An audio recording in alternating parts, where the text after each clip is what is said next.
Hello, Pokemon trainers, and welcome to the Melbourne 2026 Pokemon VGC Regional Championships. I am here with my friend Henry Rich. Henry, how are you doing today? Doing good. Looking forward to rounding out the Scarlet and Violet era with one heck of a tournament. We've got some amazing players here this weekend, and we're going to put on a damn good show. Oh, absolutely, absolutely. Such a good tournament, I reckon, to round out the not only Regulation I, but also Pokemon Scarlet and Violet in general. This weekend is the last weekend for regional level events for Pokemon Scarlet and Violet because next week we're going to be moving to Pokemon Champions. So it's so great that we've got Melbourne to have that send off. And shout out as well to our friends in Lima who have their special event this weekend and they're joining us in sending off Scarlet and Violet. Yeah, we've had a couple of big back-to-back weekends of Scarlet and Violet Reg I. We've had Utrecht just this past weekend gone by. Los Angeles Regionals just before that, taken down by some very strong players. We had Emilio Forbes. Definitely no surprise to anyone to see him taking another title at that Los Angeles tournament using a bit of an unorthodox team, but also taking down an unorthodox team. We saw Toxapex in the finals of a Regulation I tournament. Like, that's crazy. Yeah, the Toxapex team really came out of nowhere. Anyone who plays the Pokemon singles format is obviously familiar with Toxapex as quite a formidable force.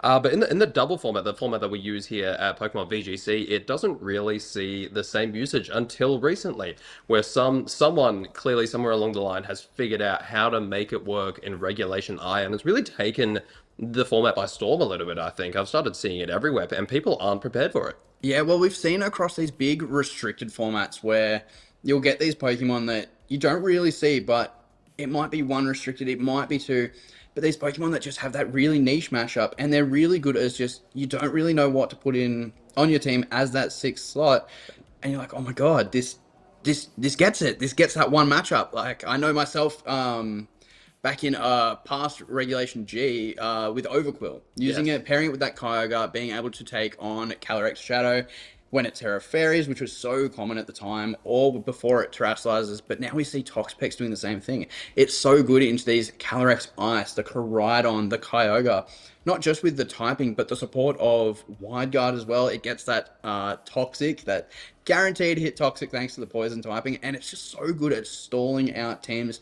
And on the teams that we've seen it paired with, it really just allows the restricted Pokemon to flourish because you've got to deal with this Toxapex. It is too much of an issue to leave sitting around because it lets the restricted Pokemon absolutely go ham. Yes. Yeah, absolutely. I mean, I love these restricted formats, how it kind of really allows Pokemon to flourish that wouldn't usually. Notable shout-outs, you got Ditto and Smeargle, both Pokemon that you don't often see a lot of play, but when the restrictors come out, they can come and pair very, very well into those matchups. I also think you've got to remember anything with Wide Guard you've always got to keep an eye on in these big restricted formats because Wide Guard just increases in prevalence massively because you've got the Calyrex forms with their big Astral Barrage or Glacial Lance. You've got Kyogre and Groudon with their big spread damage moves. You've even got these big Terra Fairy Miraidon with their Dazzling Gleams. So many big spread moves in these restricted formats that people are always bringing out the Wide Guard. Is one of the reasons that Zamazenta is so incredibly popular among team builders at the moment is that Wide Guard to keep your team safe from those big spread moves. So something like Toxapex, that comes along, it's got that Wide Guard, and that just makes it so much better into some of those matchups that you're going to be experiencing.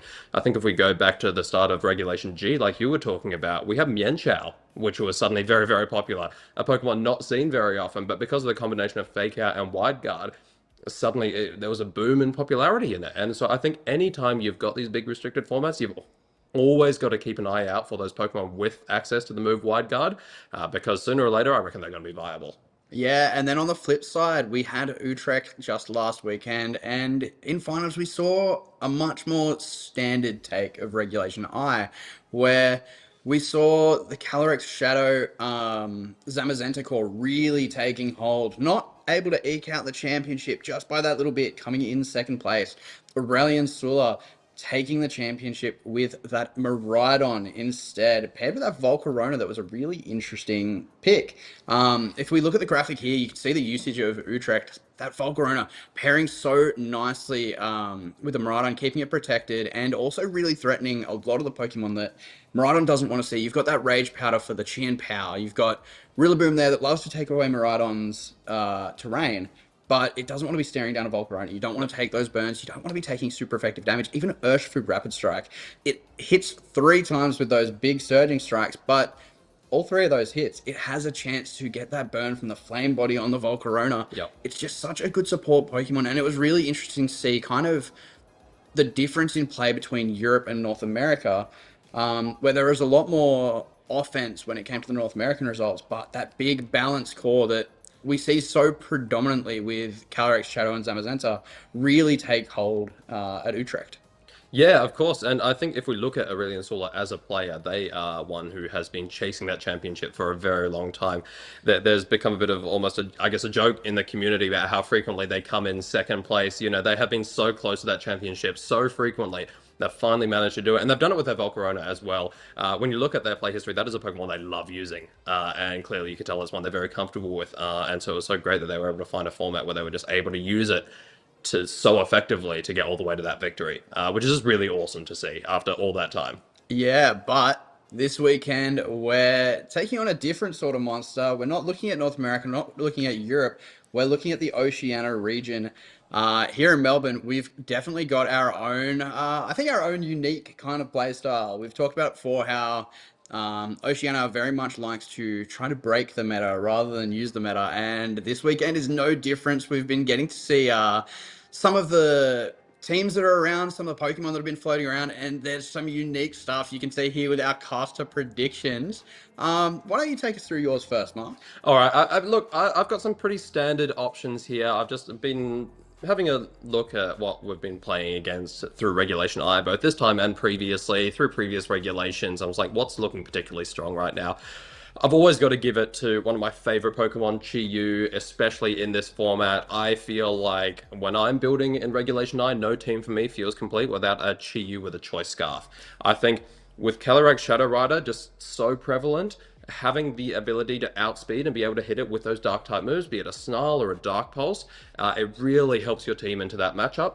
And even if you're not paired into that Calyrex Shadow Rider specifically, it's just a very, very strong Pokemon. Put a Choice Scarf on a Pokemon with that high of a special attack stat. It's got the Beads of Ruin ability. It hits like a truck.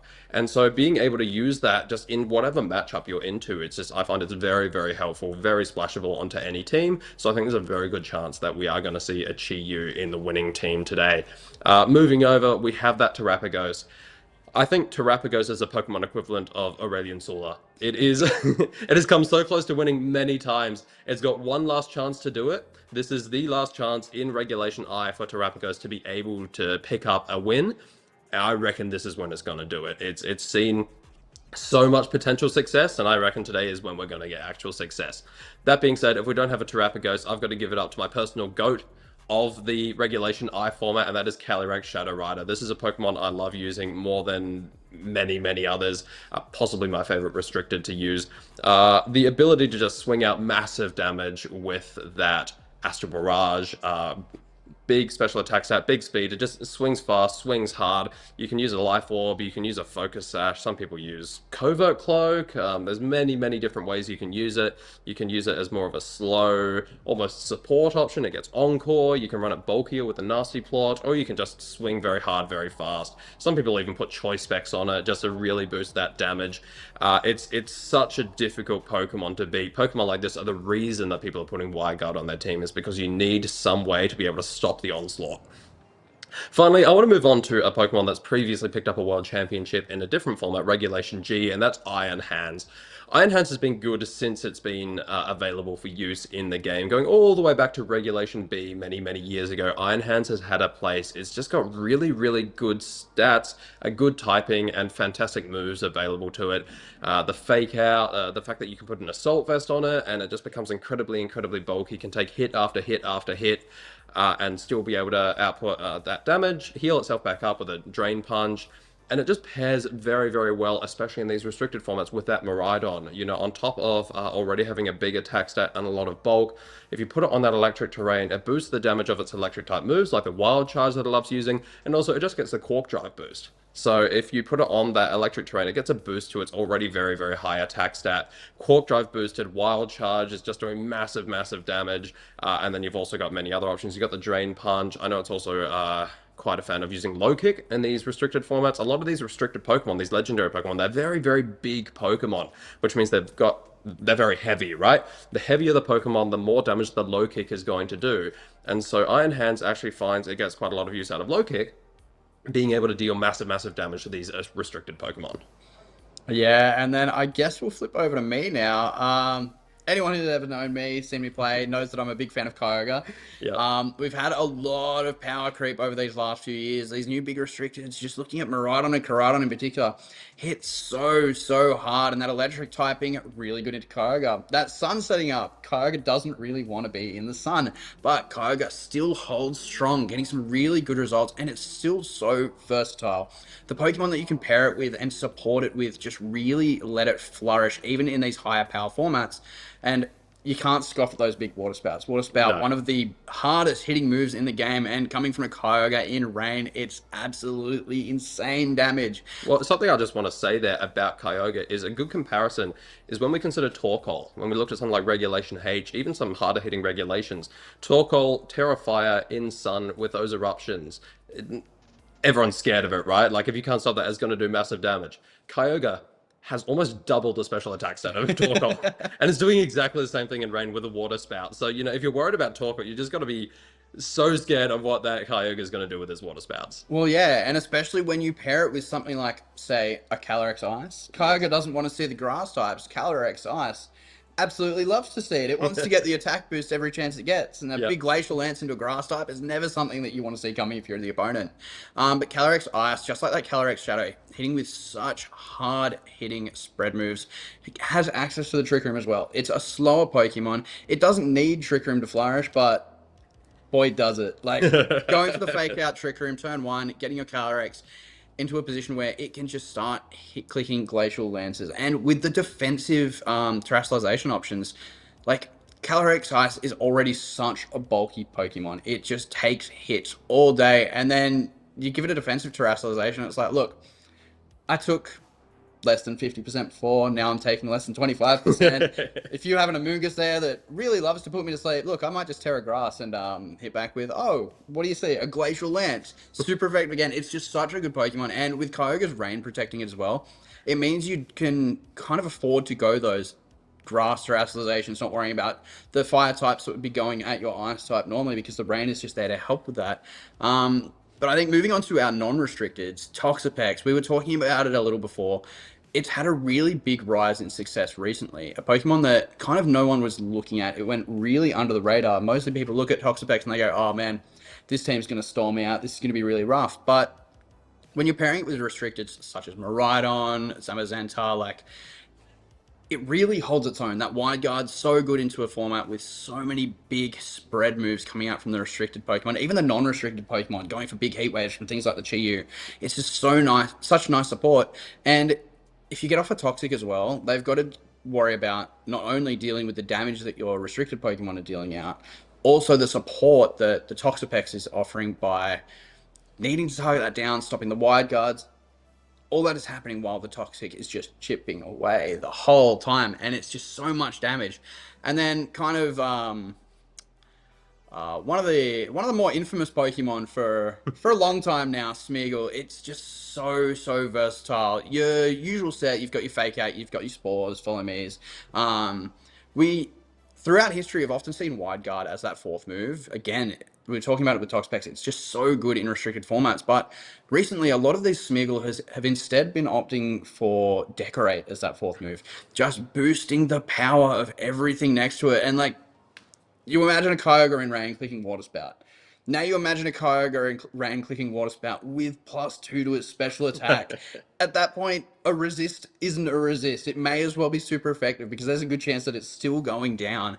But Smeagol, as of late, has actually been able to run a few unique sets as well. We saw a team piloted by Joji Kaida where the Smeagol actually didn't have Fake Out. It went for, I believe, the Ruination Spiky Shield. So we don't often see Smeagol carrying a protecting move, but keeping that Focus Sash intact for even just one turn can be so crucial, especially with those moody boosts, because Smeagol is something that needs to be dealt with very quickly. Those sleep turns can be really rough, and Smeagol is a faster spore user than Amoonguss. It's going to be getting them off more often than not, and any turn that you can kind of bait your opponent into throwing an attack or even throwing two attacks to try to get the KO around that focus sash, excuse me, just lets its partner absolutely flourish. And Smeagol has been doing a lot of work for a lot of people lately. We've seen it paired with Calyrex Koga teams. We've seen it on Koraidon teams as well. And that deck rate being able to go through Protect just makes any Pokemon next switch such a threat. Yeah, absolutely, absolutely. Smeargle, like I called out earlier, one of those Pokemon that really finds its place to flourish in Regulation I and other restricted formats because it just does such a good job of supporting your own restricted and also does such a good job of answering these other restricteds, like you said, with the ability Wide Guard. So that's what we think is going to do well. Why don't we talk about who we think is going to do well? Obviously, there's a lot of very, very strong players here, both from the region and from outside of the region, who may have come in to try to pick up the final win of Regulation I. But we've got a few that we've got to keep our eyes on. So the first one is Kieran Singh. Kieran Singh is one of the strongest players in Australia. I think that will be contested by absolutely no one to say that. He's previously been the coach of the Australian World Cup team. He's a Melbourne Regional Champion from 2024. Consistent since then, both in seniors and masters. World Championship contender. You're just a very, very strong player. And I know anytime anyone's at an event and they see that they have been paired up against Kieran Singh, they hate to see it because he is such a strong player. Everyone knows to be about him. Yeah, been around for a while, but really come up strong in the last 3 to 4 years, really kind of solidifying himself as one of the top Australian players throughout history, honestly. Just consistently good players, and he puts in so much practice with his team. So we got to have a little chat with him yesterday, and just the amount of really reps that he gets in with his teams, he likes to have them there, kind of prepared for the tournament at least a few weeks before the tournament starts. That way, he's well practiced and he knows his team better than really anyone does going into tournaments, and it's really impressive to see. But then on the other hand, another player that we want to look at, Lewis Tan, still chasing one of those big regional wins, but placing top four in the last Melbourne Regional back in 2025, but also I think more commonly known for his World's finalist placing back in 2019. Yes, yeah, exactly. That I mean, he's just another player that no one really wants to be paired up against. I think everyone recognizes Lewis Tan as being one of the strongest and most consistent players in the country. And like you said, yet to get that regional championship, but so hungry for it. And you can just tell that he's going to be fighting tooth and nail today and tomorrow to be able to get it all the way. And I reckon he's got a very, very good shot at doing so. Well, yeah, Lewis has so much experience, especially with these restricted formats as well. Like coming up, playing through seniors, getting those really high placements, like we were talking about, that finalist at Worlds. But he's always had such good showings when it comes to these restricted formats, and it's been with a number of different restricteds as well. He's very capable at adjusting teams, changing teams. He doesn't need to stick to the one core. He can use pretty much anything that you hand to him, and he'll take it and run with it.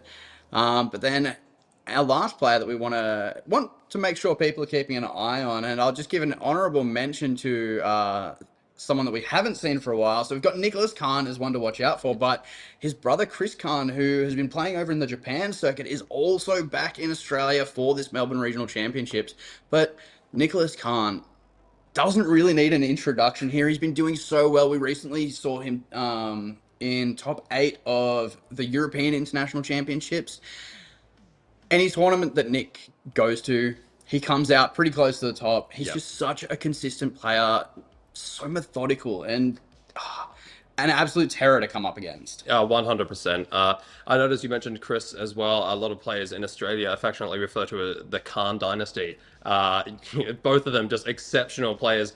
Nicholas has been playing from a very, very young age. I think, from the start of juniors, basically, coming up, following his brother around, and now that he's in the Masters division, he's an absolute beast, and just one to really, really, I guess, be concerned about if you're going to be paired up against him, because like all of them, these are three very, very strong players, and I would not be surprised at all to see any one of these three players be able to take the top result. Yeah, and what these three players and all of our other competitors this weekend will be chasing is that World Championships invitation. That big goal that all players throughout the entire season are working towards.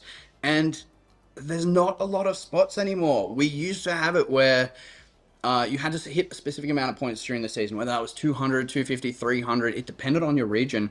But now we've got that top X where you need to be in that top placing to get that World Championships qualification. For Oceania, it is 20 for us. I know at the moment we're looking at 22.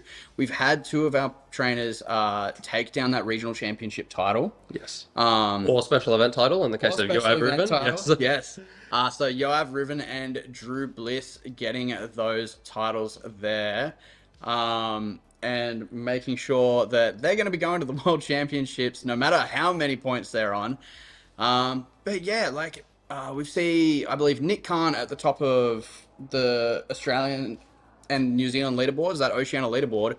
Nick Khan at, from memory, it's just over 1,800 points, Yes. which it's so many. And in Oceania, we don't get too many events, so it's so hard to believe that you can get that high. But he's been doing so well, not only in the local scene, but in the international scene. There we go. We've got the Oceania leaderboard showing now. Nick Khan, Yoav Reuven, so high. That is a frankly ridiculous amount of points. When you look at 20th place, we've got Liam S sitting on 620.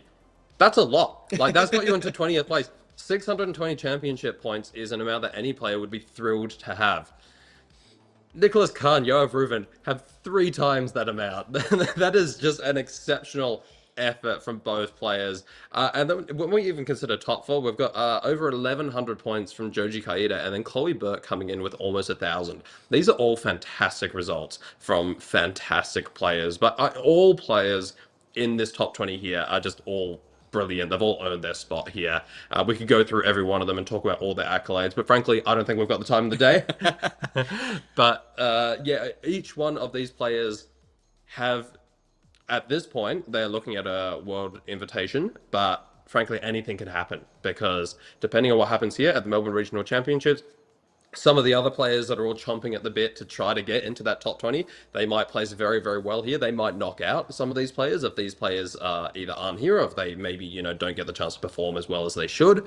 Then it's possible that, nothing is secured except for probably Nicholas. He's in a pretty comfortable spot, championship points wise. Yoav Reuven and Drew Bliss, both of whom have secured that guaranteed invitation. And the other benefit to that as well is that means they're not actually counted in the top 20 when we consider the Oceania invites, which means 21st and 22nd spot, they are also getting an invitation because we don't count those two. Well, So, yeah, like this is really the make or break point for most players. If you look at that, let's say eighth place to 20th, you're looking at a difference of of around 200 points. You've got yes. 893 with Luke Ewell at eighth place, and then Liam is at 620. That is a number that is jumpable depending on your placement at this regional. And just below the top 20 as well, there are so many more players that are fighting to break into that top 20, make that world's invitation. There are a lot of people on this list that have been performing and playing so well, but this weekend they are fighting to keep that placing. It is very possible that some of these players could maybe have a bit less of a performance than they're after, or even just not having less performance, but someone crucial in that placing underneath them, outplacing them, just getting in above them and knocking them down that one spot. And sometimes that one spot is all it takes. But all these players will be fighting so hard for their results. And like we said, there's some incredible representation here all over Australia, all over New Zealand. We've got Guillaume Schilling, Caleb, Thomas Durvin. Like, there's all the different states of Australia here. There's New Zealand here. And it's really incredible to see. It's players from all over the country, all over New Zealand. Like, New Zealand had their special event earlier in the year, but they're still coming over from Melbourne because they want to get that invitation, and you want to play as many events as you can to get it. Yeah, absolutely, absolutely. I do want to just quickly shout out a name that we can see on there. 10th place, we have Henry Rich. So you've got to be watching, with all obviously the excitement and intrigue of watching. You've got an extra, I guess, level of investment here, watching this and being like, oh, I hope I'm able to stay in that spot. Good on you for joining us here instead of playing to try to maintain your spot. I'm sure you'll be fine, of course, but Oh, well, absolutely. Like, I am in one of those positions where I'm not playing this weekend. I'm here behind the desk talking to all of you, showing you some great matches. But yeah, depending on what happens this weekend, I could be knocked out of that top 20 as well. Like, we don't know where people are going to place. I've had a good showing so far at some of the regionals that I've participated in, but will it be enough? This could be the make or break for me as well. And it's just going to be so interesting to see how this weekend pans out. But then we've also got to look at the regional prizing, what yes. people are fighting for. It's not just the world championships that are on the line here. People are going for that regional title, that prize money, those championship points. And honestly, in the last few years, it's been getting bigger and bigger, better and better. And there's just more incentive to get as good as you can at this game so you can place as well as you can. And look at those prizes. That is some quite the incentive to do well. Even if you're not concerned about getting an invitation to the World Championships, and to be honest, I don't know any Pokemon VGC player who doesn't want that World invitation. But even if you're not, $6,000 for that prize money for winning the whole thing is certainly nothing to sneeze at. That's gonna more than cover your flights and accommodation. And then you're also looking at booster packs as well. So the winner of the championship and all the way down to 8th place, they're getting themselves 108 booster packs, or the equivalent of 3 booster boxes of Pokemon cards. And at the moment, the market the way it is, that's quite a good amount of Pokemon cards. So anyone's got to be happy with coming away with $6,000 and 3 booster boxes of Pokemon cards. Moving on to second place, if you're able to get all the way to finals, even if you don't get that win, you've still got a very comfortable consolation prize, $4,000 and 3 booster boxes. I'd be more than happy with walking away with that. Obviously, there's going to be that sting of not being able to get the win, but that's certainly going to soften it a little bit, I think. Well, that's the thing as well. Like, we're here, for us, we're playing VGC. We're playing the video game. We love playing the video game. But who doesn't enjoy opening a few packs of Pokemon cards? Like, those booster boxes are such a fun reward on top of the prize that's already there. Because, like, you've also got to take into consideration the amount of championship points that the regional pays out as well. It earns you points towards the World Championships, and it's changed a lot throughout the years. Regional Championships used to be only worth 200 points for a win, Yes. but now they're going as high as 350 points for winning a regional championship, which back in the day, that would have seemed absolutely crazy. Like, back then, that's 1.5 worth invites. Yeah. But nowadays, like, that just gives you such an edge. On the global scale as well. Like, Yes. we talk about our leaderboards when it comes to just Oceania, but seeing your name on the global leaderboard up near the top there, it's so cool. It's so much fun. And like, I'm pretty sure Yoav and Nick at the moment are in the top 3 points globally, which, considering the amount of events we get, is absolutely crazy. Yeah, yeah, it's ridiculous. And something else that I feel like we haven't shouted out yet is, even if you are able to pick up that win, so the person who wins today, if they don't already have a guaranteed invitation, they do get it. But those championship points aren't necessarily going to waste, because we do still need to mention the travel award. So players who place high enough with their championship points, even if they've got that guaranteed Worlds invitation, they still can get extra incentive in the form of essentially funding towards their trip to the World Championships. Obviously, players in Australia have to travel to the other side of the world, fly all the way over to Los Angeles for the World Championships this year. And getting that travel award, getting that funded or partially funded because you've been able to place high enough, goes a long way in getting there and helping out a lot with the costs and that sort of thing. So even once you secure that guaranteed invitation by picking up that win, you've still got to be happy with those championship points.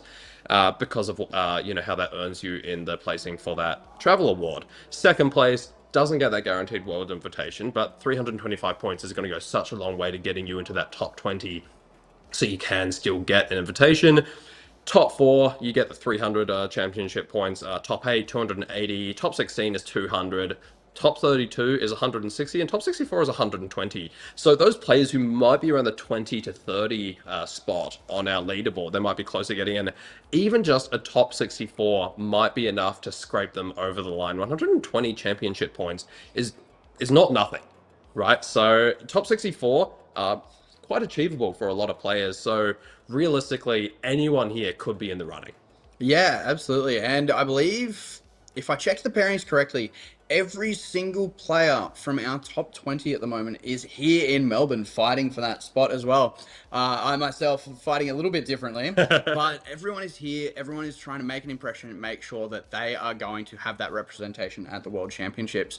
But that's in the future. I Yes. want to look to the past for a second here. We've just recently, in the last few months, had our Oceania's previous regional, Sydney Regional Championships, where in a different format, in a different time, but Drew Bliss able to take down that tournament with a Zoroark, Hisuian Zoroark, giving himself that title, that championship title, and that guaranteed invitation to the World Championships.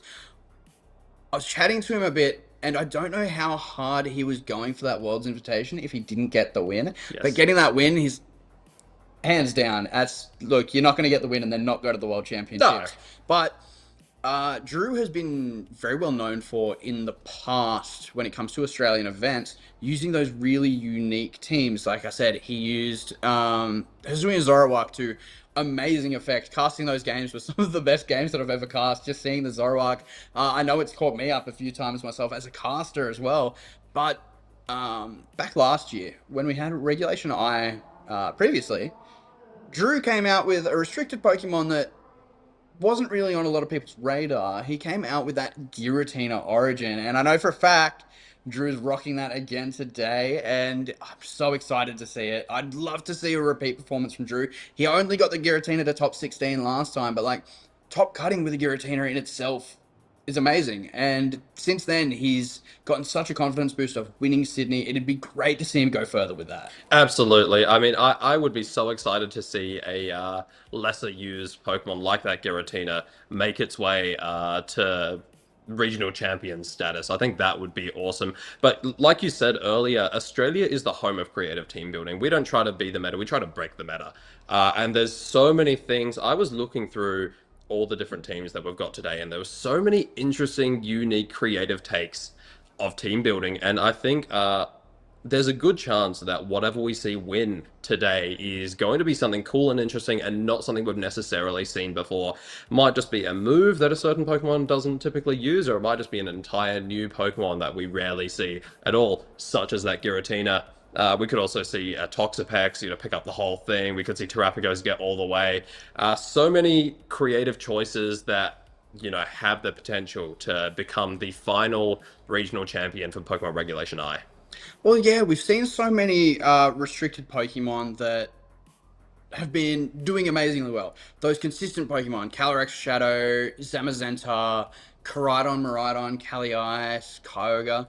But there's also those sleeper pick restricted Pokemon. You don't see them come out too often, but when they do, they shine. We got to have a chat with a bunch of the players yesterday, and one of the restricted Pokemon that you don't really see too often, but that was on a lot of their minds was actually Ho-Oh. Yes. We've been having a look at the field today, and there's been a lot of hard Sun teams, that Koraidon or Groudon mixed with that Ho-Oh. Ho-Oh being such a specially defensive wall, access to Tailwind, access to Regenerator, Recover, those big Sacred Fires in Sun. Like, it's such a powerhouse Pokemon. But for a lot of the format, it's been outclassed. It's been kind of falling behind. People really favoring things like the Terrafire Koraidon for their fire damage. Even Incineroar just being on teams means that you're clashing with those typings. And it's kind of hard for a lot of players to envision where would a Ho-Oh fit on my team. But then you've got these players that are going, look, Sun with Koraidon is good. What if I have another fire type? What if I really commit to that kind of archetype and they build around the Ho-Oh? And it's been really cool to see the players that have put in the effort to build around these more unique Pokemon, these Pokemon that maybe need a bit more support than some of the other restricteds. and they make it work. And it's just come through and it's flourishing in tournaments like these. Yeah, absolutely, absolutely. I think because I played the Melbourne Regional Championships last year when it was the previous iteration of Regulation I, and that was something I noticed a lot of Ho-Oh. So clearly, Australia is trying to maintain that. There must be something in the water here that makes everyone think that Ho-Oh is a good bring. So that'll be a really interesting one to see if it does well. Yeah, it's going to be really interesting just seeing what comes out on top, but really what a lot of the field is playing. But we're getting ready for our round three here, and we have two amazing players here. So we've got Andy Brophy on one side of the field versus Daniel Queck. Two teams that a lot of people would have seen recently as well. Andy running that Toxapex Maridon Terrapagos team. Terrapagos fighting for that final chance to earn that big regional win, versus the more balanced style of that Calyrex, Shadow, Zamazenta, Dragonite, Champao. Like it's been popping up so much, and it's been so interesting to see. Yeah, of course. I mean, speak of the devil, we were just talking about Toxapex and Terrapagos, and it'll be great to see that lead off our tournament. We might see it as the first round and the last round. If either of our predictions are correct and it wins the whole thing, it'll open and close our event. So I think it'll be really, really great as well for especially some of our viewers who aren't particularly familiar with how this team works, given that it's relatively new. They'll get an excellent masterclass in it from one of the best players in the country, Andy Brophy. Going over to Daniel's side, like you said, yes, a fairly standard Calyrex Shadow Rider Zamazenta balance team with that Raging Bolt. That's been pretty common, but something we haven't commonly seen with it until recently is that Dragonite. That's a very interesting bring that I think is quite a late addition to the format. I haven't checked Daniel's sets, but usually they tend to run it with, I think, low kick. As I mentioned previously, low kick very, very good into these restricted Pokemon because of how high the base damage is onto these heavier Pokemon. Well, yeah, these big Dragonites, we've seen it in the past, going for those big Choice Band, Terra Normal, Extreme Speeds, just getting down that massive priority that's always going to bust through first. But we've actually seen a bit of a change into one of these Pokemon, and it's not really the one that people have seen. In the past, the Dragonite set, it's gone from Loaded Dice, Haze, Scale Shot, Choice Band. Like, there's so many options that you can run it with. And the whole time, Chimpao has stayed consistent. I'm going to run Focus Sash. You're going to have to hit me twice, and I'm going to drop big, big dark moves and ice moves. Which, now in this Regulation I, we've actually seen something really unique pop up on the Chimpao, which is the Assault Vest variant with Icy Wind. So Chimpao, foregoing a lot of its big damage output, it's still there to support the Dragonite to deal as much damage as possible, but this one's in much more of a supportive role to make sure the damage gets down first. It's going for things like that Icy Wind, making sure that Fluttermanes, Koraidons, Miraidons, because we've seen the rise of Choice Scarf Miraidon, making sure that they're going second and that the Chimpao is sticking around a bit longer. Like, that Assault Vest is really worth it. And we also see them kind of bouncing between a few other moves, the big one being that Ruination. Yes. Zamazenta Chienpao has now popped up as a really common lead where, look, Body Press is already hitting hard next to Chienpao. Let's break through the Terrapagos' Terra Shell and, look, a not very super effective Ruination is still doing 50%.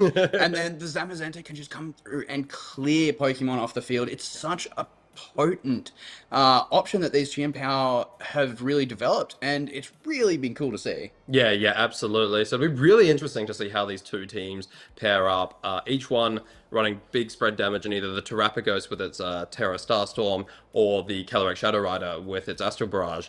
And both teams having that wide guard. I've mentioned it before. I'm going to mention it again today. You've got that wide guard to block the opponent. Wide guard being either on the Toxapex on Andy's side of the field or on the Zamazenta on Daniel's side of the field. So it'll be really, really interesting to see how two of our best players are able to maneuver and use those moves as effectively as they can to try to take out the other people's opponent.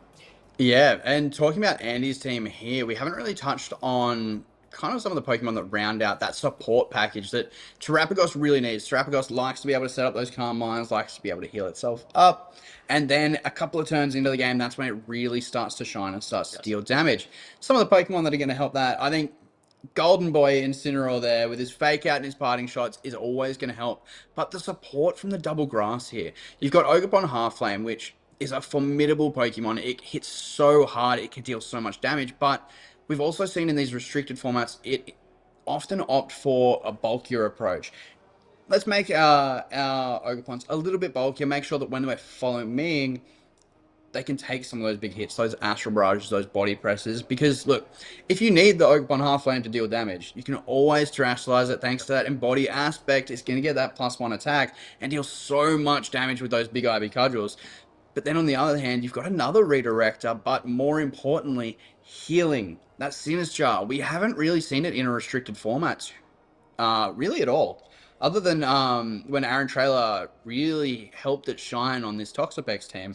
But that healing is so important. Terapagos, look, it's got that leftovers, but sometimes it's just not enough. You want to get those life dews off, that hospitality boost. Yes. And this team has so much potential for just bulking out your opponent.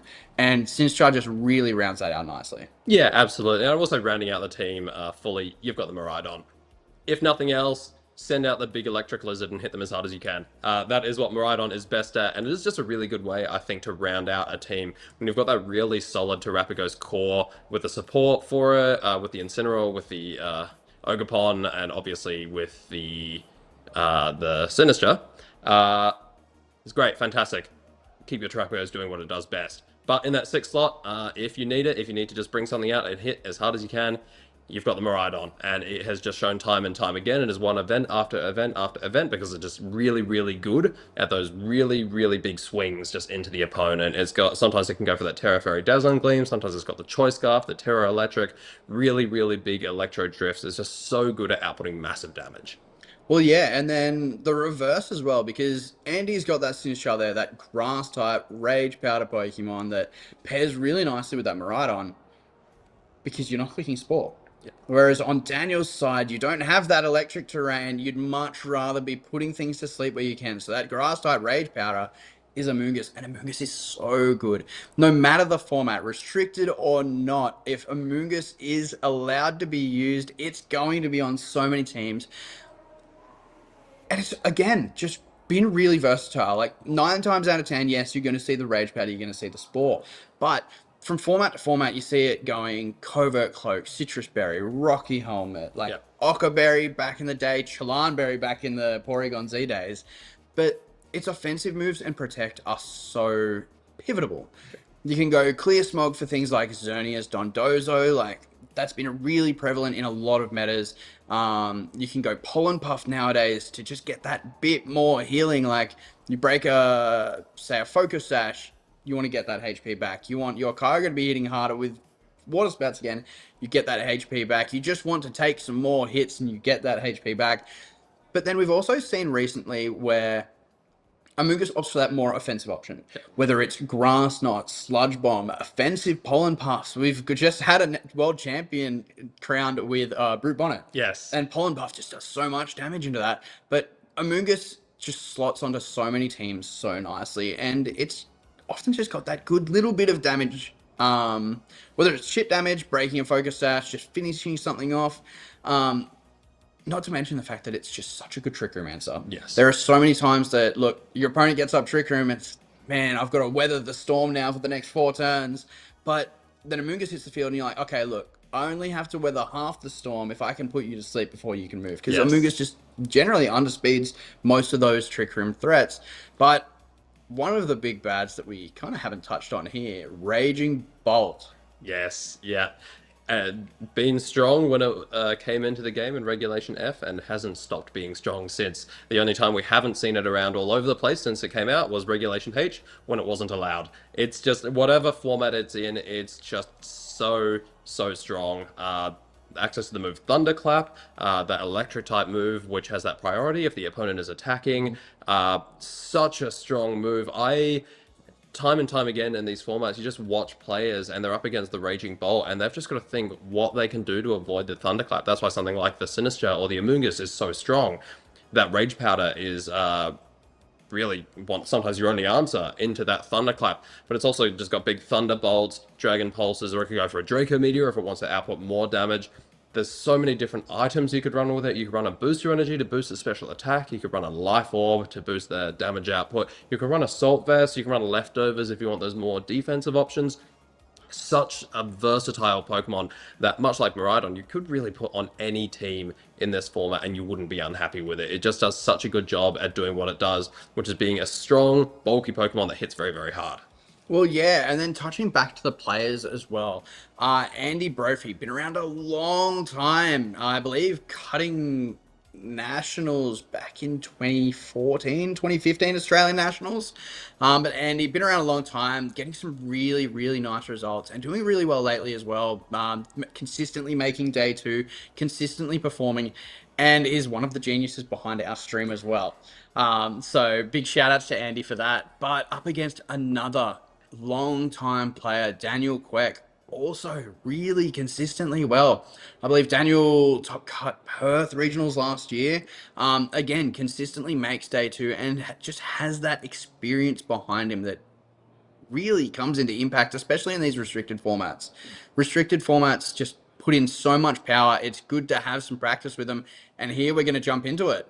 Yeah, so we are going to see Andy lead with that Miraidon and that Ogerpon, and then on the other side, we've got Daniel leading with the Dragonite and the Calyrex Shadow Rider.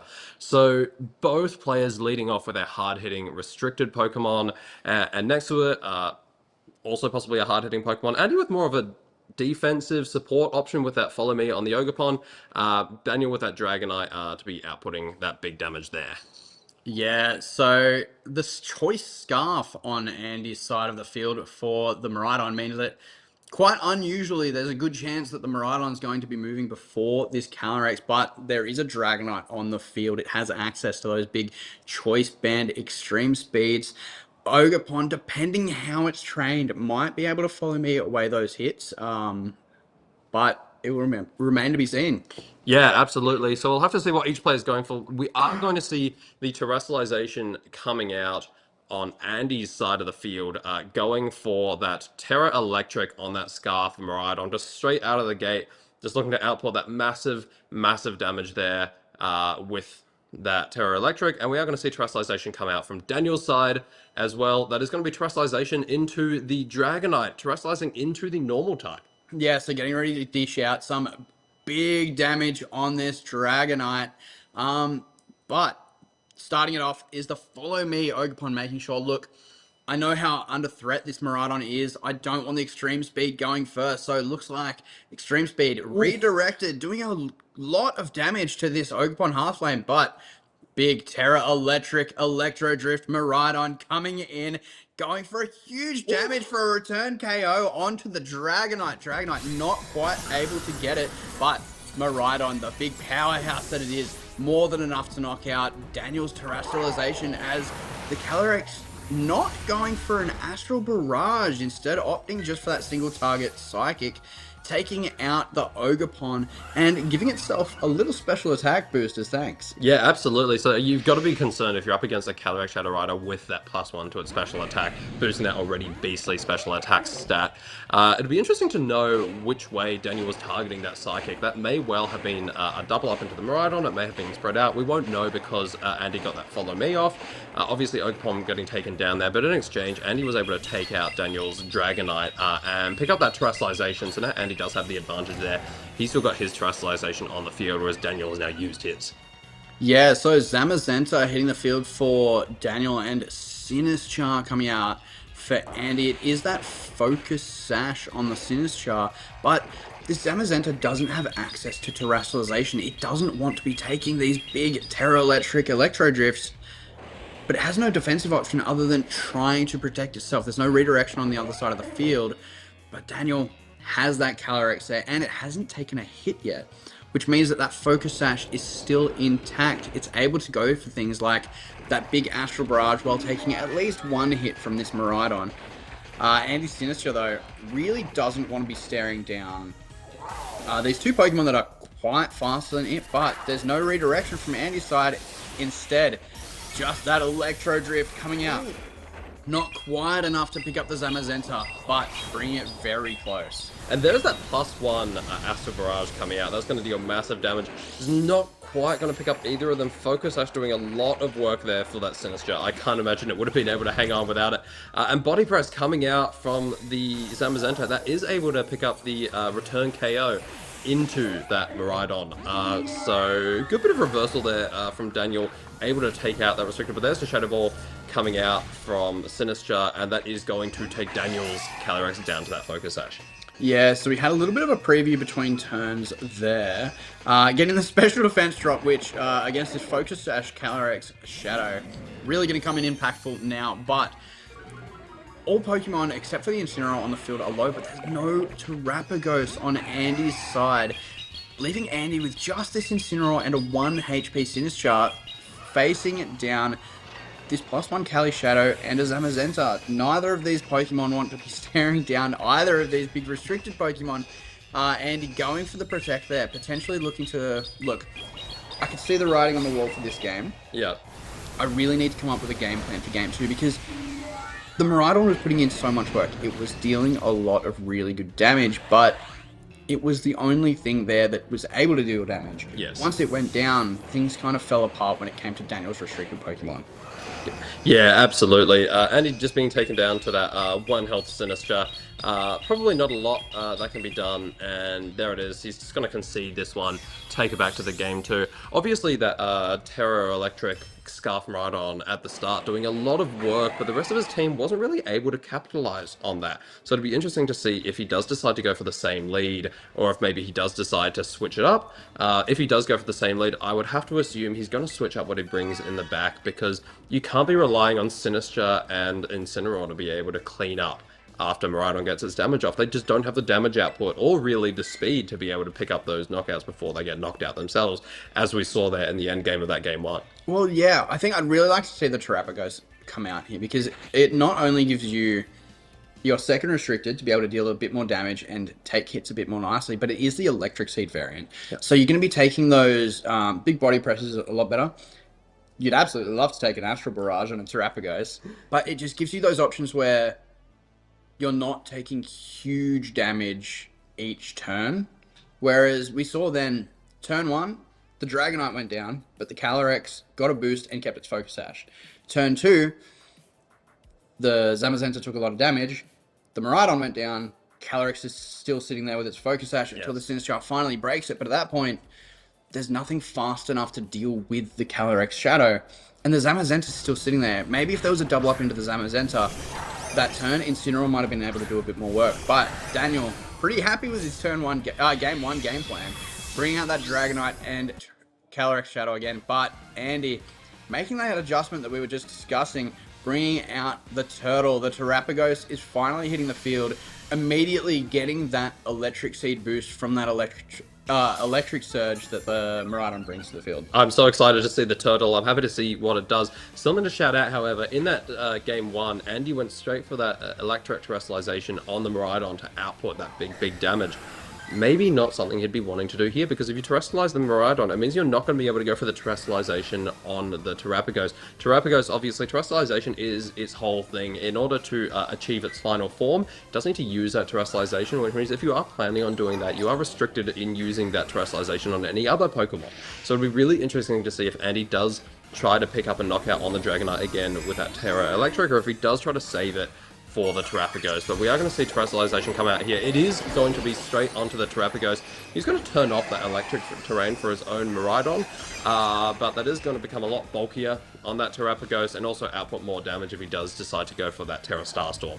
Yeah, well, I think what we're about to see is something that those Terapagos teams are really known for, which is the Terapagos is going to sit on the field for a while. Yes. Whatever's next to it is going to switch in, Yes. switch out, switch in, switch out. But in this situation, it's a perfect opportunity for Andy to do something that he didn't do last game, which is break the Focus Sash early on that Calyrex. There it is, that Volt switch coming out, getting the Miraidon off the field. Look, you've gotten rid of your own electric terrain, you want to set it up again later on. So, perfect opportunity to make sure it's coming off the field. And the Dragonite has already gone for the extreme speed this turn, so you don't need to worry about a hit coming out from there. You want to worry about a hit coming out from Calyrex Shadow, which makes Incineroar the perfect switch in here. It's happy to take an Astral Barrage. It's happy to take a Psychic move. Yes. And Terapagos is just sitting there. There we go. Astral Barrage. What more could you want if you're Andy here? You've got a Dark type and a normal type sitting on the field. You're happy to take that. Yep. Incineroar taking a little bit of chip from that Astral Barrage, but there we go. A big Terra Starstorm. The Dragonite definitely not wanting to be facing that down. Taking about 70%, but the Calyrex is now so low. We're in a position where last game the Calyrex Shadow early got knockouts. Yes. Early was still at full HP and really ran rampant. But now Andy has adjusted really well to a position where the Calyrex isn't in a position to just run away with the game. No, exactly. And Terapagos in a really comfortable spot here. Still on full HP, with the ability, if it does go for another Terra Starstorm here, to pick up both of the Pokemon on Daniel's side of the field. So if you're Daniel, you've really got to be considering, if I'm not protecting or switching my Pokemon, I've got to be taking out the Terapagos, and there is a switch trying to preserve that Dragonite potentially for later in the game. We are going to see the Zamazenta come out. Zamazenta with the potential to click that Y guard, maybe to keep Daniel's Pokemon safe from that Terra Starstorm. There is a Protect, keeping Calyrex Shadow Rider on the field, at least for this turn. Protect coming out from Andy's Terapagos as well. That safe play, trying to really preserve it as much as possible, maybe anticipating an extreme speed or something similar. We are going to see Parting Shot go out into that Zamazenta, so that the Incineroar can reposition. Good to get an attack drop on the Zamazenta, but unfortunately that's not really what you need on that Zamazenta. Unfortunately, Zamazenta's main choice for answering that Terapagos is the Body Press. Body Press isn't using its attack stat, it's using its defense stat. So that Body Press is still swinging with 100% power at the moment, as threatening to output massive damage into that Terapagos. Yeah, no, I actually really like the play that Andy's made here. Going for Protect in front of this Calyrex Shadow is really, really risky because it carries that Encore move. But knowing that the Dragonite slot cannot Protect, going for the Protect on your own Terapagos and Parting Shot off of that slot guarantees that you get the switch out. And because of the speed interaction between the Pokemon that we've seen on the field so far, you're very likely getting that Parting Shot off last, which means your Pokemon will switch in really safely. And with the Dragonite off the field, this Miraidon is now fast enough to target down that Calyrex Shadow before it can get off something like an Encore. So threatening that damage, especially since the Calyrex Shadow just protected, you might even be able to start setting up something like those Calm Minds on this Terapagos now. Yeah, so we are just going to see the Calyrex switch out there. Clearly very concerned, rightfully so, about an Electro Drift or a Volt Switch coming out from that Miraidon. We are going to see Chien-Pao coming in here, which is going to boost the damage of a potential Body Press. Volt Switch, once again, Andy going for those switches, just repositioning once again to bring in Incineroar or maybe something else that he's got in the back. We are going to see Incineroar come back in. Fantastic Intimidate into both of these physical attackers. Again, not necessarily the best on the Zamazenta, definitely very, very useful into that attacking Chien-Pao.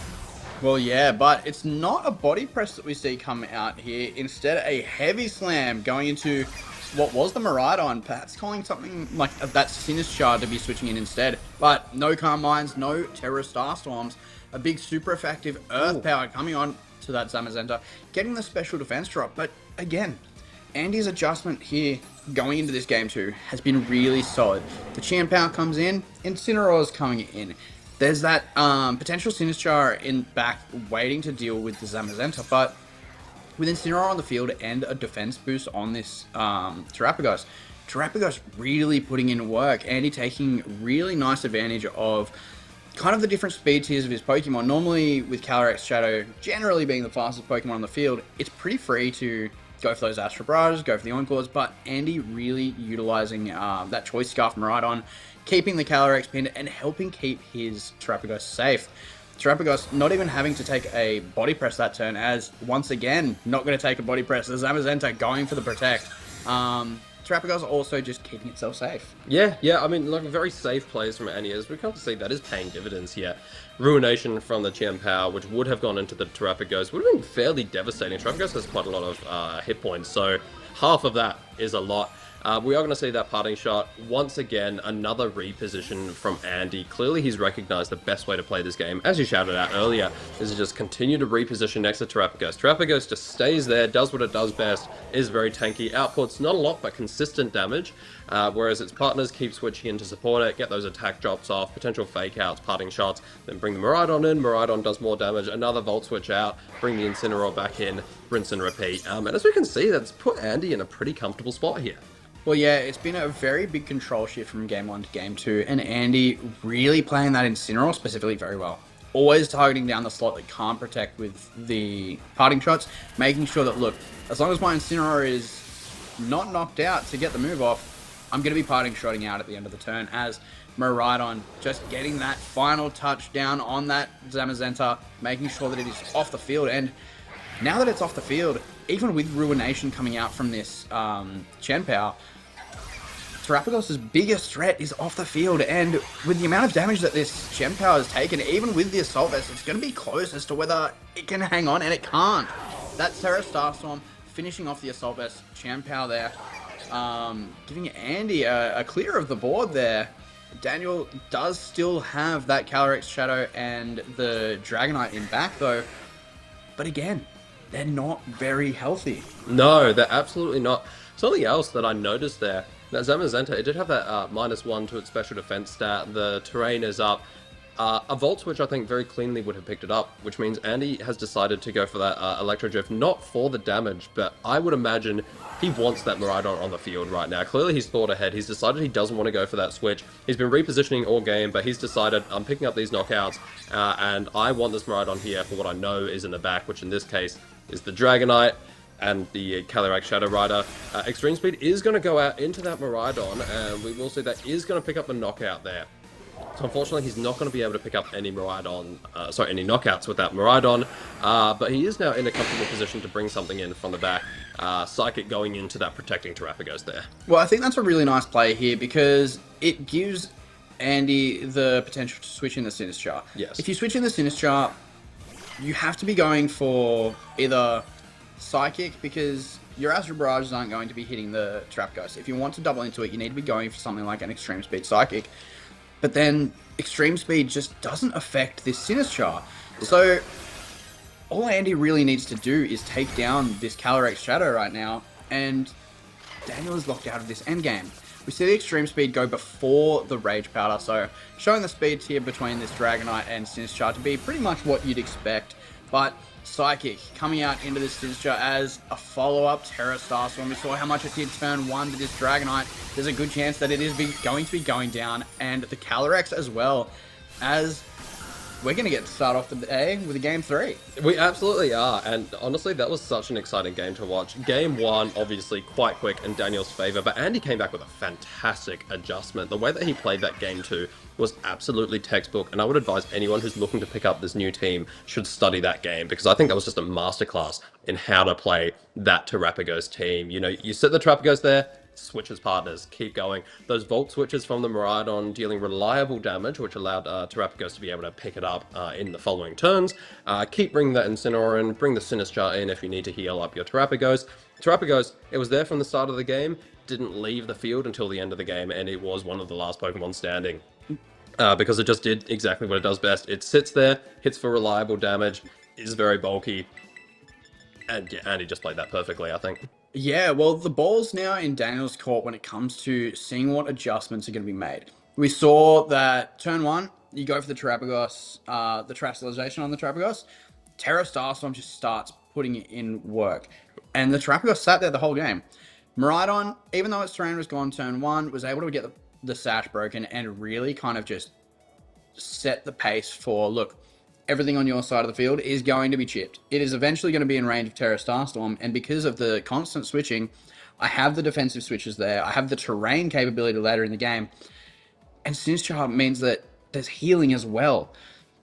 I'd really like to see something coming out from Daniel, like maybe that Amoonguss, maybe the Chien-Pao a bit earlier in the game, because the Chien-Pao came in later in the game once everything had kind of already been chipped down, and it was, I'm going to throw out a Ruination into this Terrapagos, which is really good if you have a partner that hasn't just been in range of the Miraidon. Yes. We talked Yeah. about it before. You really want to have Chien-Pao and Zamazenta next to each other so they can combo off, but you need your Pokemon to be healthy enough to actually get that going. I think Daniel has a lot of really solid options here that he can adjust, but Daniel disagreeing with me here.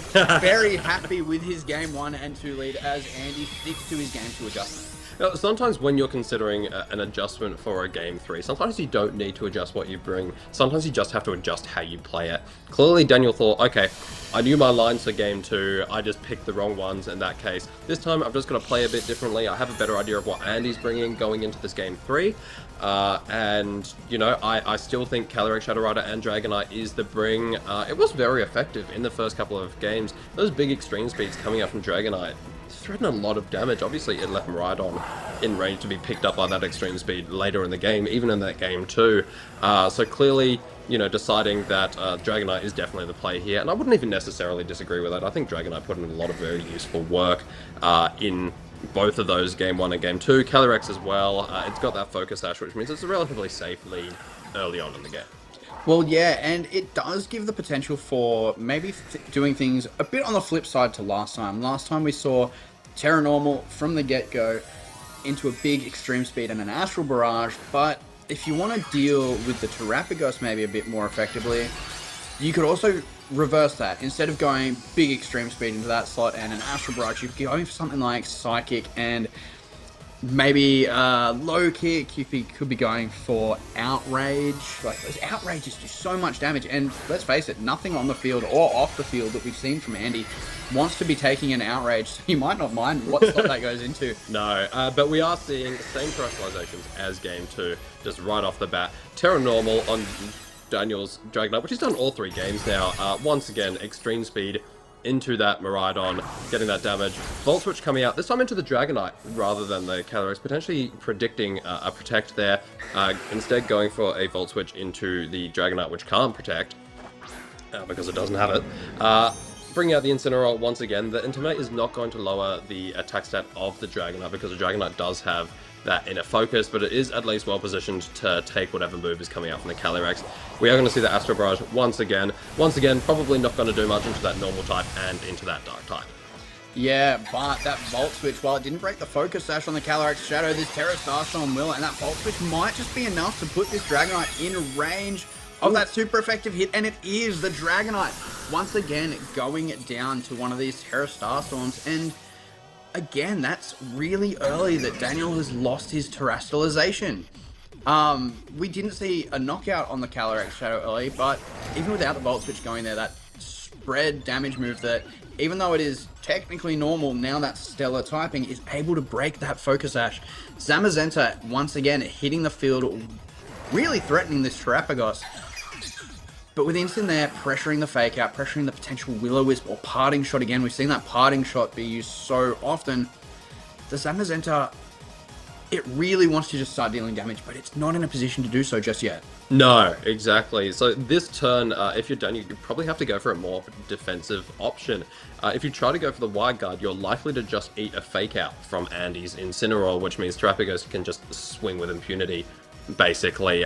So if you are going to try to go for those plays, you probably need to go for some protects early on, at least to get through that turn with the Fake Out. There is an Encore coming into the Terrapagos, which means Terrapagos is going to be locked into that Terra Starstorm.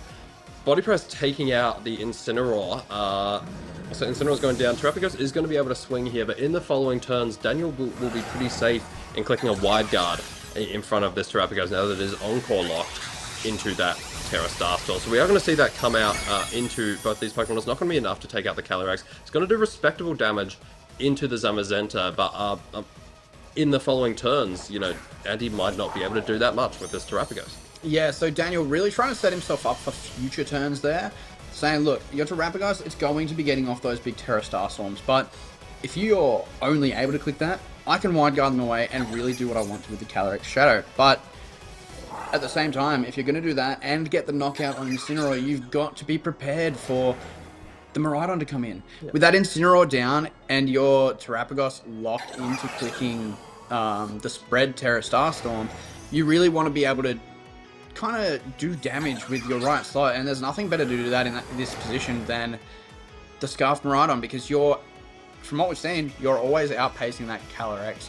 We've seen it move faster than the Zamazenta, and it's just so much damage. Zamazenta here not opting for the wide guard, instead protecting yourself, hoping to take, there it is, that Electro Drift going into the Zamazenta, leaving Calyrex Shadow free to attack here. It hasn't got a special attack boost yet. Going for that Astral Barrage. It's not too concerned about the Terapagos. It wants to get the KO on the Miraidon, but Miraidon barely hanging on. 12 HP. It's not a lot, but it's enough. That is enough, yes. I think Daniel would have been an excellent spot if he was able to take that Miraidon out there, even with the Calyrex going down to the Starstorm. But given that Miraidon was able to stick around, is now threatening the Zamazenta, which, if Andy was down to his last two Pokemon, if that Miraidon had been taken out, would have been stuck there with that Starstorm in front of the Zamazenta, not able to switch out. Andy can now reposition with either of these Pokemon if needed, and is also potentially threatening a lot of damage output with that Scarf Miraidon. Yeah, the Miraidon under threat though. This is a Chien-Pao in front of it, and Chien-Pao is very well known for its priority moves. This Chien-Pao in particular going for that Sucker Punch option, as there it is, and the Miraidon not going down last turn, but going down this turn.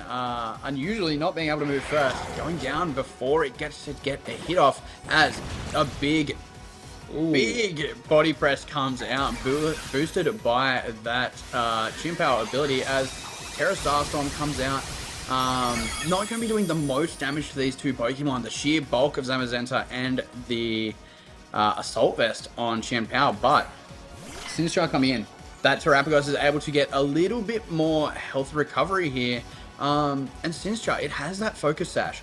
It doesn't mind taking a body press at all, but the Chien-Pao is the one that's going to be dealing big damage to this Sinistcha. But now that the Encore has ended on the Terapagos, it can go for things like that big Terra Stellar Earth Power into this Zamazenta. Yeah, exactly. So Daniel has the damage to be able to close off this game, but the question is he able to get that damage out before Andy is able to use that Sinistcha and the Terapagos to pick up his Pokemon?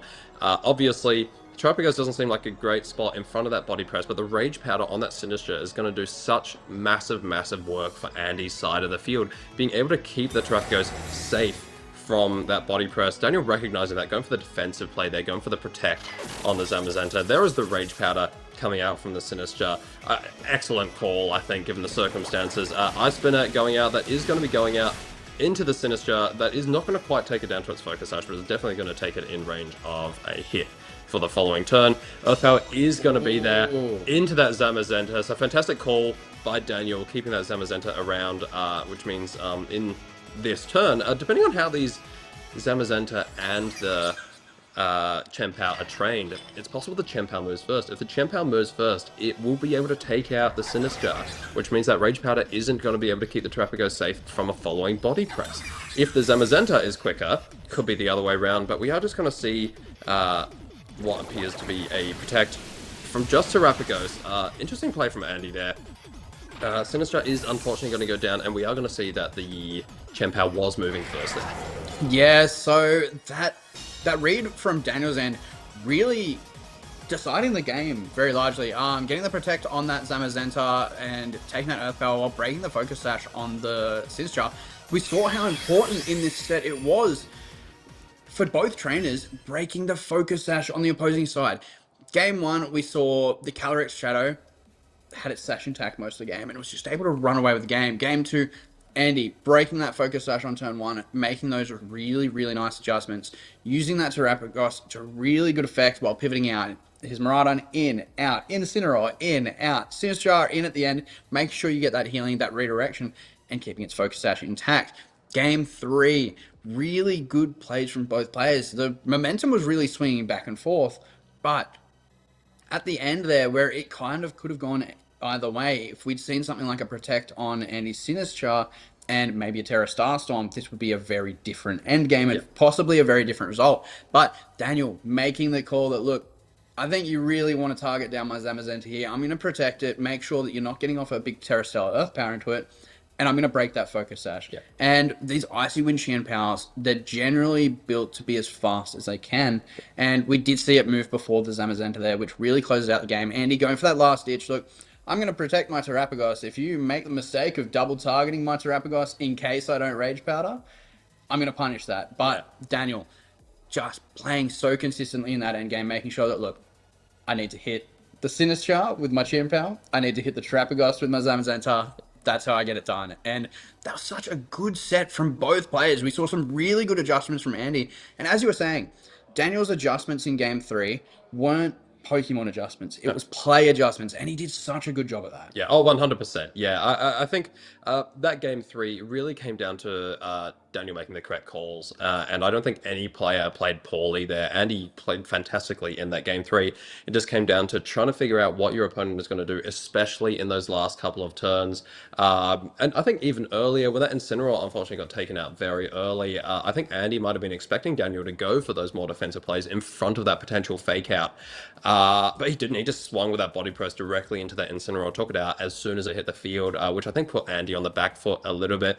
So just really, really well played by Daniel in terms of the plays that he decided to make in order to pick up that game 3. Well, that was another thing where, like, another turn where Daniel went, look, I'm going to do this, set myself up for the next turn, and then I'm going to put it on you to make the call of what I'm going to do. He went for the Encore into the Terrapagos, locked into Starstorm, and body pressed the Incineroar. Initially, looking at that, it was, okay, Incineroar's down, but now Miraidon comes in. Yep. Both your Pokemon are low. What are you going to do here? Daniel put himself in the situation where, look, you can KO my Calyrex Shadow, you can KO my Zamazenta, you can only KO one, and I have access to protect. He made the call. He protected the Zamazenta as the Electro Gift went into there. Yeah. Finished, attempted to finish off the Miraidon with the Astral Barrage, but the big thing was that he put the Miraidon in range of that Chien-Pao. And once Chien-Pao was, Miraidon was off the field, you've got a very bulky Zamazenta and an Assault Vest Chien-Pao in front of Sinister and Terrapagos. And he put himself time and time again in a position where, look, if this goes wrong, it might go very wrong. But I am confident I can make the calls. And he made the calls, and he really closed that out really impressively. And sometimes that's what you've got to do as a player, especially in a set such as that. You know, you're down to the wire in game 3 against a very, very competent player like Andy Brophy. Sometimes you just have to make aggressive reads. Sometimes you just have to decide, right, this could go very badly for me, but I've got to do it. I've got to send it, and it paid out for Daniel in that particular instance. Yeah, it sure did. So congratulations to Daniel for taking out that set. And don't count out Andy yet. I'm sure we'll see him again later in the tournament. But for now, we're going to cut to a quick break, and we'll be back with you for more action soon.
Hello, everybody, and welcome back to round four of the Melbourne Regional Championships. I am Paul. I am joined here today with a very special guest. We are here with Alistair Sandover, who's joined us for the regional. Alistair, you saw last round. What did you think of that match? Super exciting. Congratulations to Daniel for taking that one, but very well played by both trainers, and thank you to them for putting on a show. We wish them the best for the remainder of the tournament.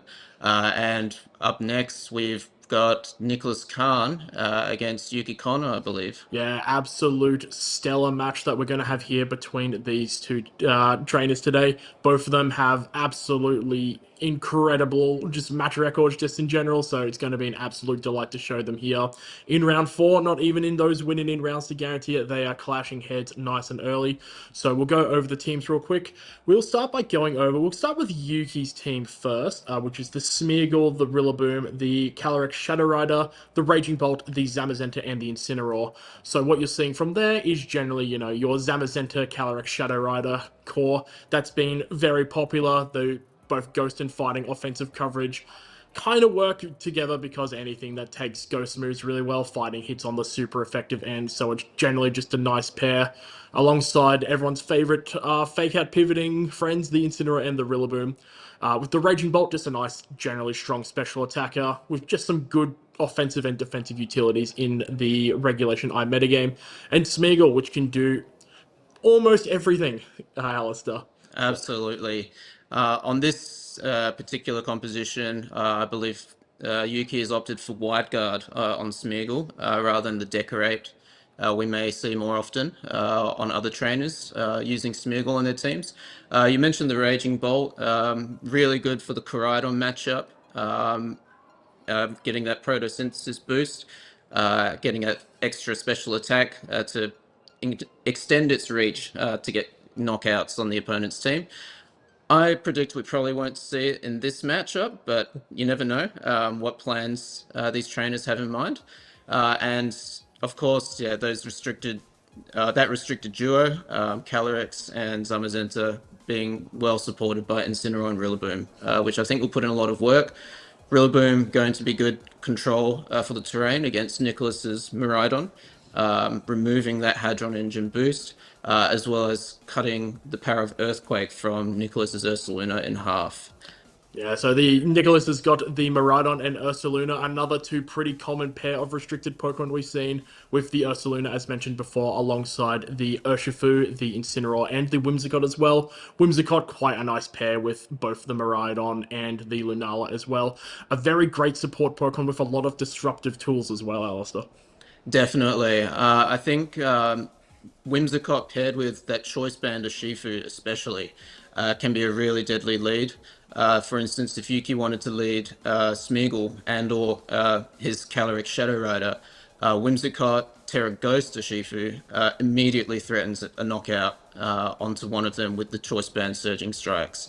Uh, and that's just one option, which demonstrates the flexibility of Nicholas's team.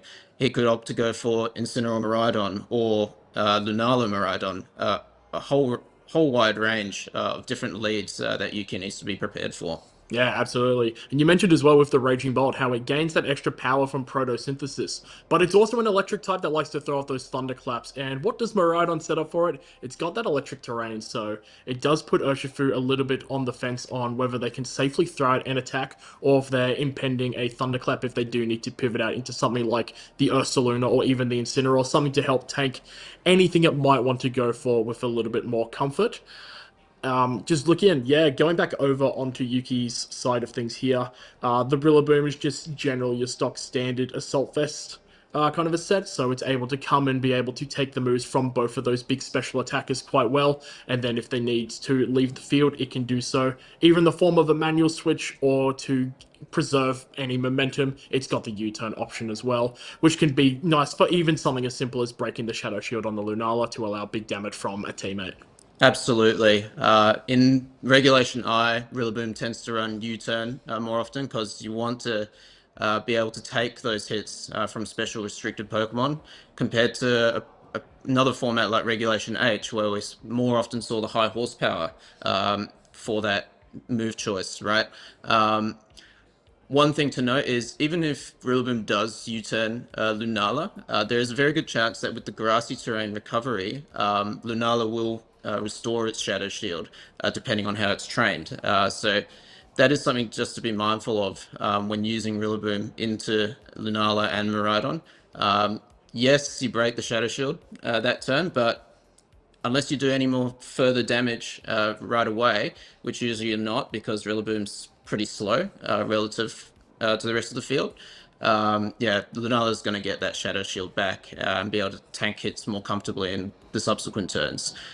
Yeah, as long as the grassy terrain is on the field, there is a Miraidon there. So even a call out as anything helps. However, it is a very important thing to keep in mind that the Shadow Shield can be restored back, especially if it's an Electric Seed variant of Lunala that lay pretty common with the Miraidon, just to get that defense boost from the Electric Seed. Some Calm Mind variants do like to run that just to help keep it quite naturally bulky. So if it's got extra healing from the grassy terrain as well, it's never going to say no to that, because having Shadow Shield up can always be the difference between living in hit and being knocked out by a hit, especially from something like the Calyrex Shadow Rider, like right there. So being able to threaten that one.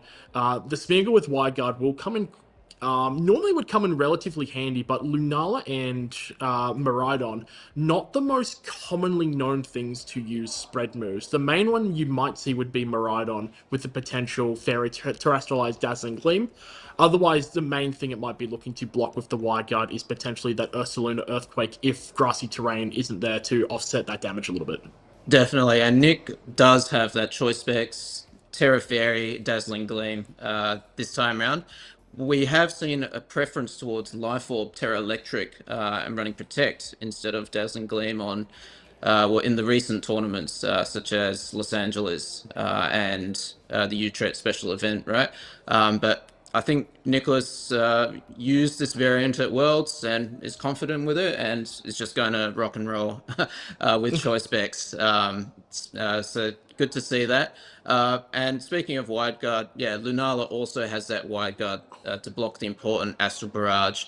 Depending on how they are trained, it is possible that Calyrex will knock Lunala out through Shadow Shield if Lunala does not terrestrialize. So that's going to be a very key element to how the victor is decided in this match, which Pokemon they decide to terrestrialize and when.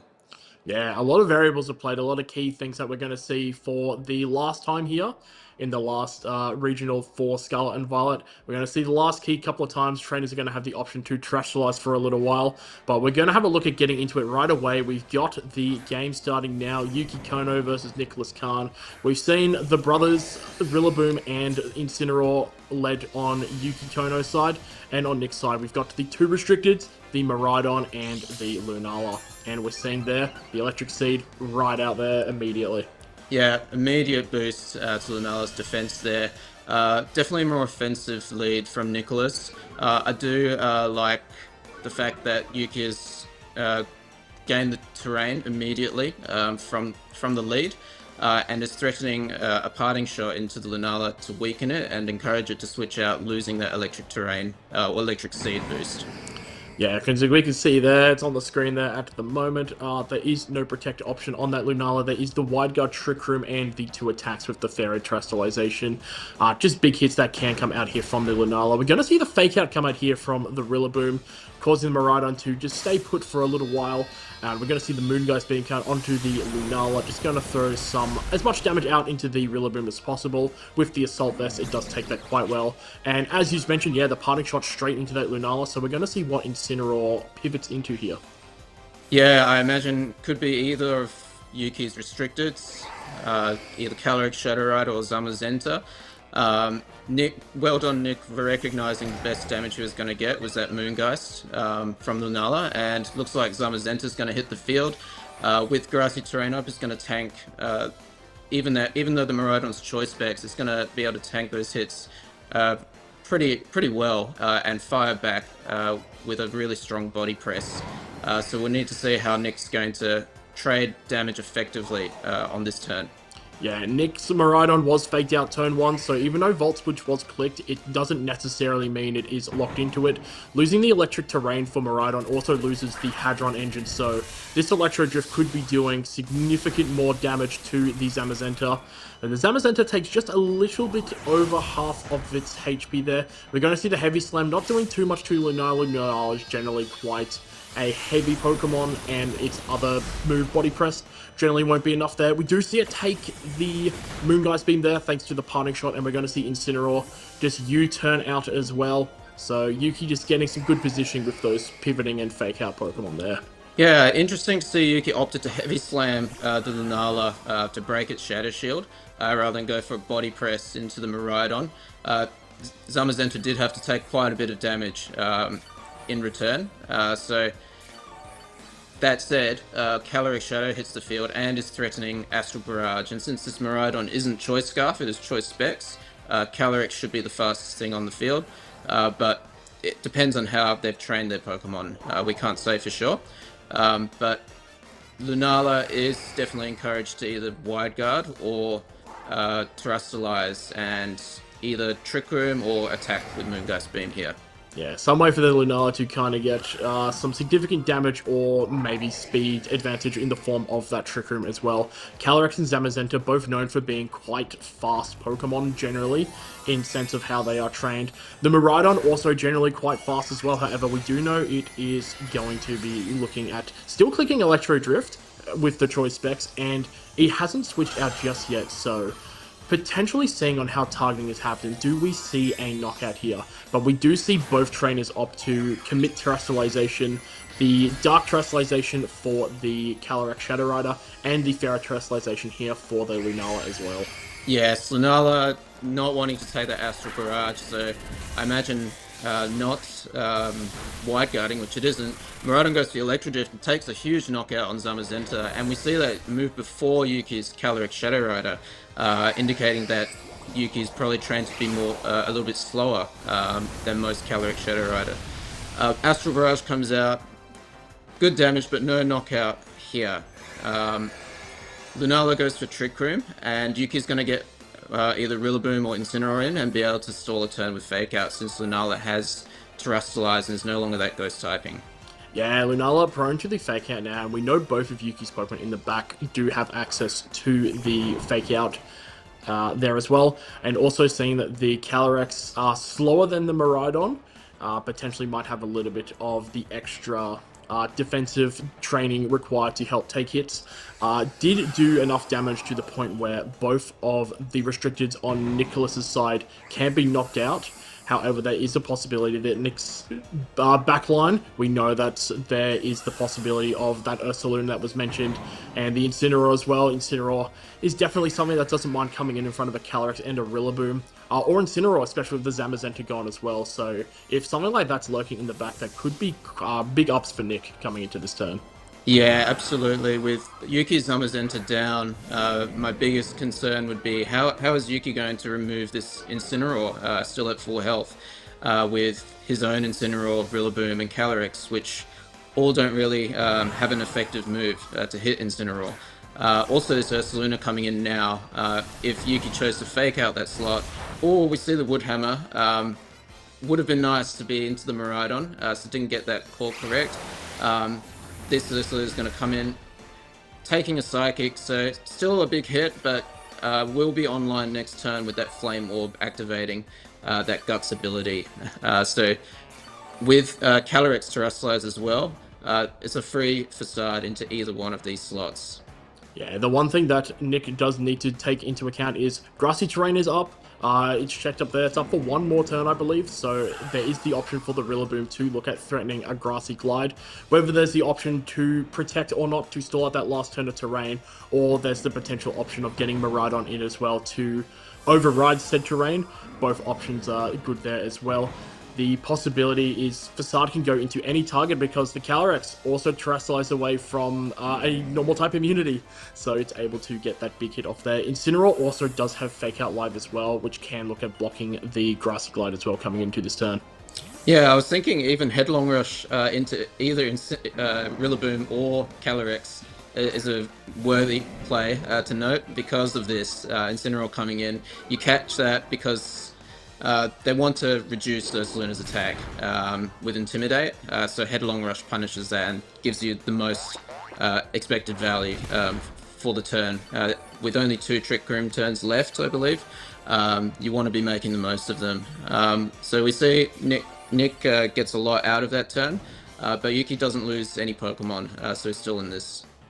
Yeah, Yuki's still alive here. He's got the fake out pressure from their Incineroar now. The grassy terrain is gone. 2 turns left of Trick Room. That is on the field at the moment for Nick to utilize to the best of their ability. There could be a potential case of swinging at what's in front of them, but the Ursaluna has elected to protect, maybe looking to catch a fake out, but good targeting by Yuki there, Alistair. Yeah, calling that one really well. Let's see which one Rillaboom U-turns. Good prediction. Not falling for the Ursaluna Protect there, which is usually a really good play because you want to try and sweep as often as possible with Ursaluna under Trick Room. So well played by Yuki on this turn here. But we've still got another turn of Trick Room left. How is he going to navigate this without losing a Pokemon? Yeah, it's going to be difficult for this, and there's also still the difficulty of looking at what's alive, and that Incineroar is still quite healthy, and if the grassy terrain does come back, the Incineroar is just going to get even healthier if it's not going to be targeted by too much. We saw it take the double attack there on the previous turn, but it's still just sitting there, just happy to be here. Yeah, and one thing to note is once the Trick Room ends, this Calyrex, depending on how it's trained, as we saw earlier, is slower than Nick's Miraidon, or they could be the same speed. But if we assume that it's slower, then this is actually the perfect time for Nick's Trick Room to end for him. So Yuki needs to really consider that long term, how he's going to be able to manage that Miraidon, which is faster than his Calyrex. Yes. For the meantime, we do see the Calyrex just protecting out that last turn of Trick Room. We do see the Facade come out there, so the Incineroar is going to be sacrificed for the Rillaboom to come in at the end of the turn to get the grassy terrain back off. The Incineroar looking to go for the knockoff, but it's going into the Protect. There may a possibility of being a double attack into the Incineroar to maybe cover like a Rillaboom switching in or anything of the sort like that, but either way, relatively safe play there to protect the Calyrex or that last turn of Trick Room. The Rillaboom's back in now, so it's just fake out pressure's live, and there is some damage pressure that can be thrown out as well from the Calyrex here. Yeah, one thing to note is Astral Barrage Ursaluna is immune to Astral Barrage, so fake out Astral Barrage won't even knock out Ursaluna. Calyrex is forced to go for Psychic if it wants to knock out Ursaluna here.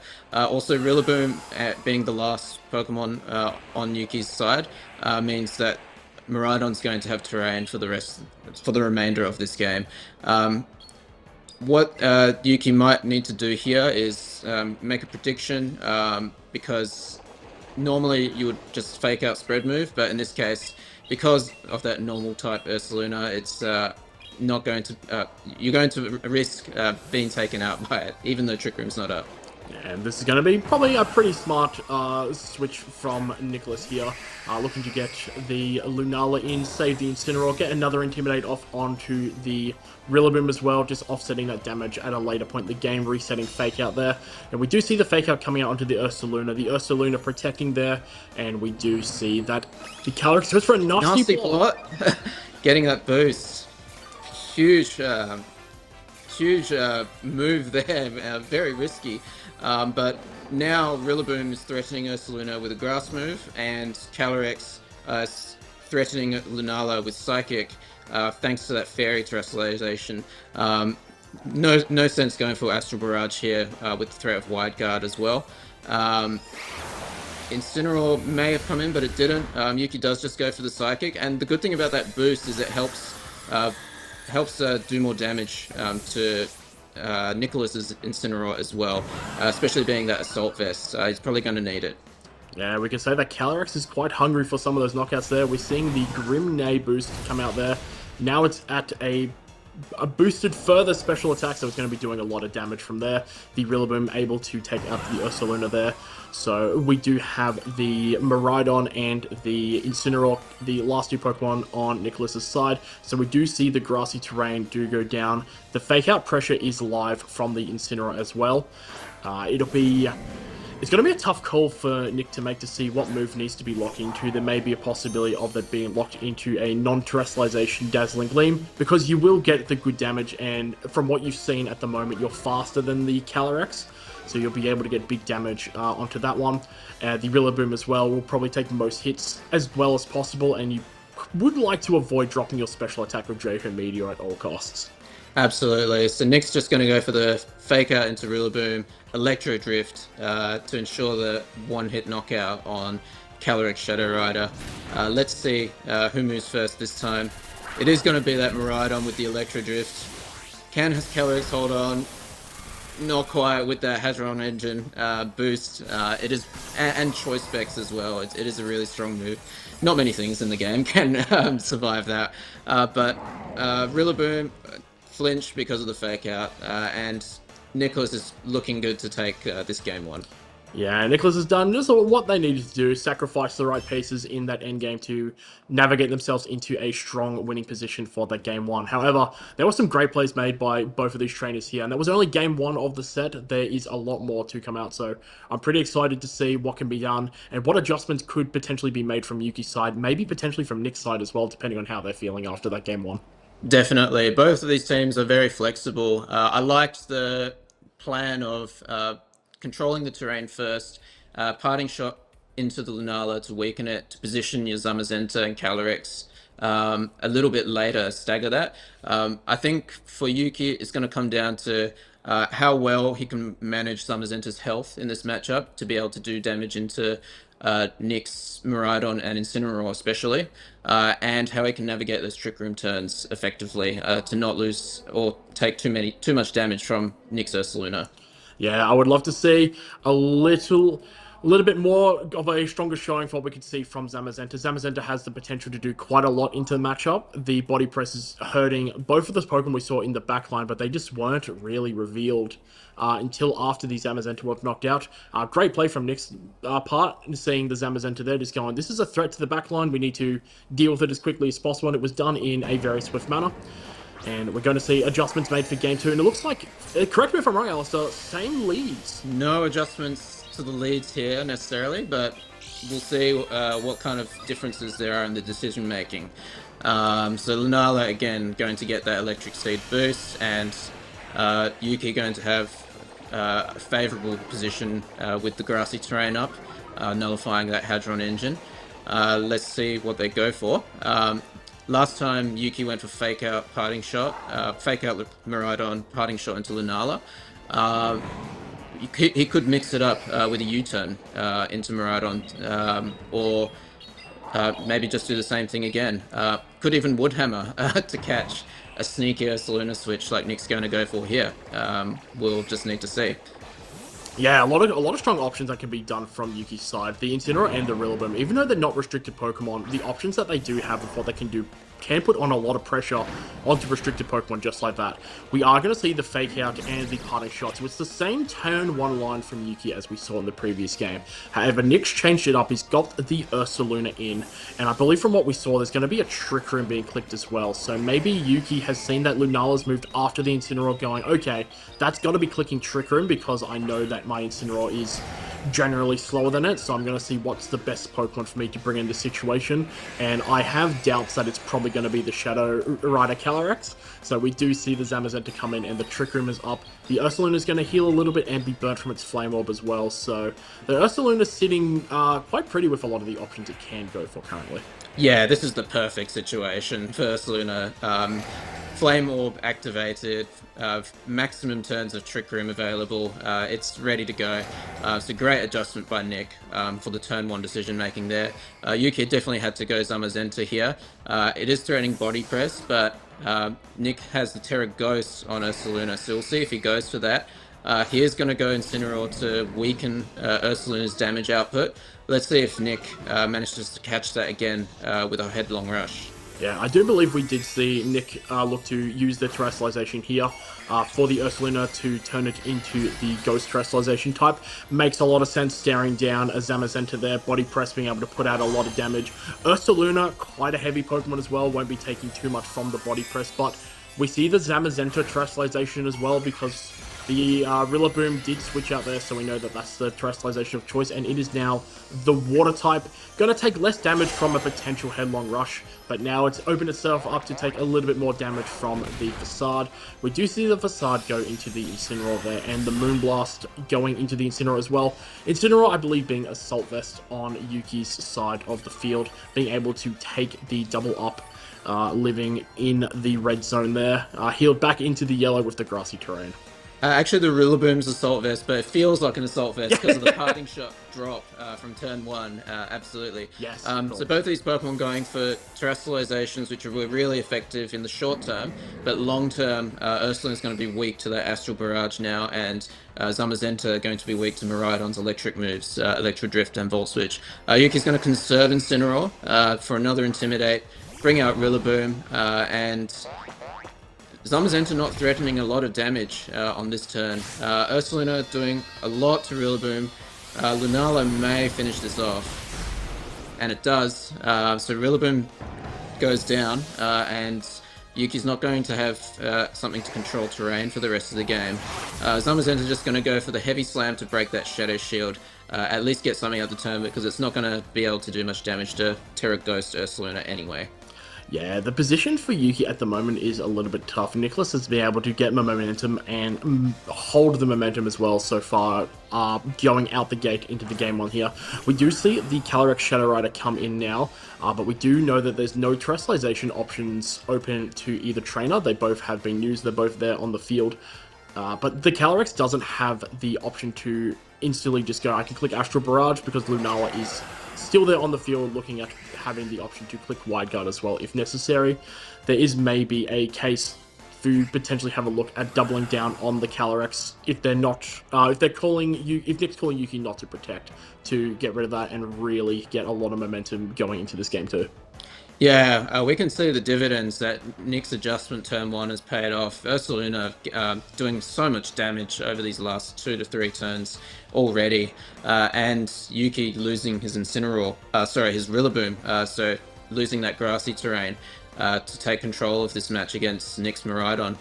Great prediction by Yuki, leaving Calyrex in there, but Nick pinned this slot with the Moongeist Beam. So no matter what Calyrex did, if it switched or stayed in, something was going to go down this turn to Ursaluna's Facade and Moongeist Beam. Yeah, absolutely brilliant pin there. Knowing that the Zamazenta isn't putting off much damage pressure into the Lunala or the Ghost-type Ursaluna, with the Facade being able to knock out the Incineroar if it looks to pivot back in, and the Moongeist Beam knowing that it can one-hit knock out the Calyrex Shadow Rider due to being 4 times weak to Ghost moves with its Psychic and Ghost typing as well. So, yeah, Nick really keeping the lead, running away with it, just playing what's in front of him as well as he can. Yeah, we've seen the Zamazenta sit on the field for several turns now, not being able to do much. So Nick's plan of having that Terra Ghost, Ursaluna, and Lunala in front of it and just focusing on the partners has been really strong for him. Looks like he's in a favourable position to take this game too. Heavy Slam doing a good chunk there to Lunala, but without Calyrex Shadow Rider, it's going to be quite difficult for Yuki to take this Lunala out, let alone this Ursaluna that's just ran away with this game essentially. Yeah, the grassy terrain as well has honestly been doing Nick potentially more favors than Yuki there, keeping Ursaluna just pretty much only 1 tick of burn health because it's been healing off that burn damage.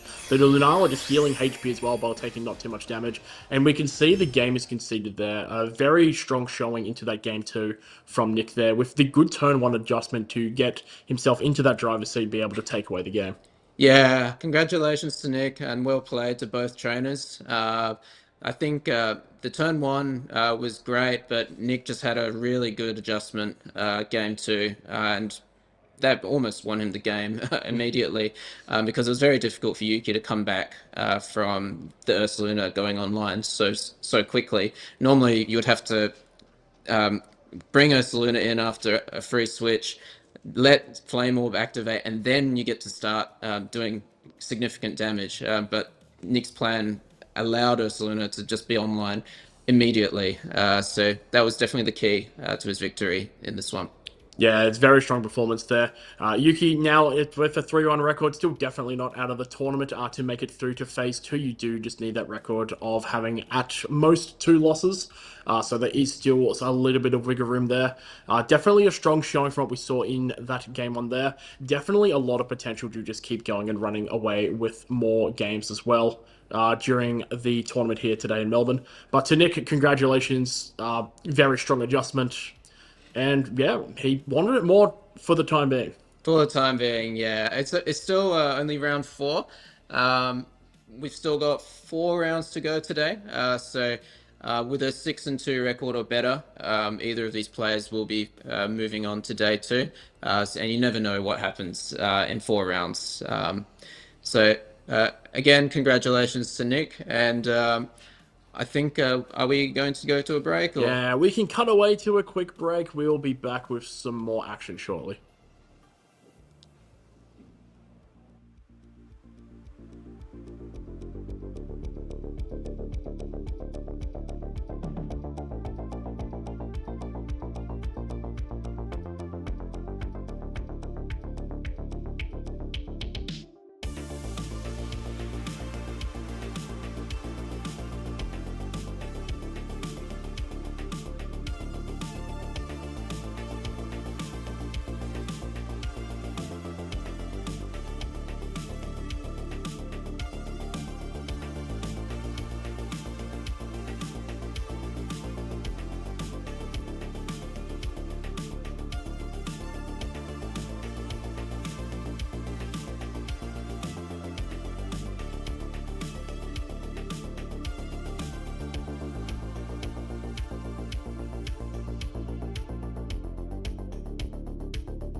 Welcome back to the Melbourne Regional 2026 VG. I'm here with the winner of round 4, Nicholas Khan. Congratulations. You just had a really good set with Yuki Kono. How do you feel? I feel quite good. It's a pretty strange matchup because there's a lot of issues in terms of speed, but I think once I figured out he was modest and my Miraidon was faster, it opened up a lot of options for me. Yeah, absolutely. We saw Yormaraidon moving before that Calyrex Shadow Rider, which definitely looks to be favourable for you.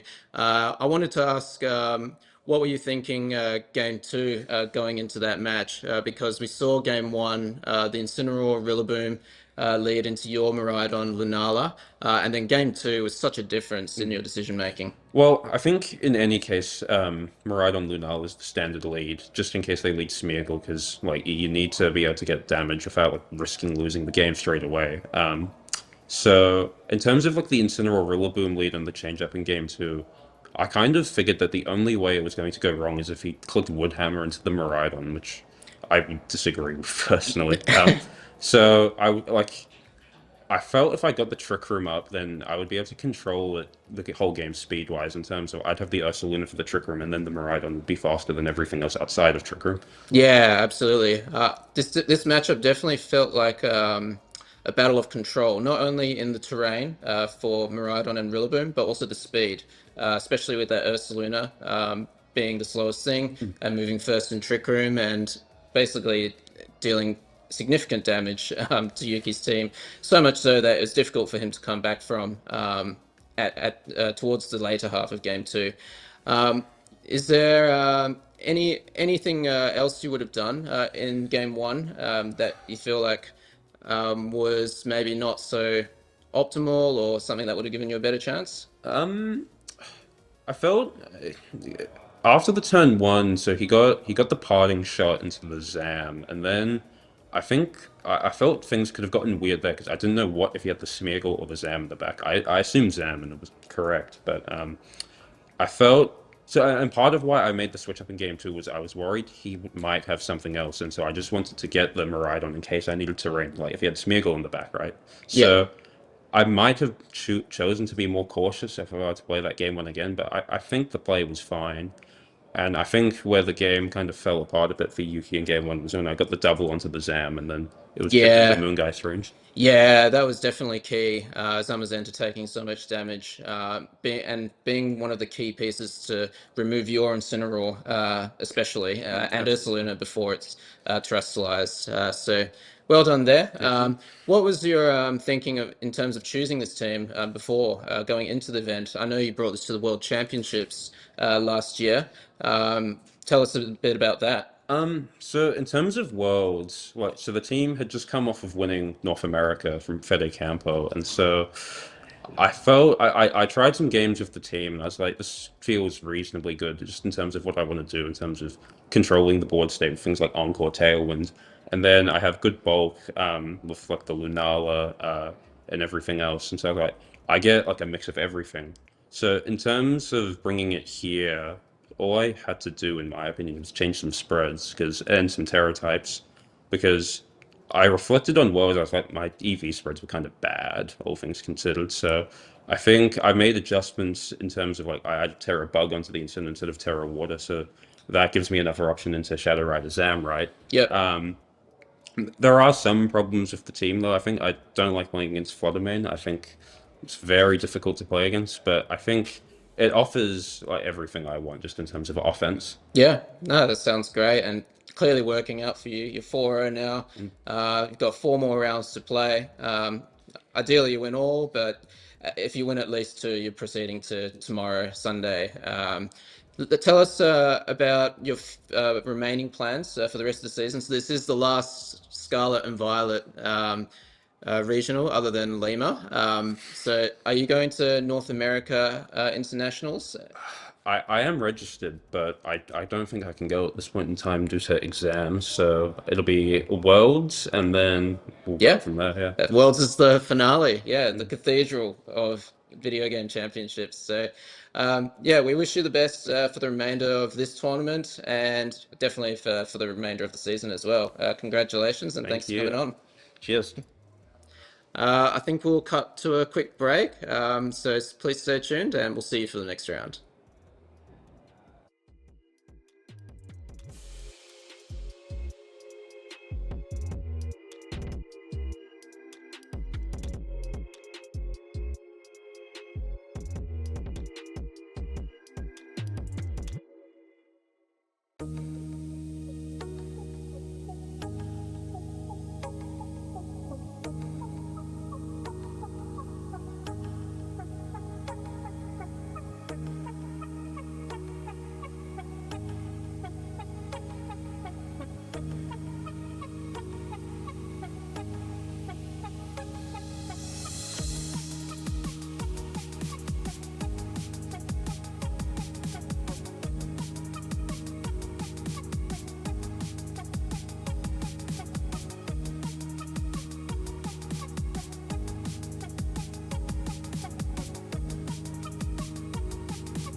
Snom. Snom? Yeah. Why Snom? It's pretty cute. I have a big plushie of it. Oh man, that's a very good question. So in terms of competitive Pokemon, I played a lot when Megas were a thing. Really liked Mega Salamence. The aerial 8 boosted hyper voices that you get to click, absolutely amazing. Absolutely love that Pokemon. In terms of putting competitive aside, if I want to like actually answer that question, love Tyranitar. It is such a cool design for a really strong Pokemon. I'm so happy whenever I get to use it, whenever I get to see it. One of my favorites. Ooh, my favorite Pokemon is Togepi. It's not really the most relevant Pokemon because it's a baby Pokemon, but we saw how dominant Togekiss was during the early days of Sword and Shield. And yeah, Togepi is like just super marketable. Definitely Garchomp. My favorite Pokemon is Torterra because it was my first starter, and I think it's pretty cool. Look, my actual answer is Ditto, but I'm supposed to say Wailmer because I did well in a Go regional one time, but it's Ditto. Jinx. It's definitely going to be Regirock. It's changed a lot over the years, but 2018, getting top cut with it definitely solidified it there. My favorite Pokemon is Teddiursa. Just extremely cute. Yeah. Greeky, definitely. It's between both Chandelure and Ceruledge. Ooh, very nice. Frostmoth. Frostmoth has been my favorite Pokemon since I played Sword and Shield. I think it just looks very elegant and I love it shiny, how it's that mint green. So my favorite Skitter, it's cute. That's a good question. I think my favorite Pokemon would have to be Amoonguss. It's my favorite competitive Pokemon to use. I think it's just broken, cool Pokemon. Galarian Moltres. That's not an easy question, but it changes over time. Recently, Manectric, because I've been using Mega Manectric a lot in Champions, so I'd say at the moment, Manectric, my favorite Pokemon. I've actually got two. From the olden days back when I started, Hydreigon has always been top of my list, but recently I've also fell in love with Iron Bundle, so those have got to be my two favorites.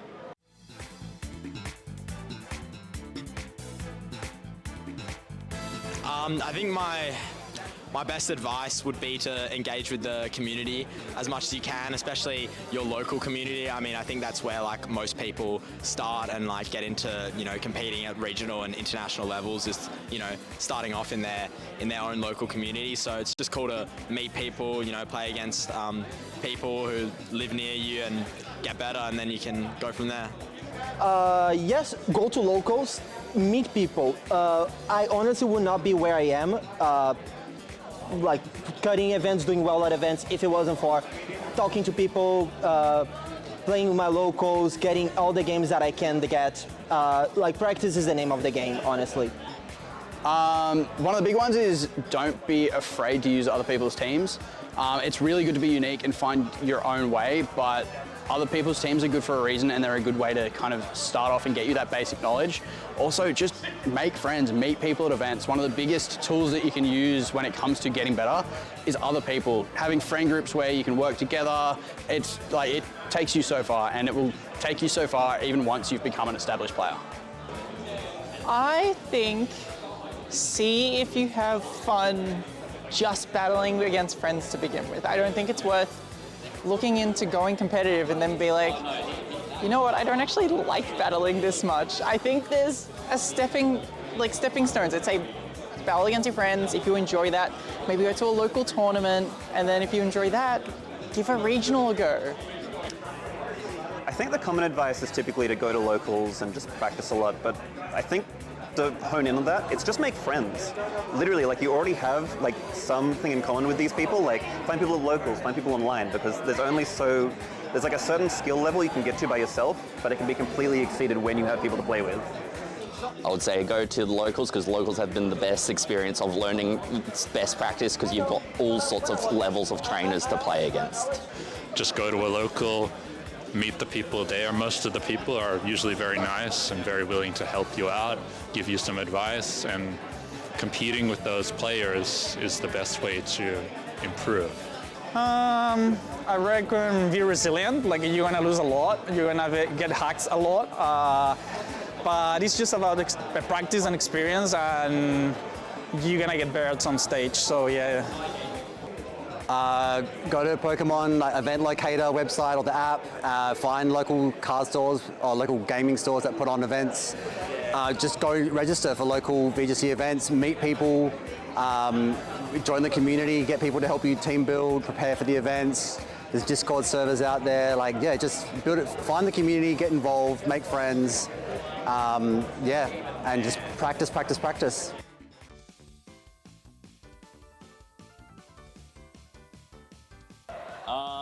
Just a lot of getting games in and I guess practicing with your friends. So specific matchups is good. I do a lot of preparing with friends and just scrimming and labbing different matchups, as well as just talking about the matchups and all the, just laddering as well. But I think that recently, the thing that I've been trying to do differently is playing a lot, but also reflecting a lot on your results. If you win a game, sometimes you got lucky and that sort of thing. And I think when it comes to these big tournaments, you have to be winning, but you also have to know why you're winning. And I feel like I'm overcomplicating this response a lot, but I think that for me recently, focusing more on data and results and that sort of thing, again, is better than, sometimes when you're winning a lot, you get kind of a sugar hit, but then you go to a tournament and you learn, after round one, that your plans were not as consistent or as reliable as you thought they were. You have a panic attack and a meltdown. So I've been trying to focus more on that aspect recently. Yeah. Well, I typically try to talk to a group of friends, see what everyone else is feeling like is good into the meta right now, look at what has succeeded in previous tournaments, find something that I have either a little bit of experience using or something that I think would be fun to use, and then just practice on ladder and, find my matchups and then get some sleep the night before. Going into a major, I try and figure out what are some of the most common teams that I think I'll be playing against, top 10, top 20, depending on the meta. And then I get my friends to play that team against me over and over and over again until I can just kind of play the matchup in my head and just know what to do or know what sort of situations I can be in and figure out how to play out of it. And it's honestly just a lot of repetition and note-taking. Yeah, so I definitely like to have my team at least a couple weeks before the tournament, and then once I can finally lock in on what team I want to use, I'm doing a lot of practice sets into the target matchups, whatever's popular in the metagame, whatever I expect to be played at the tournament, as well as, playing, on the in-game ladder or whatever ladder it might be. That's the main way that I prepare. Lots of practice, studying the common matchups and making sure I have game plans into all of them. Have a good sleep, drink lots of up and goes, bananas, hang out with my mates. One of the big things that I think people don't really take into account is the teams that your friends are using, while they may be different to what you use and you don't want your friends to be necessarily as good into you because you still want to win the tournament, getting practice with your friends against what they're using, what they're good with, is kind of the best practice that you can get. You want to play against people that are the best with whatever you want practice into, and 9 times out of 10, the rest of your group, whatever they're using, you want practice into that. And the odds that you're going to verse specifically your friend are very low, especially at the beginning of the tournament. Once you both start doing well and come to the top, look, there's a good chance you'll face each other, especially if it's finals. But bouncing off your friends is one of the biggest things you can do, and leading up to a tournament, don't be afraid to reach out to your friends and be like, hey, look, I really need help in this matchup. Can you give me a hand with it? It's really important, and your friends are there for a reason. You guys want to help each other, and you all want to do your best at the tournament. I try to study the meta, try to check what other people is playing. I try to counter the teams I think they're gonna be most play at the tournament. Sometimes that goes well. Some other times I mispredict and then I do bad. But yeah, that's my general advice. The best thing I would like to do is generally like to practice as much as possible. Generally have a couple of mates in a circle that can practice some difficult matchups for your team to make sure you have lines down to make sure that you're comfortable into them, and to make sure that ideally you can go through as best as possible without too many hiccups into your bad matchups. It's a good question. I like to start by copying a team, or at least a strategy that I've seen that other people using, something that's done well recently, or something that beats me when I'm playing on in-game ladder. and I find something that looks cool that I want to try, I use it, and then as I'm practicing with it, I figure out what I could do better for myself. So I think, you know what, in this case I really would have liked a Prankster Encore there, so maybe I'd swap out the Tornadus for a Whimsicott, something like that, figure out what works, I take something that exists and then I build off that, and I just keep practicing until I get about a week before, in which case I realize my entire team's been built wrong, I panic, rock up to the event and play the best I can anyway. I practice at least 100 games on ladder and lots of limitless tournaments, if there is any.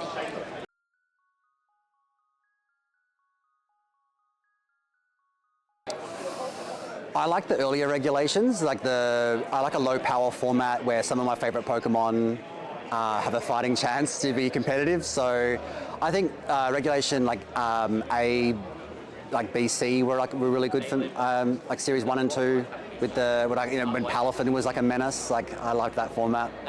Yeah, absolutely. Regulation H.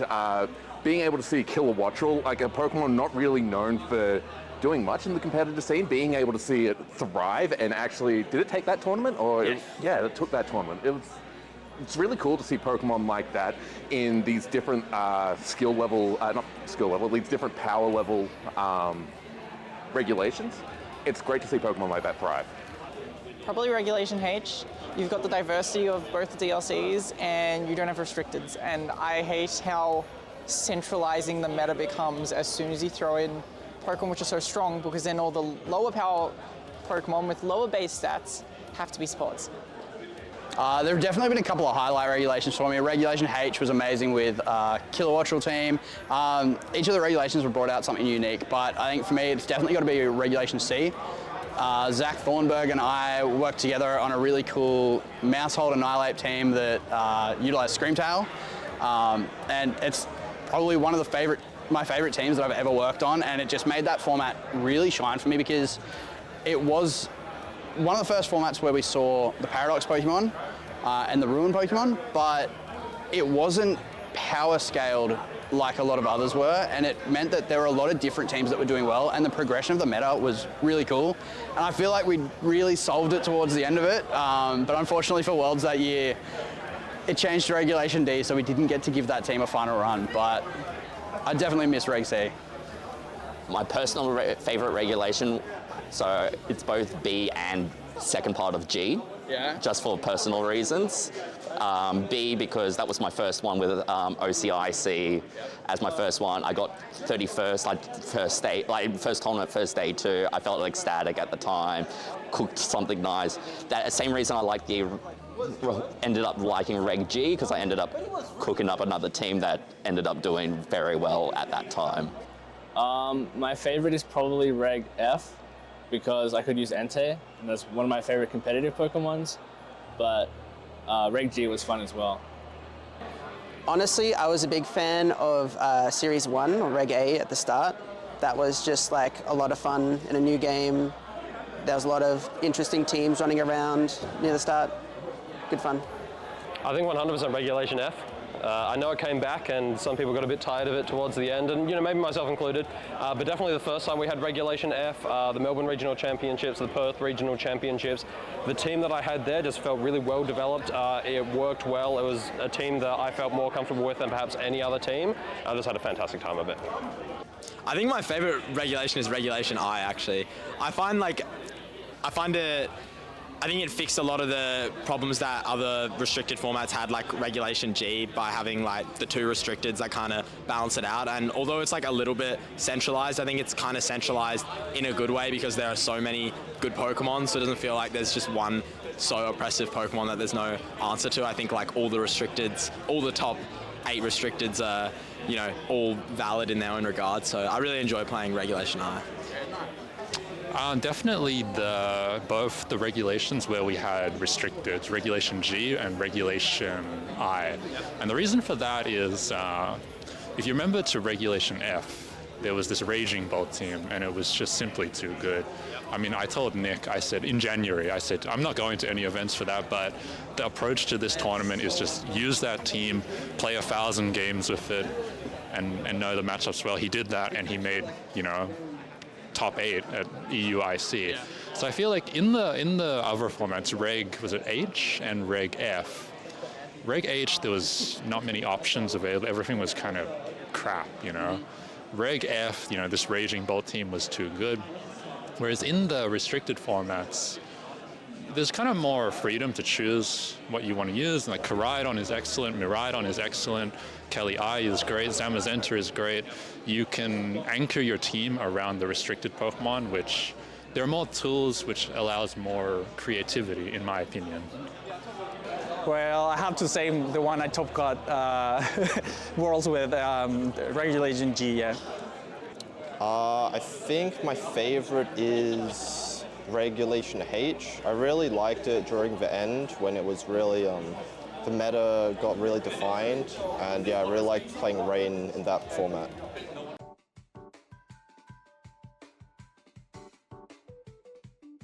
Honestly, the Ruinous Pokemon, so I'd say out of any of them, Chi-Yu is just big damage. Very funny. I think definitely Ogerpon. I feel like it's really, really good at a number of different roles, and pretty much every one of its different types has been good at some point throughout the game. You can, make it just all in on offense, and it can just do a lot of damage, typically Ogerpon Hearth Flame, or you can really make it bulky, do like Wellspring Ogerpon, and just it can be there as this good like redirector or defensive kind of pivot, that kind of thing. But then there's also like just the plain grass Ogerpon that can just do weird stuff as well. It has a weird move pool, so I feel it's a very, very just competitively balanced Pokemon, which is a bit rare to find these days. Oh, that's a good question. I think it would have to be Miraidon. I think it's like the best like the most optimized competitive Pokemon ever with its ability and its moveset and its stats. Like, I think it's just ridiculous. Like, Ursaluna, both of them. They're incredibly broken, and they have given me a little bit of success, so. I really like Chen Pao. It's good to get some competitive ice types. I like the play style that Chen Pao has. This whole things like Terra Normal Extreme Speed with Chen Pao support, and like things like Dragonite and Entei have been really relevant with Chen Pao. I like Chen Pao. The design as well is just great, and newer Pokemon as well. I play Pokemon for so long, it's hard to picture like which generation they all come from. King Gambit's great as a Pokemon and a design. I'm not a big fan of Koraidon, Miraidon. Pokemon on motorbikes doesn't really fit my style, but I think most of the designs in Gen 9 have been great, and there's certainly like a lot of powerful options. Like Chi-Yu is another one that's like pretty menacing. Fluttermane, how could I forget Fluttermane? It's on my team this weekend, spoiler. Fluttermane, like Terra Fairy, Moonblast, it's just very satisfying playing with Fluttermane. It's you need a fairy type, Fluttermane. I think a lot of the Paradox Pokemon have, come in with a lot of strengths, especially, when we call out things like Fluttermane, Roaring Moon, Iron Hands, these really, really strong Pokemon. The way that these Pokemon were designed by, the Game Freak, the way they work competitively is they're very, very strong. Golden Go as well, I think, has a very, very cool ability. It's got good stats. That's also been very impressive, especially in those lower powered formats like Regulation A, Regulation H. And Miraidon and Koraidon, the poster children of the series, the two Pokemon on the front of the covers, I think they both, put in great performances. Miraidon at the start proving itself to be very, very strong, but recently Koraidon's been able to prove itself as well and become a world champion. Oh, okay, wait. I think I know. Yeah, my favorite Pokemon Scarlet and Violet is probably Charladon. Probably Miraidon. Just how much, you can one-tap anything, it lives hits, and can just KO back. Probably Ogerpon. I think Ogerpon, you've got so much versatility in its masks, and it's got such a wide move pool where it can go DPS in lower power formats, or it can go full support in higher power formats. And the whole mechanic of changing types being outside of battle also makes it much easier to build with, but also plan against, and so it feels like a fairly balanced Pokemon while not being too oppressive. Look, honestly, it's got to be Ursaluna. It's one of those Pokemon that I originally saw as, oh, this is a really heavy hitter, but it's a Trick Room sweeper. So if you're not running like a Trick Room team or a Trick Room mode, it's really tough to use. But then Regulation H came around, and my friend Dimitri was using the Kilowattrel team, and really opened my eyes to max speed Ursaluna on a Tailwind team, and really showed me kind of just how versatile the Pokemon is. It's already naturally bulky. If you go that slow mode, you can make it even bulkier, but you can go fast and just start hitting threats early. And like, I think it's shown, not just for me, but for a lot of people, is really one of the top Pokemon of Scarlet and Violet. I will have to go with Sterile Edge because every format I try to make it work. Each time there's a little you'll be surprised about the move pool, how deep it goes, that you're like, wait, it can learn that, it can learn that. It's very, very well diverse, really. Awesome. Ooh. Very good question. I kind of want to say Raging Bolt, because we knew it was going to be strong, but I think it was just like a little bit stronger than I would have initially anticipated. Taking DLC aside, probably Meowscarada in the early days of the Scarlet Violet format, just something that would be able to just like threaten a lot of Pokemon with a lot of really fast speed, and the guaranteed critical hit from Flower Trick to get around some of those nasty Dondozo matchups that were appealing early in the formats as well. Well, King Gambit is kind of like Menace and like Iron Hands, and in general, all the Paradox mons are kind of broken, so yeah. Really good. And Ogerpon as well. Yeah. Probably Chen Power. Seems like that mon's good in every format.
Hello, everybody, and welcome back to the Melbourne Regionals 2026.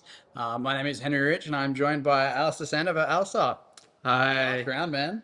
Thanks. Thanks, Henry. Looking forward to this round 5 casting with you. We've got some fantastic players to watch. Who are they, Henry? Yeah, so we've got Kieran Singh versus Scott Kennedy, two seasoned Australian players. Kieran, I think, needs no introduction, but the 2024 Melbourne Regional Champion, has a number of other top cards, has been performing really well this season.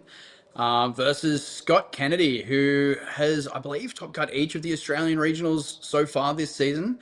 And has always been running some really interesting teams and is a really big fan of screens, as we see the Grimmsnarl here with something we haven't seen today, or we haven't really seen a lot of it in Reg I. But why don't you take us through Kieran's team a little bit? Yeah, absolutely. We can see that prominent Miraidon Calyrex Ice Rider core there, accompanied by Urshifu Rapid Strike, Amoonguss, Volcarona, and Incineroar. Miraidon Calyrex Ice Rider, really strong offensive coverage. Miraidon's electric moves resisted by Grass and Dragon predominantly, which just get absolutely destroyed by Calyrex Ice Rider's Glacial Lance. And good bulk overall on the team as well. And Volcarona is something not commonly seen on this composition, but can put in a lot of work, especially against those Calyrex Shadow Rider Zamazenta teams.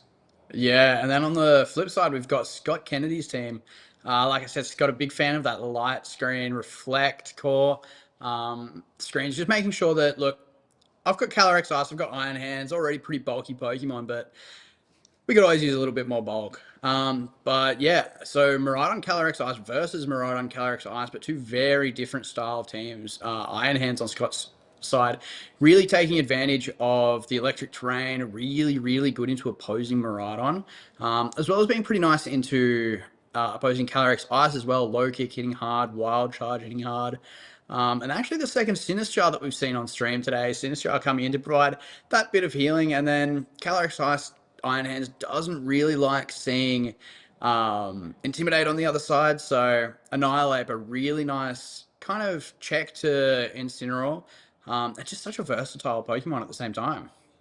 We can see that it's the Choice Scarf Final Gambit Annihilate, so looking to possibly lead that with Calyrex Ice Rider and go for a Final Gambit into Trick Room to set up for an Iron Hand sweep, potentially under Trick Room.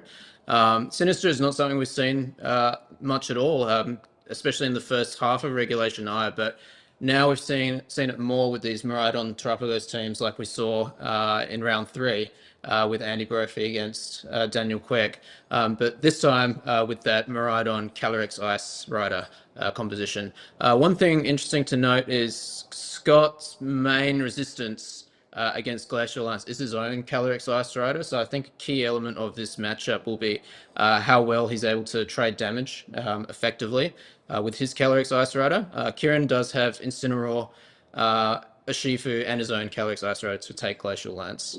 Yeah, so Kieran's definitely got the more, you'd almost call it balancy style here. He's got the big pivot, fake out redirection core that Incineroar and Amoonguss provides, whereas on the other side, we've got the same fake out redirection core where we've got the Iron Hands and the Sinistrar, but there's not that big pivot option coming out from Scott's end there. Amoonguss much more happy to switch in and out of like big attacks, getting that recovery with the Regenerator, able to put things to sleep with the Spore, but it is always interesting to see Amoonguss on those Miraidon teams and see how they control putting things to sleep versus bringing the Miraidon in. But the Volcarona as well, a really interesting option here. It's one of the Electric Seed Quiver Dance variants, which carrying Giga Drain and Fiery Dance. So not the common like Heat Wave or Struggle Bug, like not the common spread moves we normally see. It's going to be really interesting in this matchup, that's for sure. And looks like we're going to go into game 1. Scott leading Annihilate Calyrex Ice Rider, and Kieran leading his own Calyrex Ice Rider with a Urshifu Rapid Strike. Both of them having a resistance to Glacial Lance. Kieran opting not to lead his Choice Scarf Miraidon into Scott's Choice Scarf Annihilate. In fact, didn't even opt to bring it at all. It's going to be difficult for him to pivot with Incineroar given and Defiant ability. He doesn't want to give it a boost, but if it's in Scott's interest to set up the Trick Room, then the Choice Scarf Annihilate may not even want to be on this field at all. It may want to just go for a Final Gambit. Yeah, we often see that Final Gambit on a Scarf Pokemon really well paired with just going for a Final Gambit, get rid of something, set up Trick Room, and then go for a sweep on the opposing speed ends. But Kieran just getting his Calyrex Ice out of there in favor for that Volcarona, doesn't want it potentially taking something like a like that Final Gambit, as our first Terastallization comes out, and it is on the opposing Calyrex Ice. Scott going for that Terra Water, making sure, look, Surging Strikes can absolutely come out here. I'd rather take as little damage from that as possible. Terra Water meaning that if a Glacial Lance had come out there, that would have been okay too, but it's not a Final Gambit. Instead, Annihilate going for that Coaching, boosting this Calyrex Ice's already high attack stat even further. And while the defense won't help against the Urshifu, that Terastallization sure does. Look how little damage that's taking. Yeah, Calyrex Ice Rider definitely showcasing its bulk here. And another thing about the Terra Water is it's especially effective here, given that Kieran did not bring Miraidon to hit it for super effective damage. So going to be interesting to see how Kieran navigates knocking out Scott's Calyrex Ice Rider. Also, this Annihilate's locked into Coaching under Trick Room. So does it stay in, or does it just take a Surging Strikes right now, or does it switch out? And does Scott have anything to switch out into Surging Strikes and Volcarona's attack? Yeah, so there's that Annihilate getting off the field, saving itself for later in favor for the Iron Hands. One of the perfect Pokemon that you want on your side when Trick Room is up. Glacial Lance coming out from the Calyrex Ice into 2 resist, but with the +1 attack, doing pretty respectable damage as a Giga Drain comes out from Kieran's end on that Volcarona, gaining back a little bit of the HP that it just lost there, and bringing the Calyrex Ice down very low, even lower thanks to that close combat. Not quite enough because of that defense boost, but that special defense and defense drop on the Urshifu is going to start adding up, because now not only is there a Calyrex clicking Glacial Lance, which is pretty happily going to take an Aqua Jet, but the Iron Hands is something you've also got to worry about. Absolutely. In fact, because of that drop, it might even be in range of a Glacial Lance, given the Coaching boost and the drop from Close Combat. So Kieran's going to switch out to mitigate any possibility of that, bring in his own Calyrex Ice Rider. We'll see which one Iron Hands chooses to fake out. Well, Volcarona just goes for Protect. Fair enough. There is a world where you can let Volcarona get faked out if Iron Hands did go for it for the Flame Body Burn, but probably recognise that a +1 Glacial Lance and the Wild Charge may be enough to pick up this Volcarona. So good defensive play by Kieran here, stalling another turn of Trick Room effectively without taking too much damage. Yeah, and we're in a position now where, while Scott was the one that set up the Trick Room and wanted that speed advantage on his side, this Calyrex is really low. So even though you're getting off these big +1 Glacial Lances, you're doing it into essentially 3 resists right now. The Volcarona resists, the Urshifu did resist. The Calyrex Ice on Kieran's side is happily taking at least another Glacial Lance or 2. Whereas Scott's is just really low, and it doesn't really have a way to recover itself at the moment unless there's something like that Sinshine the back. And with Incineroar coming out and getting the attack drop onto the Iron Hands, Clear Amulet keeping the opposing Calyrex Ice safe, but Iron Hands moving first in that Trick Room, getting off a low kick for pretty nice damage, and high horsepower, even with the +1 defense, more than enough to take down the Calyrex Ice. And that really flips the role here, because now I think Kieran's Cali Ice is going to thrive a bit more in Trick Room than the Iron Hands plus whatever Scott has in the back. Yeah, especially with Faker online from Kieran's Incineroar. This Annihilate is Choice Scarf and will move last out of these 4 Pokemon under Trick Room. So what Kieran can do is, double Annihilate safely with 2 attacks, one from Incineroar and his Calyrex Ice Rider, after getting that Grim Neigh boost as well to take a knockout, or this Assault Vest Iron Hands, which also doesn't carry Protect. Iron Hands is going to go for the low kick here, showing that it's slower than Kieran's Calyrex, therefore moving first under Trick Room. Huge Glacial Lance from the from the boost, and Incineroar going to finish off this Annihilate with Flare Blitz. Yeah, so the Annihilate going down there, and I believe that's not the only thing going down there. Trick Room should be ending this turn as well. So really nice turn to take down that Choice Scarf Pokemon, and we just saw then the Iron Hands was moving first in Trick Room. It's probably going to be moving after everything else now that Trick Room is down, but we didn't see it from Kieran's end, but it's coming out from Scott's end. There's that Miraidon, almost guaranteed to be moving first before anything else on the field right now. We're in a situation again where the Calyrex Ice has done a lot, but it's very low, so it's probably not going to be able to hang on to another hit coming out from this Miraidon, but the damage has really already been done. Kieran now has all 4 Pokemon left. This Iron Hands is so, like, vulnerable to really any hits coming out from either of these Pokemon. And the Miraidon, as good as it is, it's not the best Pokemon when it comes to dealing damage to both the opposing Pokemon. It wants to pick its target and try to take it down. As we see there, the Electro Drift, that single target move coming into the Protect on Kieran's end. Really nice Protect there, just making sure that you maintain that Pokemon advantage, as instead of going for something like a Flare Blitz into that Iron Hands Kieran, recognizing he's already ahead and just making sure that, look, I can pivot out, I can give myself a bit of a better position here and bring in the Incineroar later for Fake Out. Volcarona hitting the field, and Miraidon's already moved, so you don't need to worry about a big electric move from there. And with that Electric Seed, you're much happier to take a hit from this Iron Hands as well. Absolutely. One thing to note is this Iron Hands actually ended up getting a defense boost from the Quark Drive after that Intimidate drop from Kieran's Incineroar. I'm not sure if that will be a factor. It may help it live or survive a Glacial Lance from Kieran's Calyrex Ice Rider. Also, Scott's Miraidon actually outspeeds Kieran's entire team at this point, since Amoonguss is his last Pokemon. So with even though those +1 Glacial Lances were resisted, there may have been enough damage done by Scott's Calyrex Ice Rider to set up for this final sweep by his Miraidon. He's going to go for the Snarl here. Good call, knowing that he's going to pick up the Calyrex Ice Rider and weaken this Volcarona. And Volcarona will be able to get a Giga Drain off in return to heal back some of that health, but it is significantly weakened and going to be in range of this Iron Hands potentially. Yeah, a really nice play from Scott there, going for that Snarl after just having used the Electro Drift. And Wild Charge, even with the Terra Grass, oh, thanks, very much likely thanks to that critical hit. More than enough to take down this Volcarona. Bringing us down to a 2v2. It was looking like a very dominant position from Kieran there. But now he's left with Incineroar and Urshifu. He's got Fake Out pressure on the board, but this Miraidon is sitting very healthy right now and in a pretty nice spot to start trying to close out this game. Oh yeah, it wasn't Amoonguss. We already saw all 4. my bad.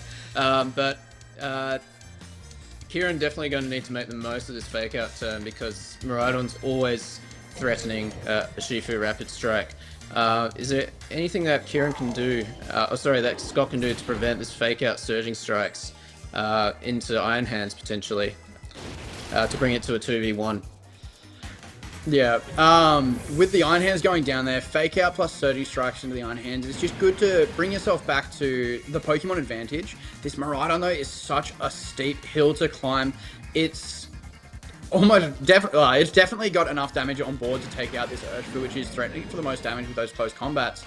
But at the same time, you've got to be able to make that call. Incineroar, while its knockoffs aren't doing as much as the Urshifu can, it's still going to stack up, especially if you're calling Protects or not calling Protects. This turn is going to be an absolutely massive one, because if this Miraidon is able to take out the Urshifu here, that's really big. But if the Urshifu protects and you don't start focusing down that Incineroar, the damage might just start stacking up fast and this Miraidon can deal it out. And we're going to see Scott's Miraidon go for the Electric into the Incineroar. So Kieran calling that target there. Urshifu going to get a significant close combat here, bring it into knockoff range from his own Incineroar. So good call by Kieran there, but it really could have gone either way this turn. I think, as we saw, because of the Assault Vest on Incineroar, Scott's Miraidon being Assault Vest, is going to need 2 Electro Drifts to take the knockout. So good call by Kieran. He's going to take game 1. Yeah, so the Assault Vest on one side paying off there, on the other side hindering a little. Assault Vest on Kieran's Incineroar really allowing him to comfortably take those electric moves at the end of the game, which from the look of the damage, meant that even if the Urshifu went down there, you might have been able to get off 3 knockoffs potentially, which should have been more than enough to take down the Miraidon. But the Miraidon, we've seen like the big Terra Electric Choice Scarf variants, the Choice Specs, even Life Orb. The Assault Vest just doesn't have the damage output that it like you normally see.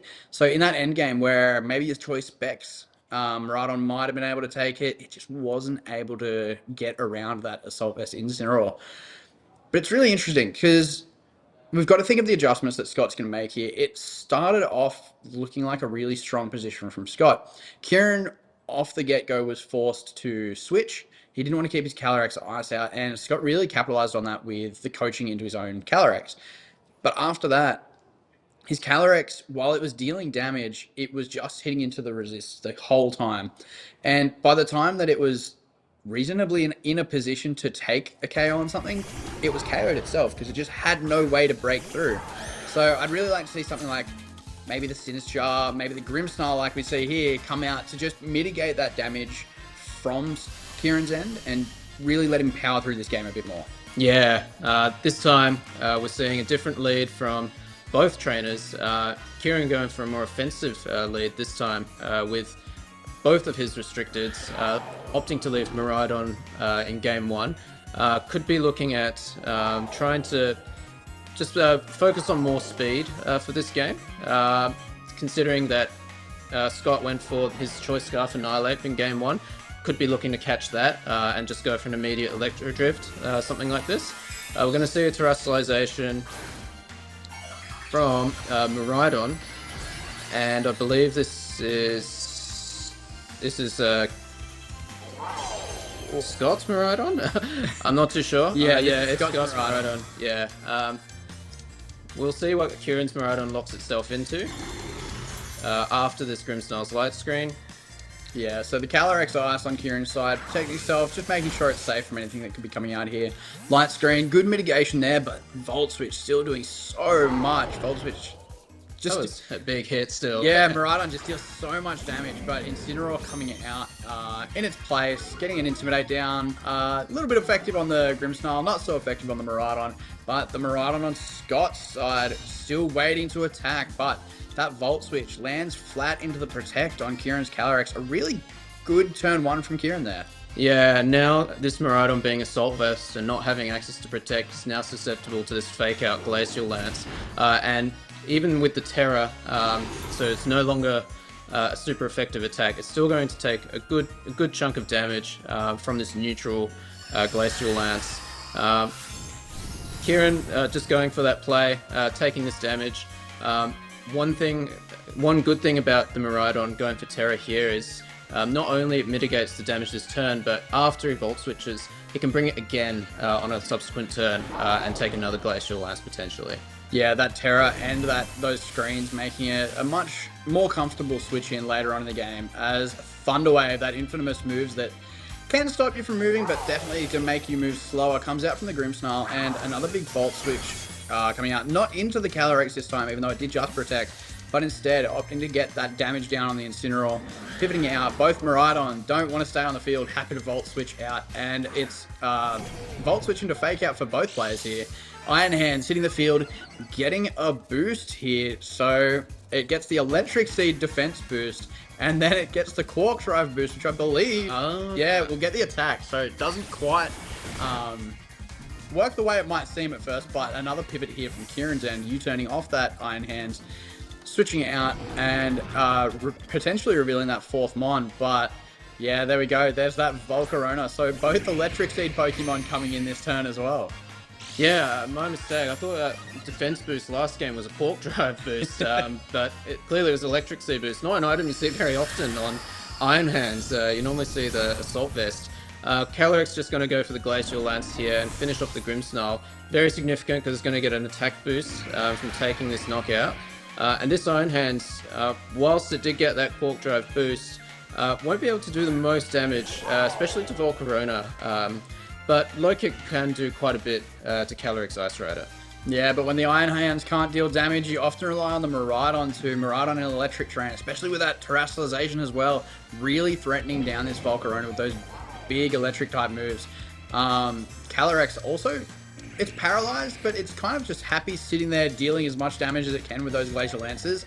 At this point, with the Grimmsnarl down, Kieran really wants to kind of put everything in range of his Miraidon in the back. If you can get off another Glacial Lance, maybe even two, the Miraidon should be pretty good to just start cleaning up. And Kieran, seeing that, goes for the Protect on the Volcarona, catches another big electric attack from this Miraidon on a Protect, a really good Protect there, as low kick comes out. Doing a lot more than we saw last game, so this time with the Cork Drive boost and no Intimidate as a critical hit. Straight through the screen, straight through the neutral damage, and Kieran takes down the opposing Miraidon. Huge knockout there. Huge knockout there. That's a really key piece for Scott in this matchup that's just off the board. And considering the Grimmsnarls are also gone, that brings us once again down to a 4v2. But this time, Scott Kennedy's big damage output is removed. Yeah, and Kieran recognizing that he needs this Volcarona healthy to deal with Scott's Calyrex Ice Rider in the back, which we see has come in now to replace that Miraidon knocked out just in the last turn. Volcarona perhaps free to go for a boost or just free damage with Fiery Dance with a 50% chance of getting a boost here. The Calyrex Ice Rider takes that pretty well actually with the screens up. Yeah, taking that very well with the screens up. And then the low kick, thanks to that paralysis coming out before Kieran's Calyrex has a chance to move. As Trick Room goes up, so you can see why it was so important for that Calyrex to be focused down. If Trick Room had gone up and Kieran's Calyrex was still around, it would have been the fastest moving Pokemon in Trick Room. But now there's no more electric terrain. Incineroar is free to come back out, but it is pretty, it's getting fairly low. It's sitting at just under 50% HP. And while both of these Pokemon are resisting the Glacial Lances, this Iron Hand is still going to be doing good damage to both of them. Yeah, and at the moment, because Incineroar was weakened by Scott's Miraidon's Volt Switch earlier, it may be in range of an Iron Hand's fighting type attack or Calyrex's high horsepower, especially since it hasn't had its attack weakened by that clear amulet. The Volcarona, however, looking pretty nice in front of these two, especially with that Electric Seed defense boost, so it's free to go for a Fiery Dance or Giga Drain to heal up more health as well. Yeah, especially with that light screen. We just saw the light screen is no longer on the field. So Volcarona really free to run rampant and just deal as much damage as it can. There's no defensive terrestrialization option on that Calyrex Ice. So those Fiery Dances, especially with that light screen gone, we already saw it do about 40%. It's going to be doing so much damage. And Incineroar recognizing that, look, there's probably a fighting or a ground move coming my way.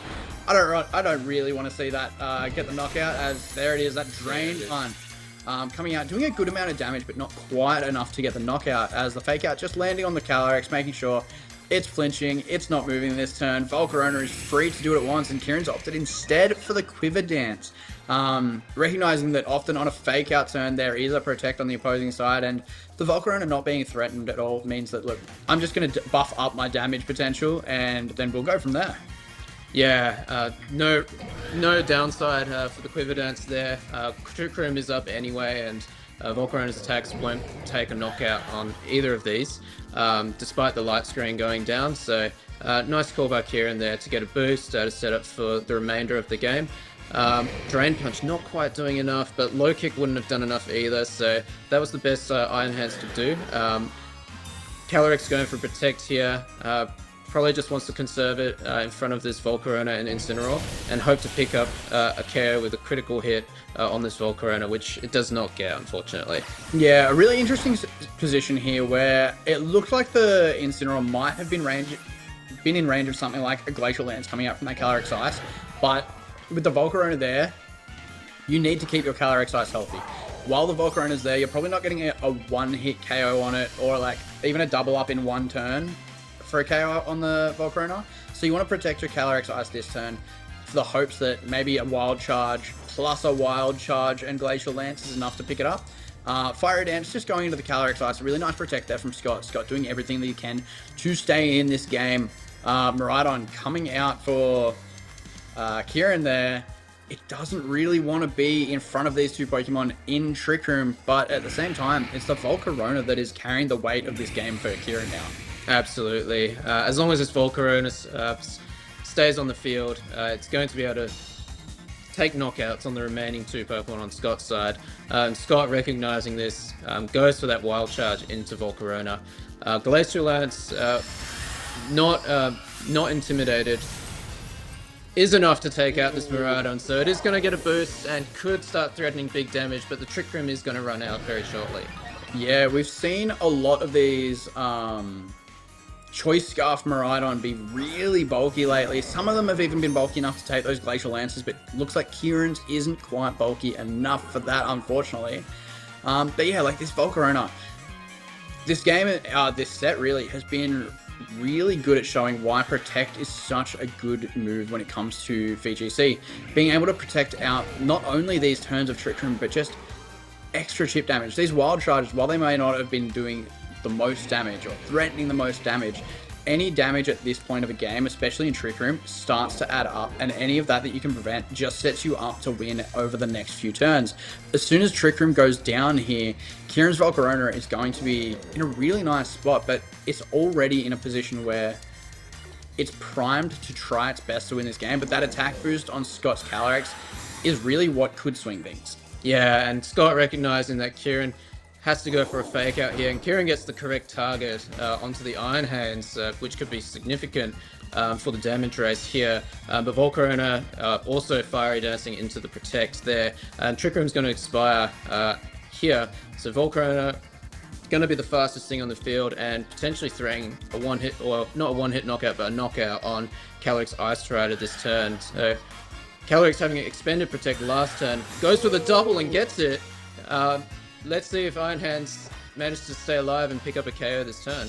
Yeah, it all comes down to Iron Hands really here, because if you don't get the knockout on that Volcarona, it's really not likely that you're going to get a triple protect on your Calyrex Ice. So Iron Hands really needs to get some damage down here. Electric Terrain's up. This is the perfect opportunity to do it. But no, that Electric Seed, the Intimidates, it stacks up so much. And while you did get the attack off finally, Volcarona shrugs it off.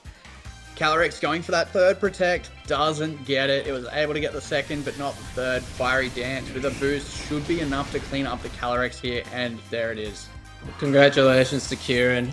We saw the merit of the Electric Seed on Iron Hands as well last turn, taking this Flare Blitz very comfortably, even this turn as well. But it's not going to be enough to 1v2 this Volcarona and Incineroar. Going for another chance at a critical hit there, but doesn't quite get it, and the Electric Terrain wears off. All Kieran has to do now is just go for a Fiery Dance and Flare Blitz, and that should be enough to finish this game.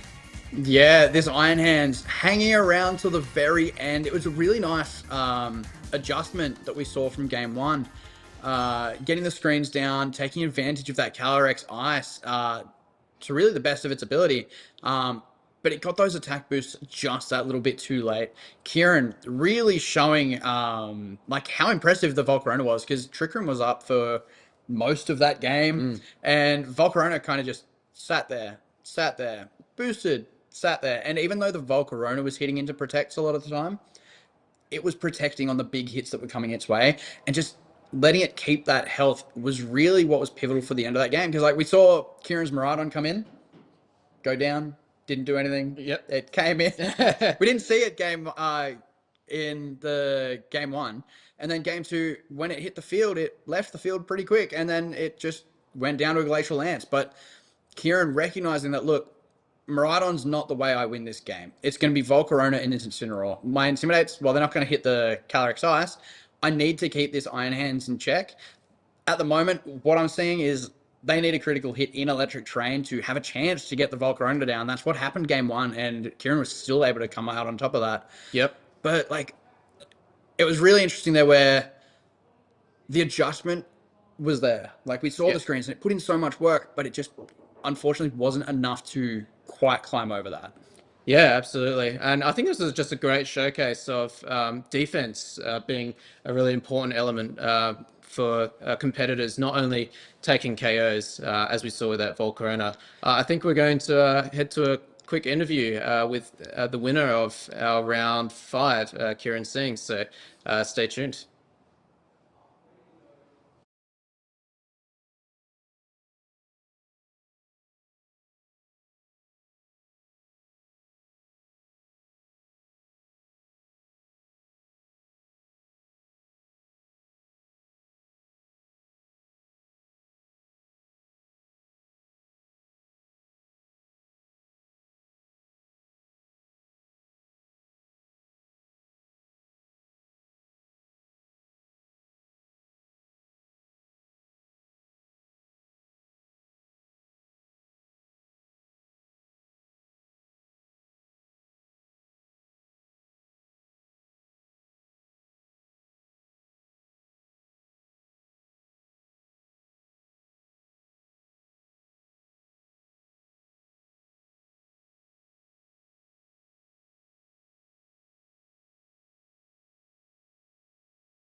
Hello, everyone. Welcome back. I'm here with our round 5 winner, Kieran Singh. Kieran, congratulations, man. That was a hell of a set. Thank you. I appreciate it, Henry.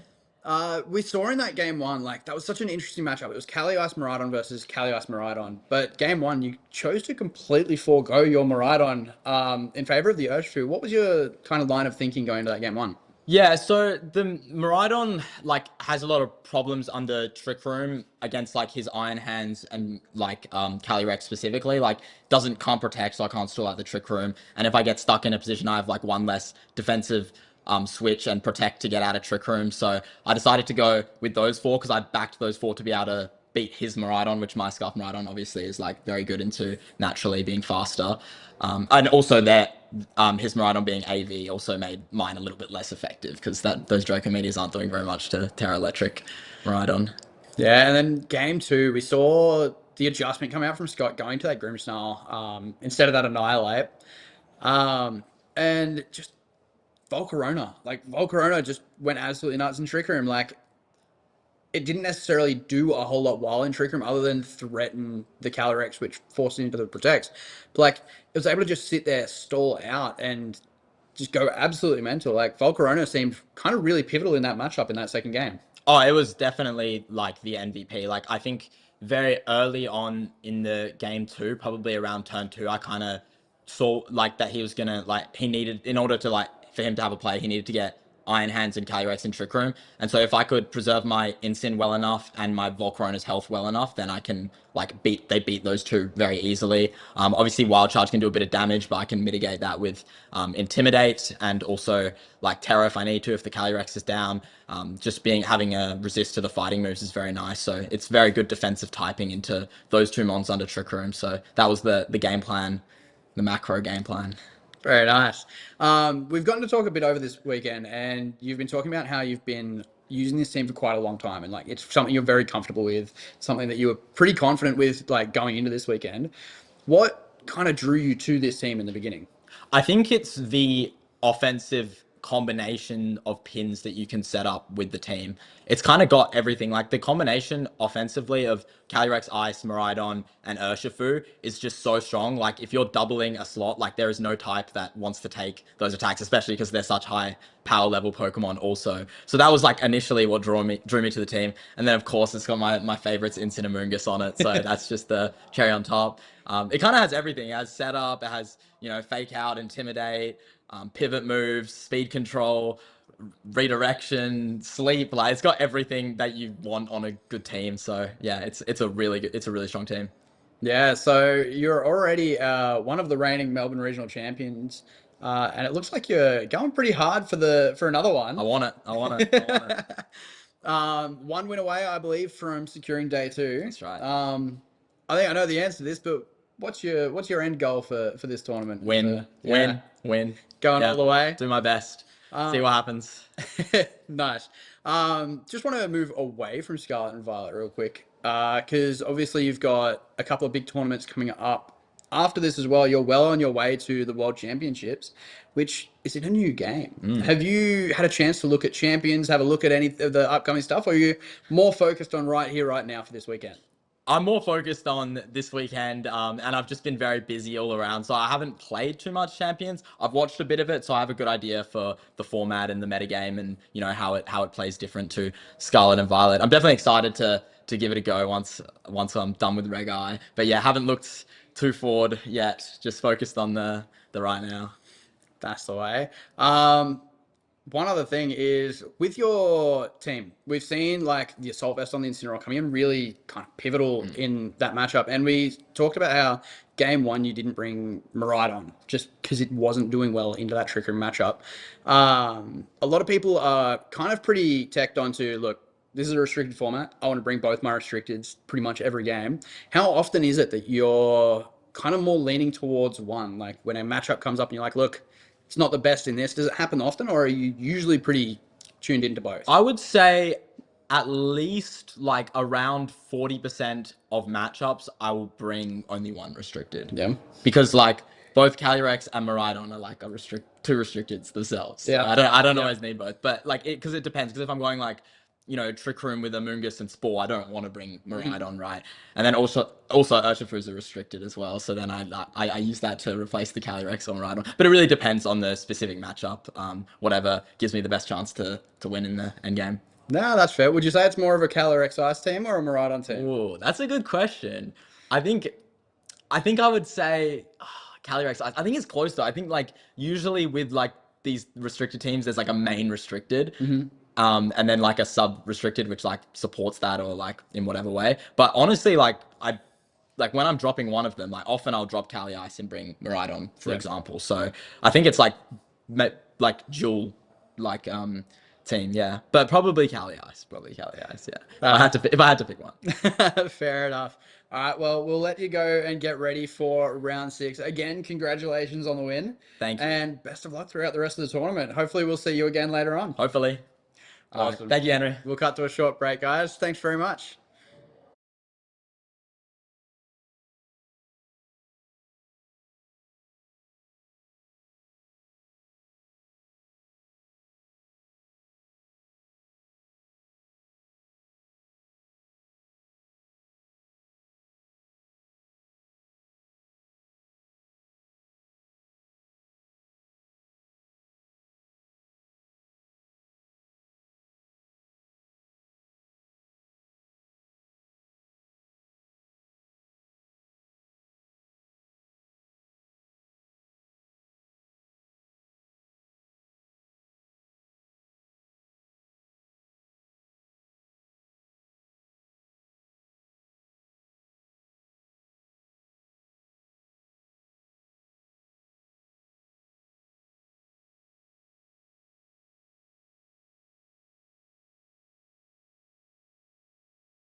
Welcome back to the 2026 Melbourne Regional Championships. I'm here with my friend Paul Amity. Paul, how are we doing today? Mark, we're doing really great so far. We've had some absolutely amazing games that we've had so far in this regional championships here in Melbourne, and we've got another one coming up very shortly. We're going to quickly go over who they are and what teams we have got. So we have got known player globally, Oliver Escalon versus up-and-coming Australian player Christopher Gibson. We'll quickly run through those teams. Mark, I'll give you the floor for Oliver's team. Yeah, great. I mean, Oliver, he's running a pairing that we don't see that often, I think. The Calyrex Shadow Rider and also the Miraidon. Two very hard-hitting special attackers, both very good at what they do. There is a little bit of an overlap on what they're doing there, which tends to be swing very fast, hit very hard, but considering his 5 wins and no losses, it seems to be working well for him so far. Pair that with an Incineroar and a Grimmsnarl, some good support there. Incineroar is just great support on whatever team it's on. Grimmsnarl has the opportunity to be setting some screens. It's holding that Light Clay item, which means that the light screen and the reflect that it sets to prevent damage, they're going to be sticking around for a while. There's also Clefairy for some decent support as well. It's got Follow Me. It's got Encore on it, which I think is very interesting to see on a Clefairy. Potentially could be used to preempt some moves because Clefairy is likely to be moving last. However, if the opponent does set Trick Room, Clefairy is very slow, which means potentially that could be the first thing moving in a turn, and potentially if that's in front of a Pokemon setting Trick Room, that Pokemon's going to need to protect or switch out immediately, otherwise they're going to get encored into Trick Room. And it looks like we're going straight into the game there, with Christopher leading with the Smeagol and the Calyrex Ice Rider, and Oliver leading the Incineroar and the Calyrex Shadow Rider. Interesting positions that we've got here. Just a small bit of insight on Christopher's team before we get straight into it. We've got a lot of early ability interactions that are going on at the moment.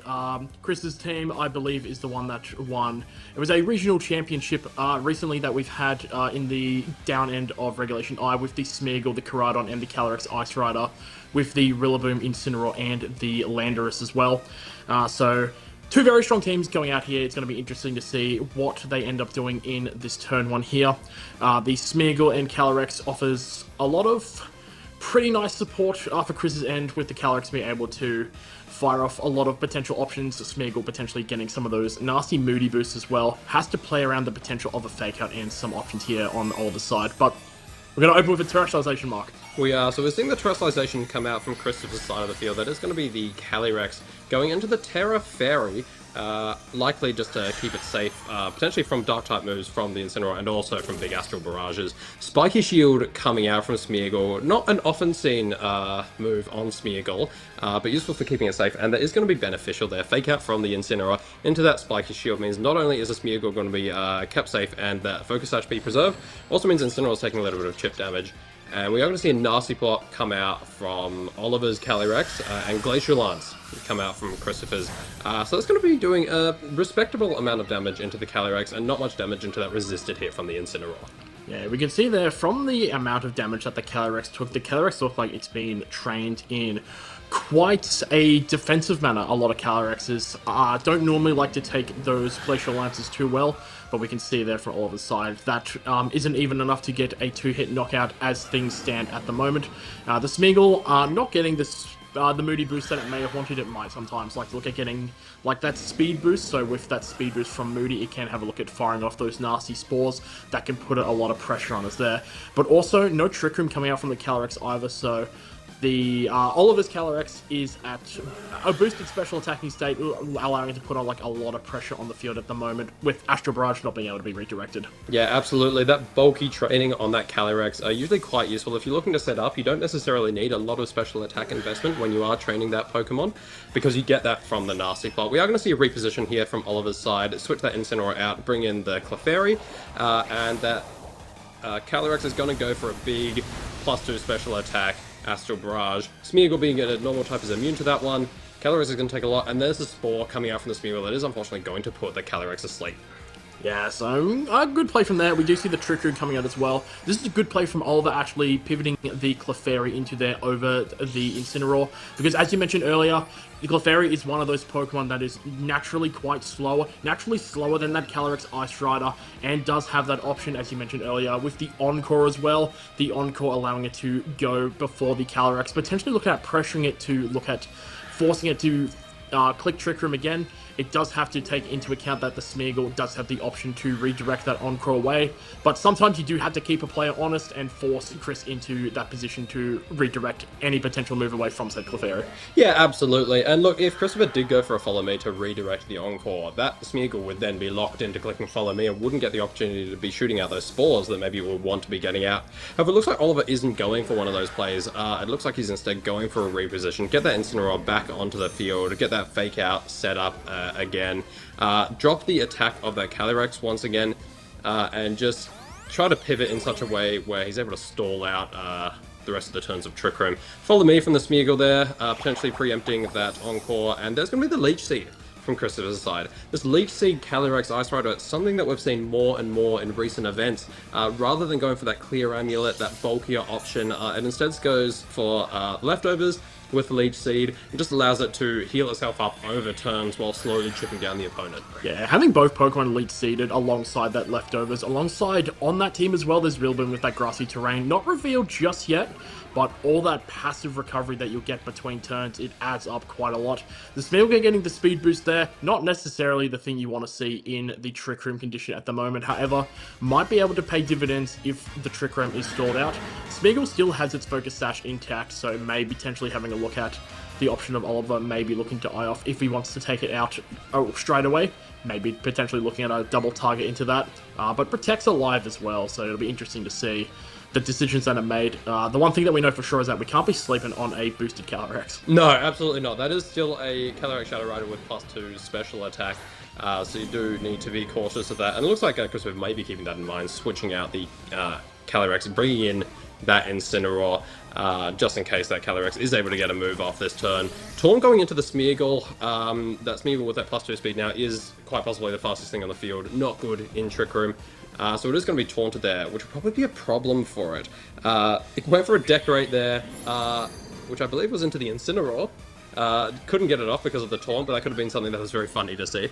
Yeah, it could have been pretty devastating because Incineroar in a position like this, with a Decorate's boost in a couple of turns of Trick Room, can cause quite a lot of damage, even though Incineroar is generally built to be that Pokemon that we know to be one of the great supports of VGC. You can't ignore that it does have a naturally high offensive stat as well in its attack, and being able to fire some big moves with a cheeky +2 setup, while being unintimidated as well, definitely something that could have been taken advantage of quite well, but really good taunt on Oliver's side, being able to shut down that Smeagol, potentially forcing it out as well to remove it from the field to bring it back in at a later time, just not needing to worry about it. No, if you're Christopher, you really wouldn't want to be leaving the Smeagol in right now. As it is taunted, it has no attacking moves, its only option is to struggle.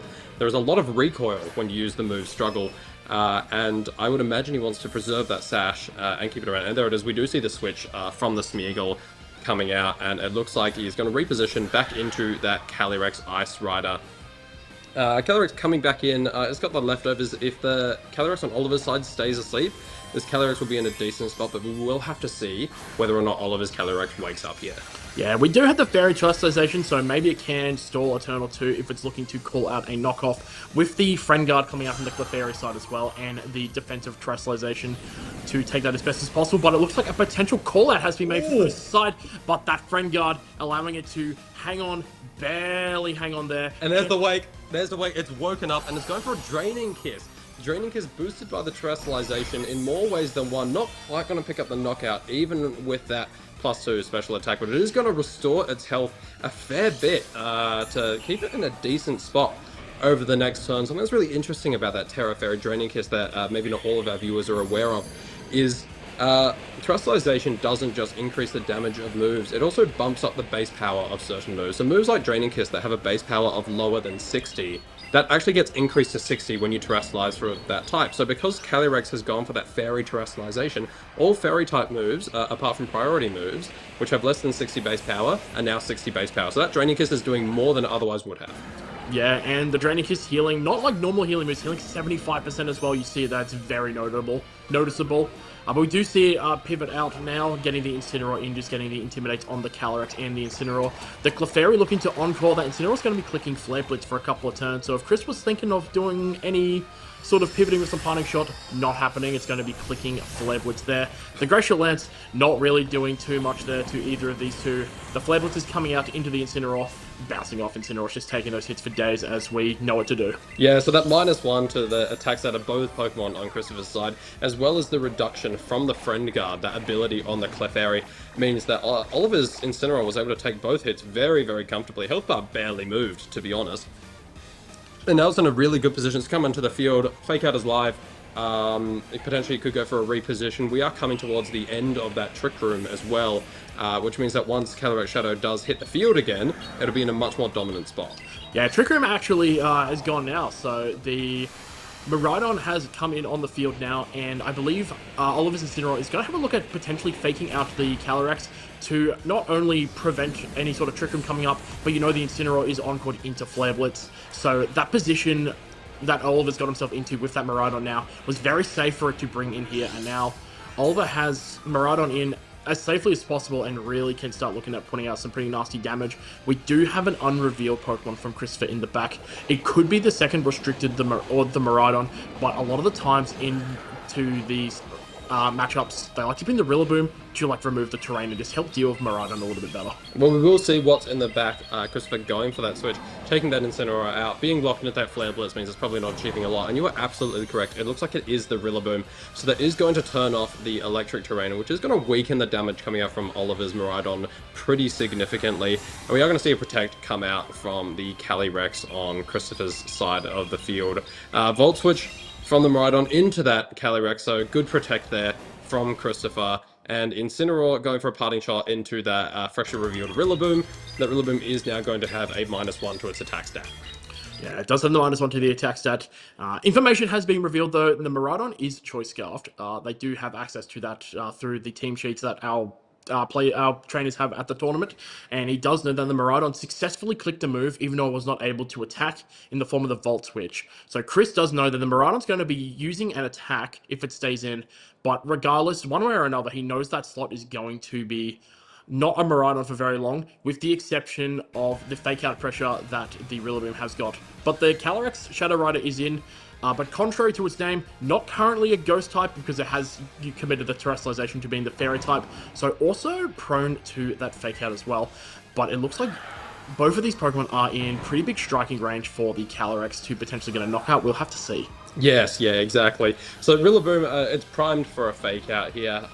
It's got the Miraidon that can't Protect. It's got the Calyrex, which is already terrestrialized into the Fairy type, so it's not immune to that Fake Out. So I think either one would be a pretty decent choice for that Fake Out, and that would allow the Calyrex on Christopher's side of the field either to go for a Glacial Lance or maybe go for another Trick Room. Get that Trick Room back up, take advantage of the fact that Oliver's Pokemon are very fast. So we are going to see a switch from Oliver's side, the Miraidon coming out and the Incineroar coming back in.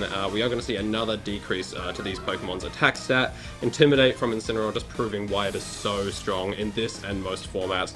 Hard switch from Christopher's side, Calyrex coming out, and then Incineroar coming in. Clearly, it's the Incineroar off. Time for the cats to hit the field.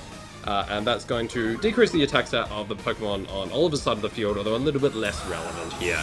Protect coming out from the Calyrex, just playing around any potential Fake Out plays.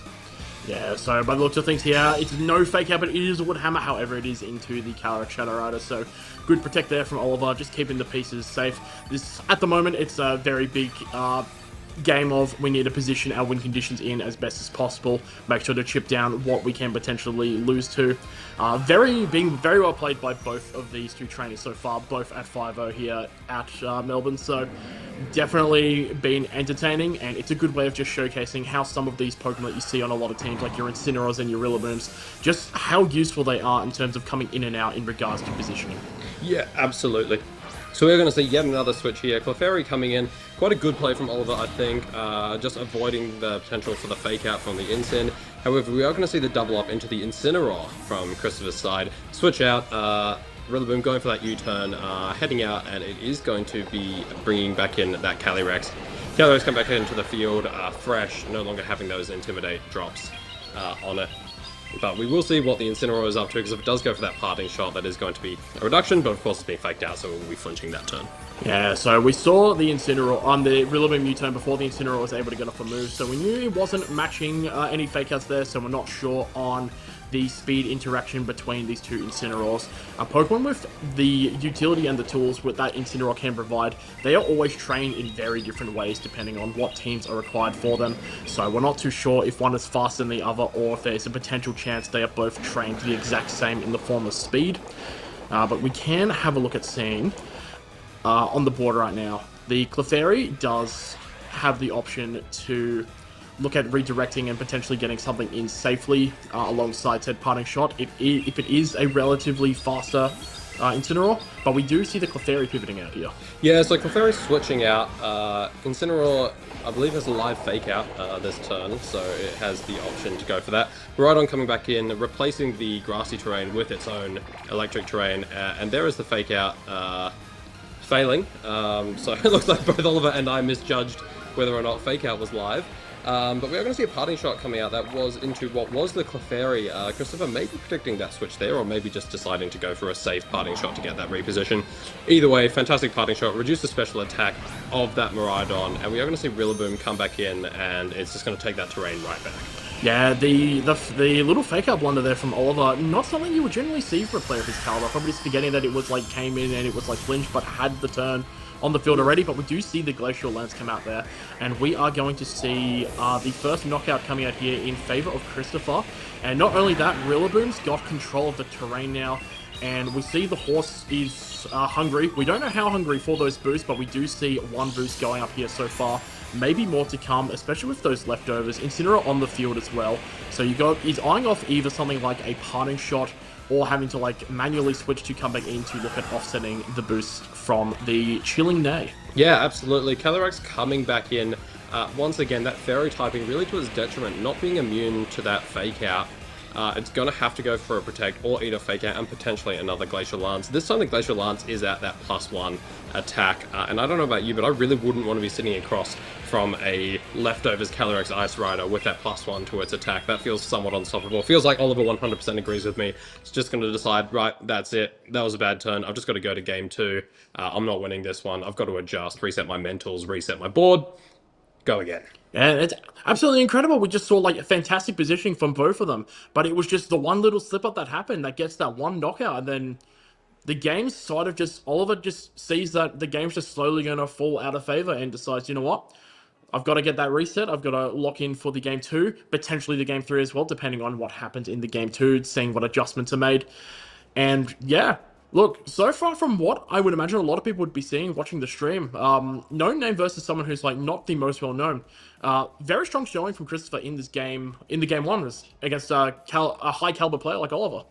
Yeah, 100%. And when you're a player like Oliver, you've got to consider that, you know, when you're in a position like that, when you know you're going to lose the game, you've just got to, you know, maybe call it early because you might have some information on your team that you don't want the other player to know. We don't know that all 4 of his Pokemon hit the field. They did most of what they did, so it's possible that he had already revealed everything, but you've always got to consider the possibility maybe there's a speed interaction that hasn't been revealed yet. Maybe there's a particular amount of damage that hasn't been clicked yet, and sometimes you want to keep that information secret so that you can surprise your opponent with it in a game 2 or a game 3. Sometimes you really just want to consider, you know, just ending it early. If you know you're not winning that game, call it straight away so that you're not giving them any more information that's necessary. Yeah, very top level veteran mentality there that we do see from a lot of those players. Oliver showcasing that. And look, hopefully for Oliver that is the case and that does end up being advantageous for them going into the game 2. So we get to call a very high level set from what we're seeing so far for 3 games rather than 2. Yeah. But it'll be a matter of time before we see that. It's going to be right now, actually. I was going to ask what adjustments are going to be made, but we're going to see one out the gate from Chris, opting to lead the Koraidon and Smeargle. But from Oliver, I do believe those leads were the same in the Shadow Rider, Calyrex, and the Incineroar. Yes, yeah. So, interesting change up from Christopher there. Maybe preempting a switch up from Oliver, knowing that it won game 1 and maybe Oliver was going to adjust. Or maybe he just thought this was the better way to approach it. Oliver clearly deciding the issue isn't with the Pokemon that I brought, the issue is with how I played them. So maybe we'll see a different approach to what we saw in the first game. But it'll be interesting to see what's coming out from Christopher's side with the Koraidon instead of the Calyrex Ice Rider. Yeah, so Chris is someone who's probably going to have a little bit of logic behind reason going, it might potentially be, it's a game 2, I can afford to take a risk. Maybe this is something that can pay off for me. Maybe this is something that Oliver might not be expecting coming out the gate.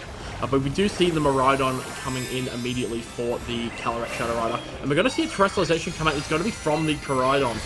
So it's going to become the Fire Terrestrialization, the very common Terrestrialization type on these Miraidons. They like to get the same type attack bonus on top of the Sun Boost for a lot of the fire moves they do like to run. But we are going to see the Fake Out come out and the Flinch Step, but we are going to see the Decorate. So not Calyrex, Miraidon, looking quite dangerous with those boosts. Yeah, so the Intimidate did come out at the start of the game. That should have taken it to a -1. Is Clear Amulet? It's Clear Amulet. It wouldn't have done so. So that is a Miraidon with +2 attack stat. Yeah, I mean, that's pretty terrifying for anyone to be up against. You've got the Miraidon out there. It is going to resist any fire-type moves coming out from this Miraidon, but big fighting-type moves into either one of those Pokemon is almost definitely going to take them out. Sometimes even without the boost, so definitely with the boost, very, very threatening Miraidon here. Yeah, absolutely. Correct me if I'm wrong, I don't believe there is a spread move on this Miraidon as well. If it is, it may potentially be something like the Dazzling Gleam or possibly the Snarl. There's the Snarl. Yeah, so Smeagol did have the option to have a look at redirecting that with a Follow Me, but has elected to go to the Rillaboom instead to remove the Electric Terrain and shut off the Hadron Engine as well. Probably looking to offset that damage enough to the point where the Miraidon looks like it could comfortably take a hit. But we're going for a Protect here instead, so we're going to see where Oliver had a look at targeting those moves there. We do see the Volt Switch, it was going into the Smeagol, which is now the Rillaboom. With that Assault Vest, it's just always going to take those hits with such great comfort.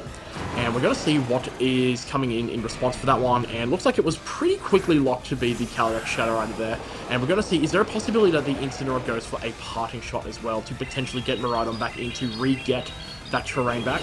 We're going to see the knockoff, but it was a double into that Smeagol, saw the critical hit there.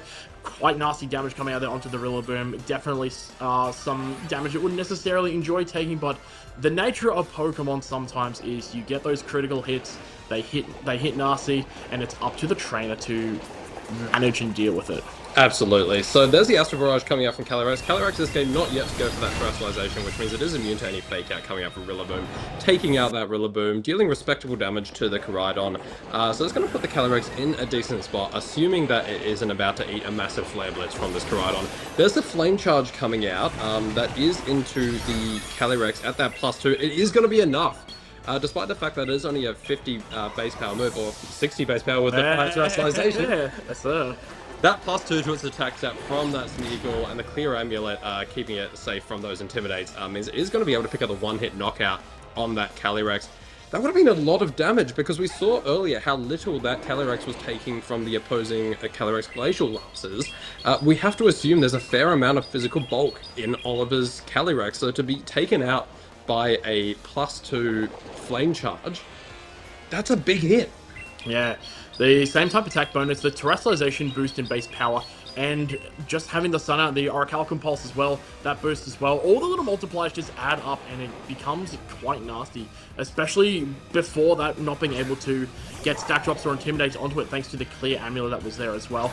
We are going to see the Calyrex come out from Chris's side, and response for Oliver is going to bring in the Miraidon here as well from those knockouts. So we are going to see the Electric Terrain here now. I do believe with the Rillaboom gone, the Terrain is here to stay. But something interesting, we know that Oliver's Miraidon is Choice Scarfed, but the Miraidon is at +1. They both have the same natural speed, so it'll be interesting to see in what manner these Pokemon are trained, or if Chris is going to afford to have a look at going for potentially a Protect, and maybe having a look at a Glacial Lance, or what options are to be made here. But it's staring down a Terra Electric Miraidon. Never something you want to see. No, exactly. So there is the Electric Drift going before that Miraidon. Even with the Miraidon at +1, the Scarf Miraidon is still moving first. Electric Drift coming out, definitely going to pick up the knockout there. That Terra Electric, that Electric Terrain, just multipliers on top of multipliers on what was already a low health Miraidon. I don't think there was any doubt that was picking it up, but definitely good for Oliver to be able to take that Miraidon off the board because it was so incredibly threatening. Taunt onto the Calyrex. Calyrex not going for the Trick Room as Oliver may have anticipated. Instead, just going for a big Glacial Lance. That is going to be a 2-hit knockout on the Miraidon. So if it is able to get off another one of those, it is going to take the Miraidon out. As Smeargle coming back into the field. And we know the Smeargle is just so good at being so oppressive to Oliver's side of the field. Whether it's threatening Fake Outs or Spores, you've just got to be really concerned.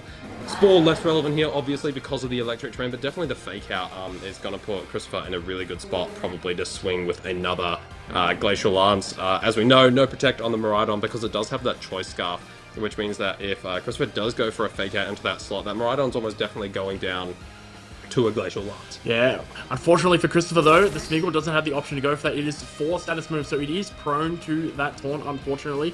No Fake Out option available there. The Electro Drift can pretty safely go into the Calyrex Ice Rider here, because with there no option to go for the Spore, the Incineroar can have a look at going into taunt for Smeargle pretty easily, but no, Smeargle ignored entirely. The Calyrex Ice Rider is down, and this may potentially be curtains here for Chris. I do believe it is only the Smeargle left, and a Smeargle without any attacking moves into a whole team of 4. Doesn't matter how many Moody Boosts you're going to get, mate. You're not going to run it through. So I think it's going to be very likely we're going to get a Game 3, and it was interesting to see how the small little adaptations that was made by Chris with that Game 2 plan not coming successfully, but Oliver as well also changing up a little bit from his end as well, being able to adapt to said lead and able to maintain game momentum and come away with the win. Yeah, absolutely. I mean, it's always so good to watch these high-level games. Players like Oliver, who have many accolades across many tournaments, the way they're able to adjust when they are coming into these Game 2s, I'd say it was a pretty easy win. Well, maybe not easy, but very decisive win for Christopher in that Game 1. Watching how Oliver was able to come back in, make those adjustments. Like we said at the start, didn't actually adjust the Pokemon he brought, just adjusted the way that he played them, and then was able to leverage a fairly decisive win for himself in that Game 2. So it looks like we've got different leads coming out from Oliver this time, same leads from Christopher. Clearly this time Christopher has decided, alright, that was the way to go, maybe I just need to adjust my play, and Oliver has adjusted, potentially in response to what Christopher has brought here. Yeah, it definitely does look like it. It's pretty tough wanting to have a Pokemon that likes to stare down both of these two here, the Miraidon and the Calyrex as well. The Miraidon does have the option to go for that quick Volt Switch, but has elected to go for a full pivot instead, going into the Clefairy.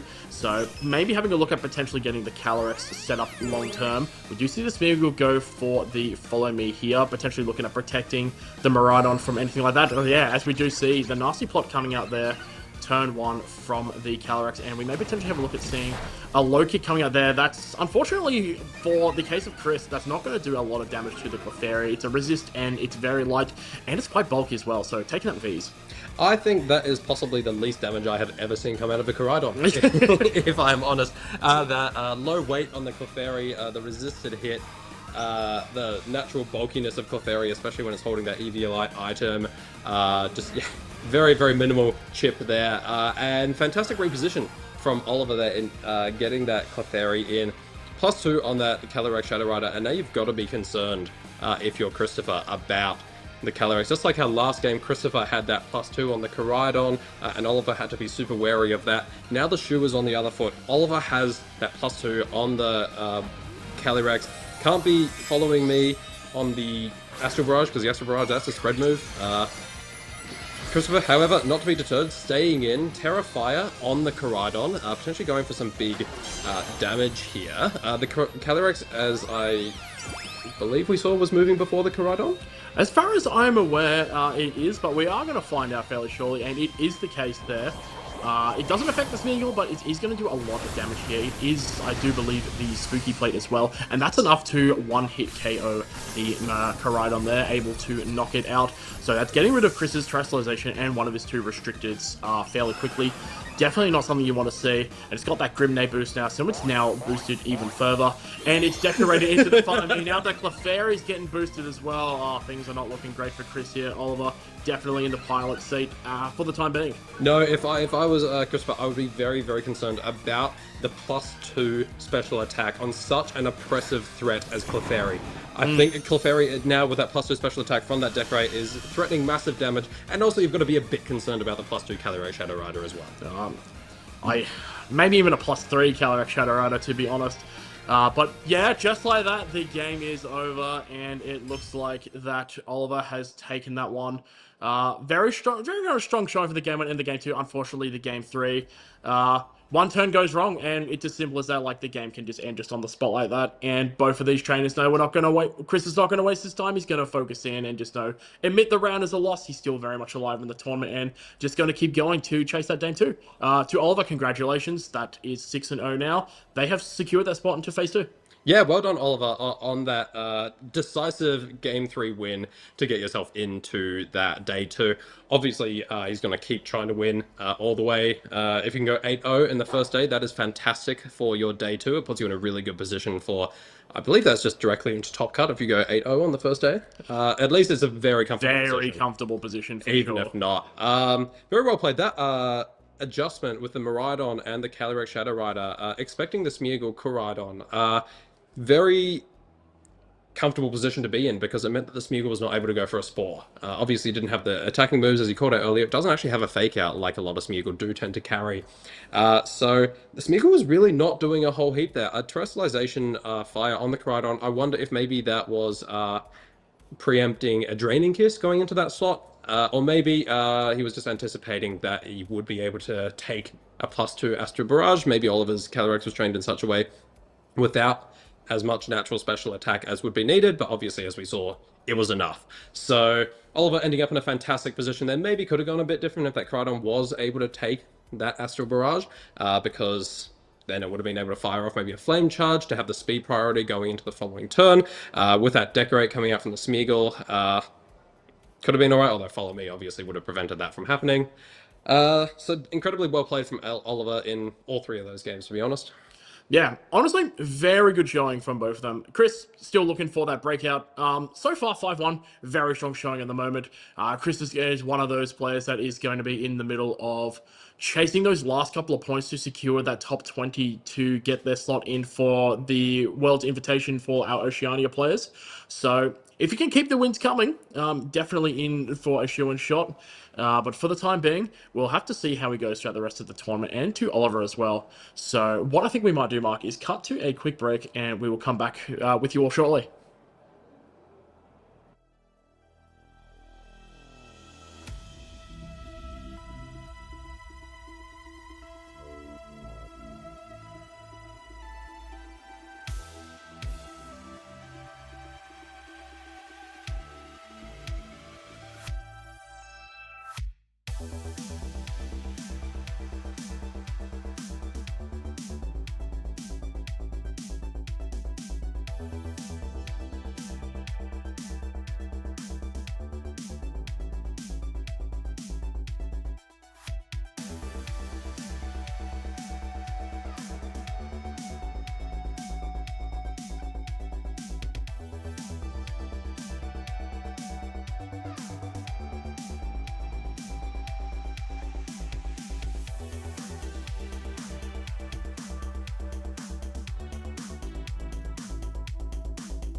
Hello and welcome back to the 2026 Melbourne Regional Championships. We are at our win and in stage for our trainers over the next couple of rounds. Our winners are going to make it through to phase 2 in the second day to continue to vie for the championships. Congratulations to all our players who have already made it through with their 6 wins.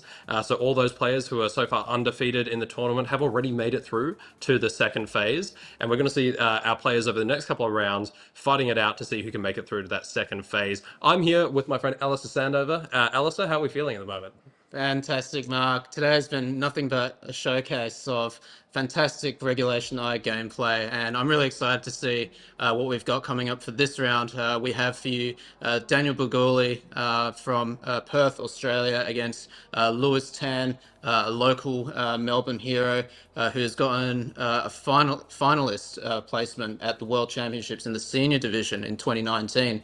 And these are the teams. So Lewis has got Incineroar, Rillaboom, Grimmsnarl, Miraidon, Calyrex Shadow, Clefairy, something a little similar to the last round that we just saw. I believe very similar to the team that Oliver Eskelin was running as well, if not identical. Very, very similar moves on these Pokemon. I expect we'll see a very similar play style. Those who are watching for the last round will probably see some familiarity in what we just saw. We compare that to Daniel's team. Daniel has Koraidon, Lunala with Brute Bonnet, Ursaluna, Fluttermane, and Chi-Yu. I believe this was the team that won the World Championships in Regulation I. So clearly Dan has looked at that and decided, well, it's a world champion. It's got to be good. Yeah, gotta just rock and roll.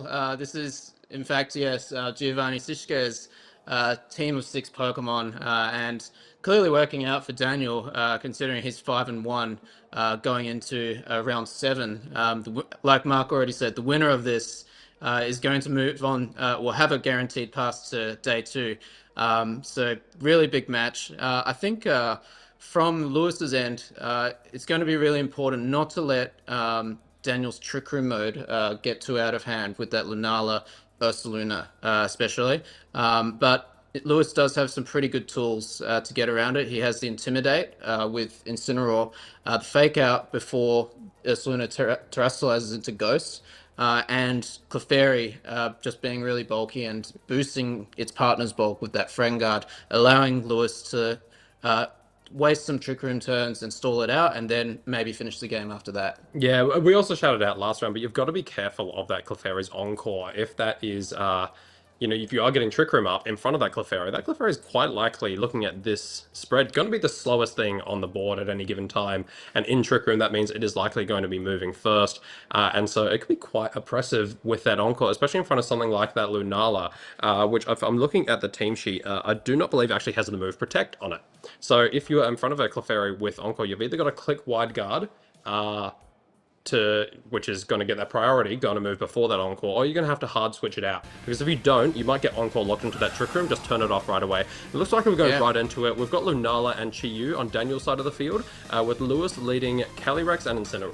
And that looked like an immediate terrestrialization nasty plot from Lewis. Probably the fastest I've ever seen that. But he did cancel it. It's going to fake out Lunala? I believe it was. He's calling the terrestrialization there. And we're going to see the terrestrialization, as you pointed out, coming out from Lewis' side of the field. Going to go for that fairy terrestrialization.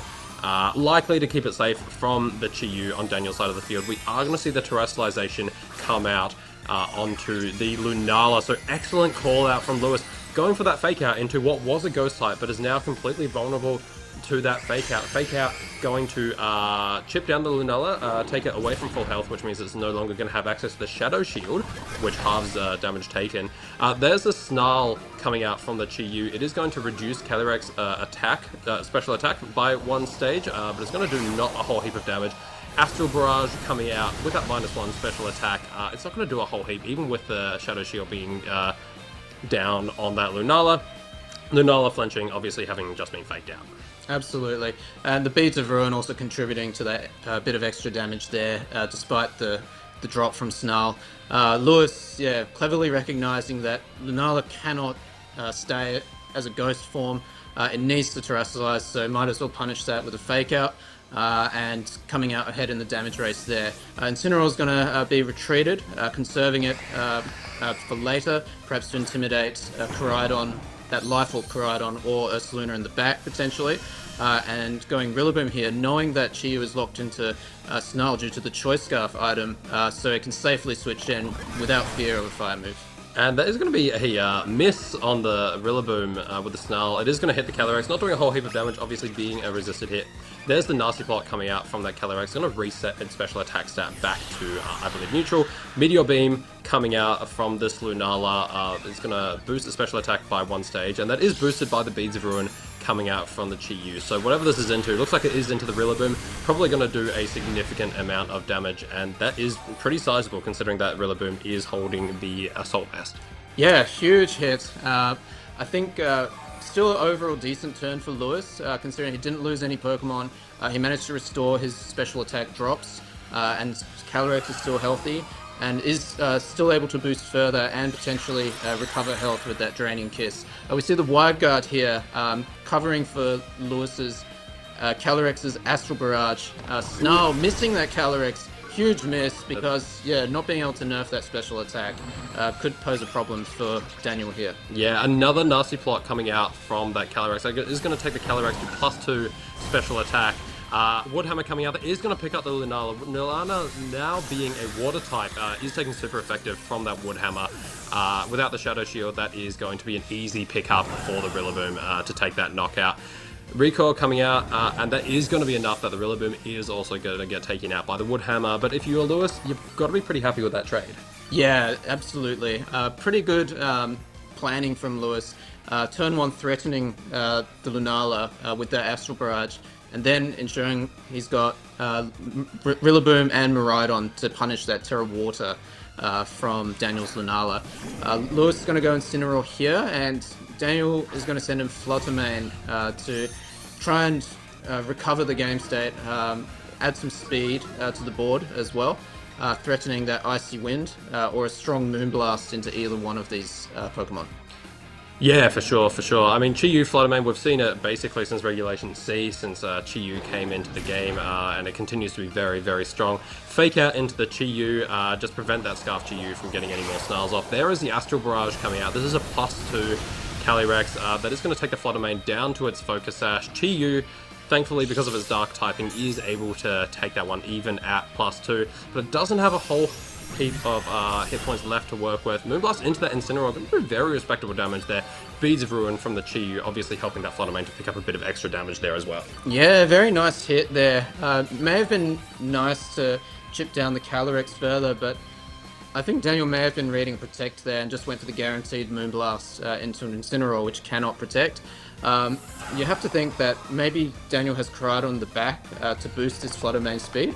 Something interesting as well was Calyrex moved before Fluttermane, I believe, and was able to Astral Barrage first. So without that Photosynthesis boost, that could be a problem for Daniel moving forward. Yeah, for sure. So we see the Protect coming out from Calyrex, trying to keep it safe, maybe from more Snarls, or more importantly from Moonblast coming out from the Fluttermane. We're going to see a Protect from both sides of the field here. Daniel, I guess, recognizing that the Calyrex is going to be faster than the Fluttermane. Snarl coming out, doing some amount of chip damage to that Incineroar, knockoff coming out into that Fluttermane. So not a lot happening in that turn. But maybe not the turn that Daniel wanted, potentially hoping that the Chi-Yu was going to get knocked out there.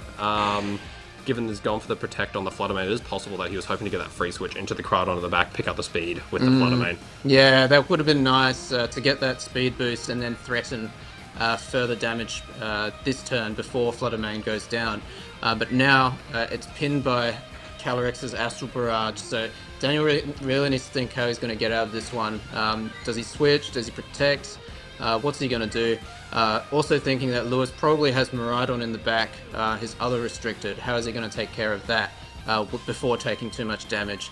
Miraidon going to be able to threaten to outspeed Fluttermane without the Sun as well. We do see Koraidon coming in, but Lewis has gone for Astral Barrage, so let's see how this plays out.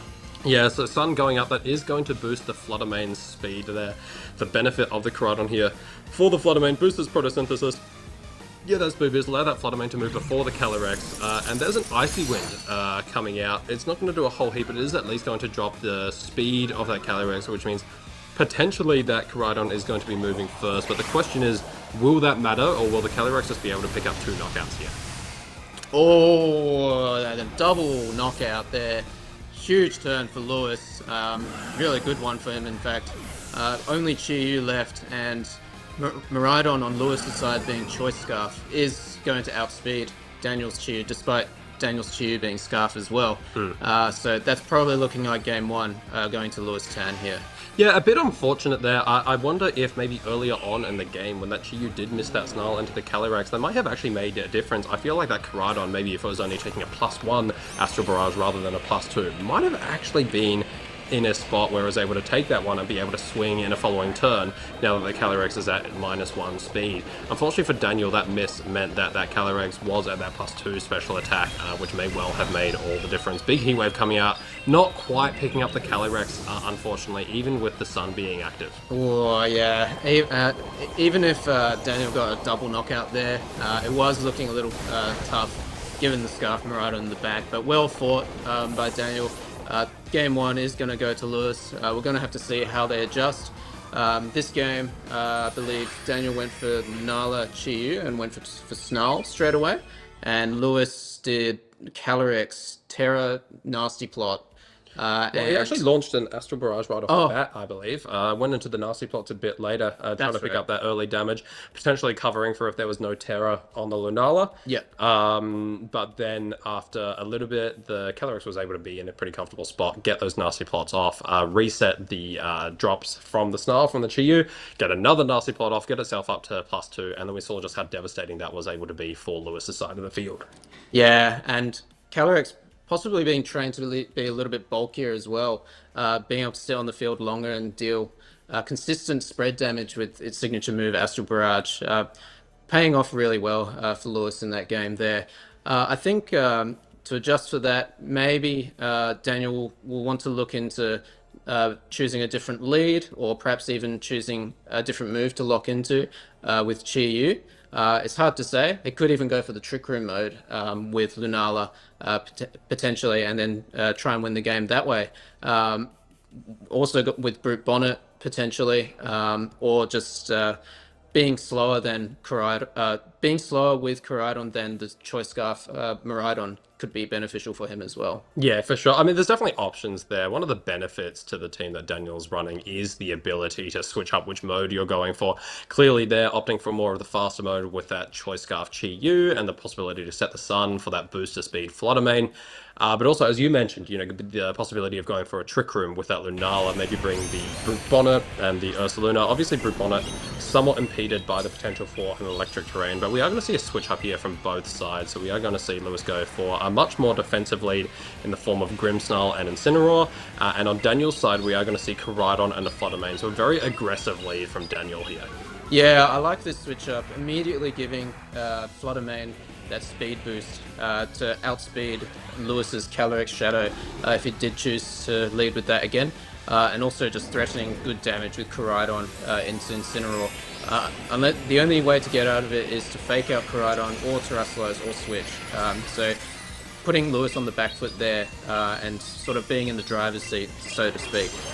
Koraidon going to go for that Terra Fire to potentially boost the power of Flare Blitz into Grimmsnarl if it was able to get that off, but does get faked out by the Incineroar. And Flutter Mane, big Moonblast, but the light screen going to keep it nice and healthy. Yeah, for sure. There's also the possibility, I believe, of the Grimmsnarl going for a Spirit Break as well. So maybe just potentially reading that, wanting to avoid eating that extremely effective Fairy-type move into that Koraidon, that Fire Terrasalization could also potentially have been a more defensive Terra. But either way, you know, there's multiple reasons you might select that. I think it was a decent choice there from Daniel. Going into the next turn, there will be no fake out available for Lewis. So, you know, decent choice.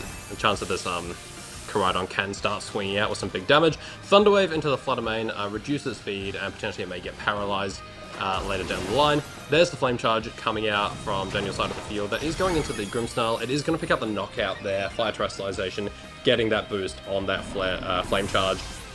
It's also got that +1 speed now, which means it will be faster than the Calyrex coming out, and potentially, depending on how it's trained, the Scarf Miraidon as well. Absolutely. Unfortunately, it has been intimidated and is going to take a parting shot here. So despite getting that speed boost, Crydon may want to leave the field anyway, and also getting Thunderwave paralyzed on his Flutter Mane will be something he may regret later on in the game when Calyrex hits the field, or even Miraidon, because I think part of the strength of Flutter Mane on this team is in the sun being able to outspeed these two restricted Pokemon, which is really key, and threaten the one-hit KO with Shadow Ball onto Calyrex Shadow Rider, or Moonblast onto Miraidon. Yeah, I wouldn't count out the Flutter Mane just yet. It still does have its Focus Sash intact, which means even if the Calyrex is able to outspeed it with an Astral Barrage, it can still potentially return fire.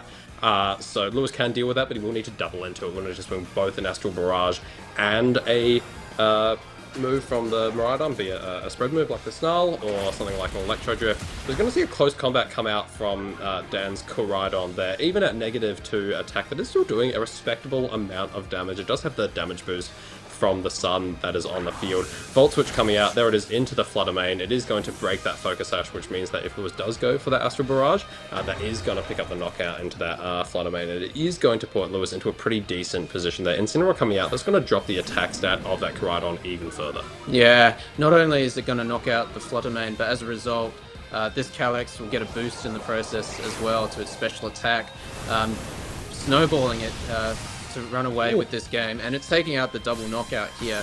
Koraidon not able to tank that despite being Terrafire, which would have resisted Psychic. It just went down to Astral Barrage anyway. Yeah. So I mean, I think the spell tag on the Calyrex doing a fair bit there, boosting the Astral Barrage by 20%. And yeah, picking up that double knockout's put Lewis in a decent position. Lunala here, decently well positioned into this Calyrex. It has the ability to go for that wide guard, which will prevent any damage coming out from an Astral Barrage, which leaves Lewis with only a Draining Kiss in order to actually get any damage off here. Chi-Yu also very well positioned into the Calyrex to be able to swing off a big Dark type move, or potentially just an Overheat in the sun to try to pick up the knockout. Lewis does have access to the Fake Out this turn, I believe. But going forward from there, he may be limited in what he can do. It doesn't look like we are going to see a wide guard there. There's an Astral Barrage coming out. This is a +2 Calyrex. Shadow Shield is in play. It's not going to matter, unfortunately. Looks like Lewis was not respecting the wide guard, which maybe Dan was relying on. So that Lunala is going to go down there. It looks like it is Chi-Yu versus the world. Yeah, well done, Lewis, for recognizing that the only way for Daniel to remove Incineroar was to go for a Meteor Beam with Lunala, and if Daniel is going for a Meteor Beam, that means he's not wide guarding, therefore Astral Barrage will connect onto both targets, so good decision making there. Chi-Yu, big Heat Wave, actually did quite a lot. There's a critical hit, yeah, with that critical hit. But the knockoff here going to finish off Chi-Yu, and that's going to be the game 2 and set for Lewis Tan. Yeah, very, very well played by Lewis. Well, I think Dan played decently given the situation. Lewis was just able to keep the upper hand for basically the entire game in both games there. I think the ability to get that Thunderwave off early from that Grimmsnarl was really able to take away, as you called out, what makes the Flutter Mane so strong in that matchup. Take away what makes it good, and then suddenly it, like we saw, it crumbled basically. You know, just immediately that Volt Switch, that Astral Barrage, it was just taken out immediately as soon as Lewis's hard hitters hit the field. Getting that Astral Barrage knockout, not just on the Flutter Mane, but also on that Koraidon, which had taken some damage, means that Koraidon was not really, you know, just died. Yeah. It just got taken out. And that Calyrex got that +2 to its special attack, which it was just able to run away with. Yeah, absolutely. And I think this game just showcases the importance of support options in video game championships. The Grimmsnarl going for that light screen to mitigate the Moonblast damage, and the Thunderwave to lower that speed. Those were only two moves that did no damage, but completely changed the course of the outcome of this game, right? Also, the fake outs helping Lewis, as well as the offense from Rillaboom taking out the Lunala, being the Terra Water in game 1 also. Yeah, for sure. That is so fantastic sets. Congratulations to Lewis on making it into the second phase. Daniel, down but not out, still has the opportunity to win the next round and make it through to the next phase. But otherwise, we will be right back with plenty more Pokemon VGC action.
Welcome back, trainers. I am here with our round 7 winner, Lewis Tan. Lewis, congratulations on winning that game and also winning your way into the second phase. How are you feeling right now? I'm feeling pretty good. I would rather have been 7-0, but here we are.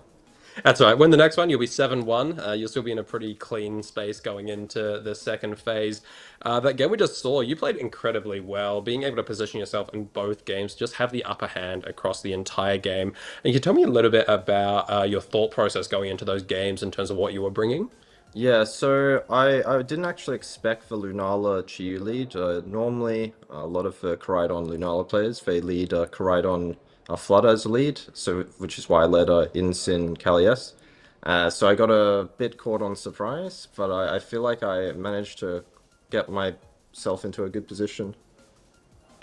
Yeah, nice. And then game 2, obviously, you had that adjustment with the Grimmsnarl and the Incineroar. Was that in anticipation of that Lunala Chiyu lead, or was that just a readjustment for other reasons? Yeah, so the main reason I did that lead was I was scared like he might just go Flooded Chiyu because like So just HO me down, and I'm like, I don't want to deal with this. And yeah, I normally don't want to play that lead into Koraidon Flutter, but it ended up working out. Yeah, I mean, it worked out very well as we saw the Thunder Wave into the Flutter Mane, really, I guess, taking away what makes the Flutter Mane so strong, which was being able to outspeed your Pokemon and allowed you to take care of it pretty handily. So we saw that that worked. The team that you're running is quite an interesting one. It's actually one that was seen back-to-back. In the round before, we had Oliver Eskelin, who I believe was running the same team, if not very similar. Is that something, did you two collaborate on that one, or is that something that you found in other ways? Yeah, we were actually prepped together for this event, and also helped him a bit with the last region. I think it was Prague, I think it was. Ah, yes, yeah. That he went to. So yeah, we're just both using the same team. So yeah. So tell me a bit more about the team. We didn't really get a chance to chat with Oliver after the last round, and we're very curious about the team. Obviously, it's got some interesting choices, such as Encore, Clefairy, the Terra Fairy, Calyrex. How did you kind of reach these decisions? So like the main thing about the Calyrex is it's just a drain tank. So you just, once you get set up, you just take everything out and you just fully heal. That's the main idea of the team, and then a lot of the other pieces are just to support it. Yeah, nice. I mean, we saw that work out very well, both in Oliver's game and your game. Obviously, the team's working well for you. 6-1, not 7-0, as you called out, but still a very good result. How are you feeling going into the second phase? Are you feeling confident? Is there anything you're concerned about? Yeah, I mean, I feel pretty good about my play today. I don't really think any like teams that I've seen around like on the field are that bad for me, so hopefully it stays that way. Well, I mean, look, you're in a really good position going in, hoping to get that win, I'm sure. As was pointed out earlier, as we were discussing, you're actually yet to get that regional championship. So I'd imagine that's something that's really big that you're chasing. Yeah, I'd like to win one day, but it still eludes me. Well, it's everyone I speak to is always very surprised to hear that you haven't won one yet. We called you out at the start of the day as just being one of the most talented players here. You know, you're such a strong player with really strong team building, and you always get such good, consistent results that I think a lot of people just kind of intuitively expect Lewistown Regional Champion. So we've got to assume that it's not far away. Could very well be here. We also noticed going back to seniors, almost the world champion, which is incredibly impressive, only being taken out by a Togedemaru team. But otherwise, you've got some really good, consistent results. Are you feeling like you're able to win this one? Yeah, I mean, the last like 5 tournaments, I feel like I could have won, but you know what? Maybe this time. Maybe number 6 the charm, surely, surely. That's what they say. Well, thank you so much for joining me on the desk. Is there anyone you want to shout out, any thank yous, anything like that before we cut away? Yeah, I want to thank Owie for like helping prep with me, as well as Wildclaw Shaman for playing on ladder with me. So yeah, that's it. Awesome. Well, thank you so much for joining me. And for everyone else, we'll be right back to bring you the last round.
Hello trainers, welcome back, and we are here for the final round of Phase 1 of the Melbourne Regional Championships. My name is Paul Amity, I'm here with Henry Rich. Henry, you've casted some of the games today, how have they been? Dude, we've had some amazing games today, like on and off the casting bench. All the games that I've watched have been so good. We've had some really cool teams, some really good players, and speaking of cool teams, we've rounded out some of the days in past regionals with some cool teams, and here we go again. We've got at least one of these teams is unlike a lot of things you have seen, so we'll get straight into it right away. One of the players that we do have here is Chloe Burke, running some very similar stuff. The other, if you know Daniel Walker, you know he likes to use some very unorthodox stuff, and no, it's not an error, that is an Illumise on the screen there. It is on the team, it may potentially come to the game, but we'll run through those pretty quick. Henry, I'll give you the honors, starting with Chloe's team. Yeah, so Chloe's been a very solid player for quite some years now.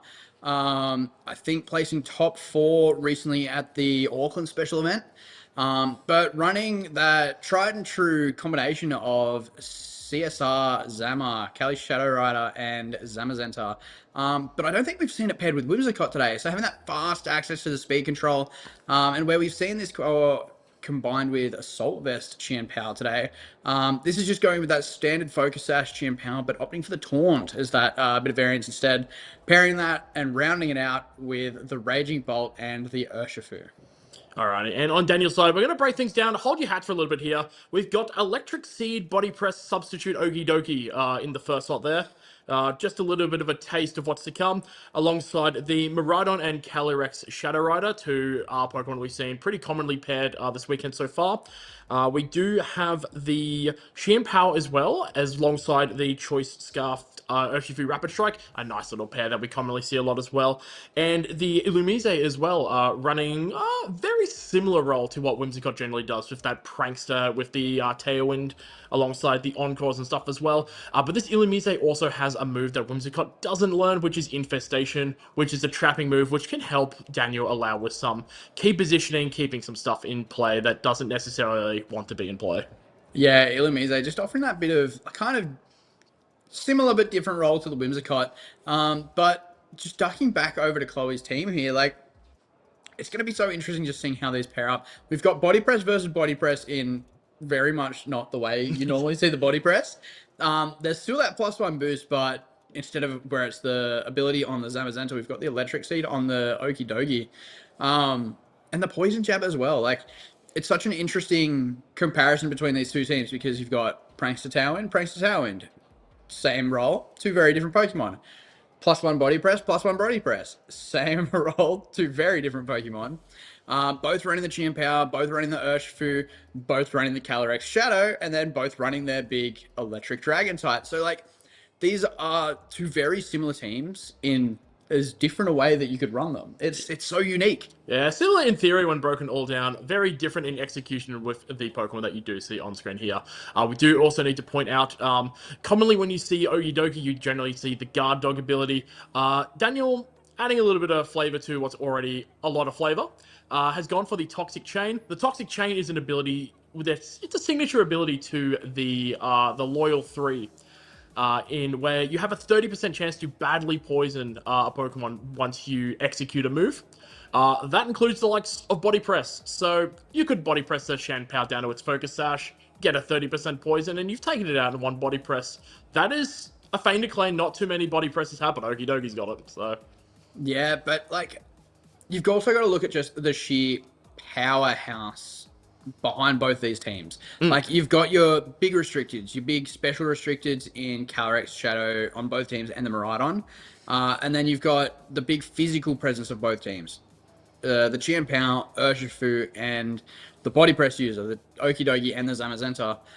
And then just the pure fast Prankster Tailwind support that Whimsicott and Illumise bring. Like, it's going to be really interesting to see what different tools that these teams utilize to kind of try to overcome the other, because it's so wacky. Yes. It's so interesting. It's so wacky. Like, you wouldn't expect to be like, okay, look, I see your Zamazenta, I raise you an Okie Dokie. Like, it's different. It's not what you expect. Yeah. But it's so cool, and it's going to be really interesting to see, especially, I think, looking at both teams, the Qian Pao and the Urshifu are going to be really important. Mostly to deal with the opposing Calyrex Shadow, because the opposing Calyrex Shadow is the thing that deals with your Okie Dokie, your Zamazenta. It's the biggest threat to your opposing Urshifu, and even to an extent, like the Raging Bolt and the Miraidon, the Calyrex Shadow is the biggest threat on the opposing team to everything barring the Qian Pao. So the Qian Paos on both sides are going to have to be played really well to just try to keep that in check. Yeah, absolutely. I also don't believe that either of these Qian Paos are running Focus Sashes. You mentioned that Chloe's was running the Assault Vest, if I remember correctly. Chloe's is the Focus Sash. Chloe's is the Focus Sash? Is the Focus Sash, okay, yes. Well, yeah, Daniel's is running the Clear Amulet, so there won't be any stat drops, but it is also prone to being completely one-shot by a Body Press from a Zamazenta, with the exception of the Terrestrialization, because there is a Terrestrialization that can help it take next to no damage from it, but it does come at a cost of that resource that we've seen used quite a lot and to great success over the weekend so far. Yeah, and like looking at the Zamazenta on Chloe's side here as well, the Zamazenta, while it is going to take super effective damage from opposing Body Press, unlike the Ogerpon, when it comes down to it, Ogerpon's defense, even with that electric seed, it just doesn't come close to that of a Zamazenta. That has that benefit of also having the fighting type, same type attack bonus, that stab bonus that'll help it deal more damage. But Zamazenta just feels like it kind of outclasses Okidogi here. And correct me if I'm wrong, but I don't believe the Toxic Chain can proc on a steel type. I don't believe so. I do believe, with the exception of Corrosion, they are completely immune to the poison status. So in terms of a 1v1, Okidogi is hitting it super effectively, where it's being hit on a resistance. But however, Zamazenta does have a second move at its disposal, as does Okidogi, but it's Poison Jab, so it's going to not deal any damage to the Zamazenta, with an exception of a Terrestrialization, where Zamazenta does have options to potentially have a look at running through, hitting with some other attacks as well. So yeah, it's going to be tough to see. As you mentioned as well, it may potentially come down with playing pretty key around the respective Calyrex Shadow Riders. We've seen those horses do quite a lot of work in a lot of games, getting a lot of super key knockouts, a lot of various different sets as well, which has been really entertaining to see. Yeah, and one of the big differences that I will point out between these two teams, because I was talking earlier about how the Calyrex Shadow is really the pivotal one, but on one side where we've got Chloe's Mystic Water Urshifu, on the other we have Daniel's Choice Scarf Urshifu, which is really commonly used to try to just get those Calyrex Shadows off the field before they can move. But we finally get to jump right into it. Here we go, Chloe Burke versus Daniel Walker. And off the rip, we finally get to see, there's that Illumise versus the Chien-Pao Zamazenta. Such a strong core-off lead. Yeah, 4 really threatening Pokemon out here in the lead here. The Illumise's got a lot of that support pressure going on. As it is to deal with the Prankster, the Chien-Paos are immune to what it can do. But it does mean that the Zamazenta has to be careful on what move it may want to necessarily click, because there is encore pressure right away. There also is immediate pressure coming out from an instant Tailwind as well, depending on what Walker can look at doing to either of these Pokemon. Chien-Pao generally only running its same type attack moves in the form of Ice and Dark coverage. May not potentially doing too much, but we're seeing a Protect out the gate here, Henry. Yeah, so Daniel going for that Protect, not wanting to potentially lose his Chien-Pao so early, as Illumise just getting that safe Tailwind control behind it.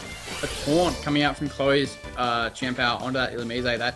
That coverage move really showing why it's there. It's so good for this Illumise, as the Heavy Slam going to protect on the Chien-Pao. A Chien-Pao actually quite a large Pokemon, so Heavy Slam usually not quite enough to bring it down to that Focus Sash, but in this instance, not enough to do anything at all with that Protect. Yeah, absolutely. And you're probably thinking, well, oh, it's 4 times with 2 fighting type moves. Why not necessarily go for a body press there? Daniel's Chien-Pao has the Ghost Terrestrialization, so the Heavy Slam does cover for that option, looking to potentially make a fairly level play on. We're going to get damage out regardless, but we do know one thing for sure, is that the Illumise will need to switch out. It doesn't really want to click Infestation into these two, and we're going to see the first reveal of the Calyrex Shadow Rider coming out from Daniel's side here, as we're going to see all the abilities come out, the Unnerve, very strong stuff. We're going to see the Ice Wall Crash come out into the opposing Chien-Pao, not doing too much there. The Spinner is going to be coming out, going to be doing a little bit of damage there. Rough, just a little bit over that there, and we're going to see the Body Press come out, and that is a one-hit knockout. As we mentioned during earlier, there's no sash on that Chien-Pao. Yeah, so Chloe not falling for it after the Heavy Slam last turn into the Protect. Happy to go for the Body Press this time. There was no Terrestrialization coming out. And Daniel losing the Chien-Pao, which, like we were talking about earlier, is really your biggest tool when it comes to the opposing Calyrex Shadow. And the Calyrex Shadow also losing its Sash and most of its HP on the switch-in. The Tailwind is there, which means that Daniel does currently have the speed advantage, but there is a lot of damage come down already, and losing the Chien-Pao is just so costly. You really need to make sure that you're taking advantage of your Tailwind turns now if you're Daniel. You want to be getting as many kind of correct hits. We've seen earlier in the day how important those Protects can be when it comes to stalling out Tailwind turns, Trick Room turns. Daniel really needs to hit his mark on this. Yeah, for sure. So I mean, hopefully for Daniel to keep a potential dream of a game 1 alive, it's looking like it to be the case. The Calyrex got a fear a few things there. One of the things is potentially a Sucker Punch coming out from there as well. Daniel looking to respect that option, looks to withdraw it, and in comes Illumise back in, no longer taunted. We are going to see the Miraidon go for that Electro Drift as well, and it is enough to take out the Shin Power here. So Shin Power does go down. It does allow for the Zamazenta to go for a pretty safe attack. What's looking like it could potentially be the body press into the Miraidon, which it is, dealing quite a lot of damage. It's just showing the raw power that Zamazenta has with the ability to get for the 3+1, just the free boost there for it. Yeah, so both players now down a Chien Pao, and both players bringing out their big electric type Pokemon. Like I said, Miraidon's still in such a good spot to start dishing out damage, but Daniel's Miraidon is that Assault Vest variant, so it's not locked into that Electro Drift. It can opt to go for it if it wants to target down the Zamazenta, but it can also go for those big Draco Meteors as well. And anything that this Zamazenta or Raging Bolt locks itself into could end up being what it's clicking for the next few turns if that Illumise sticks around. But there's a Terra Electric on the Raging Bolt. It sees how much damage the Miraidon can do with an Electro Drift, and it wants to do it too. Getting ready for some big damage right here as the Illumise happy to lock that Zamazenta into a body press. So we'll see what happens from that end here, but it is the Draco coming out. Oh, that is a critical hit. It's a critical hit there. Yeah, so Chloe going for the terrestrialization there, making sure that her Raging Bolt is not weak to that Draco Meteor. Daniel's Miraidon clearly not fussed about that. Look, if you're going to defensively terrestrialize from me, I'm going to hit you twice as hard. Goes for that gets that critical hit, and really puts Daniel in a huge position here.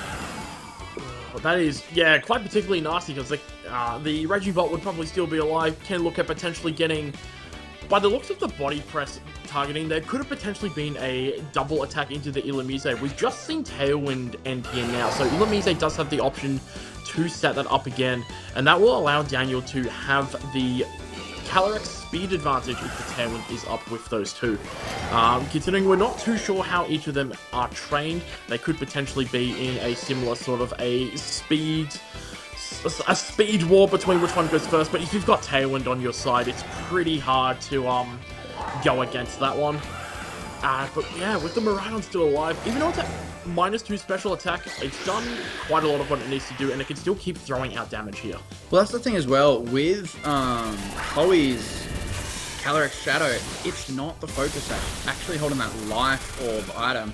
So if something like a Calyrex Shadow lurking in the back for Daniel, which we know is there, comes in under Tailwind, it's going to be moving first, and it's going to be so hard for Chloe's Calyrex to be able to kind of hang on, especially since that terrestrialization on the Raging Bolt, it's no longer there, and she didn't really get to take advantage of it either. The Life Orb allowing that Astral Barrage to get the KO on the Illumise, and Zamazenta happy to finish off the Miraidon. How long's this Encore lasting for? Is it another one turn, or is it another... I do believe there is one more turn left of Encore, so it's going to come down to, does Chloe have the option to protect on this Calyrex? And another one as well, can the Zamazenta live the turn through the Astral Barrage?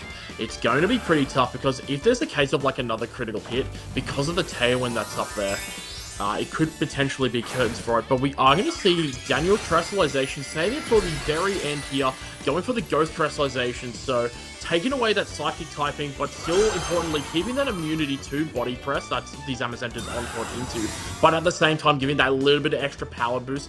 We're going to see if this is enough to take out the Zamazenta in this current position.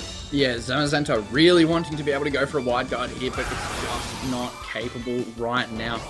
Huge Astral Barrage coming out now.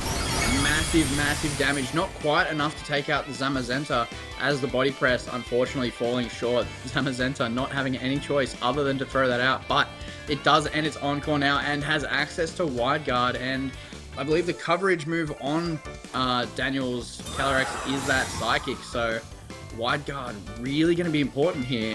There is a Disable, but unfortunately I don't think that Daniel's Calyrex is going to be able to hang on from an Astral Barrage to get that off. So Daniel might have to start thinking about a Game 2 plan here.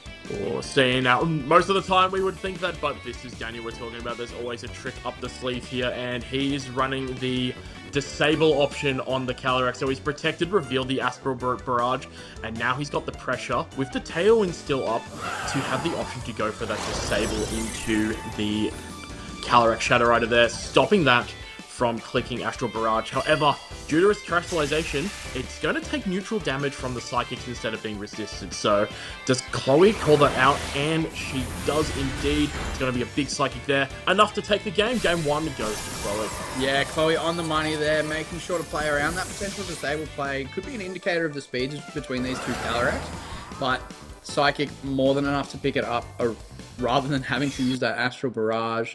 As you said, terrestrializing into Ghost typing is great if you want to get extra damage down. Not so great when it comes to taking a Psychic move from a Calyrex Shadow. But that was a really interesting game where it went very back and forth. Like with that early Tailwind control, even though Daniel lost the Qian Pao very early, Miraidon then coming in and the Calyrex Shadow coming in meant that he was pressuring a lot of damage. But the Qian Pao, we were talking about how pivotal that was before the game.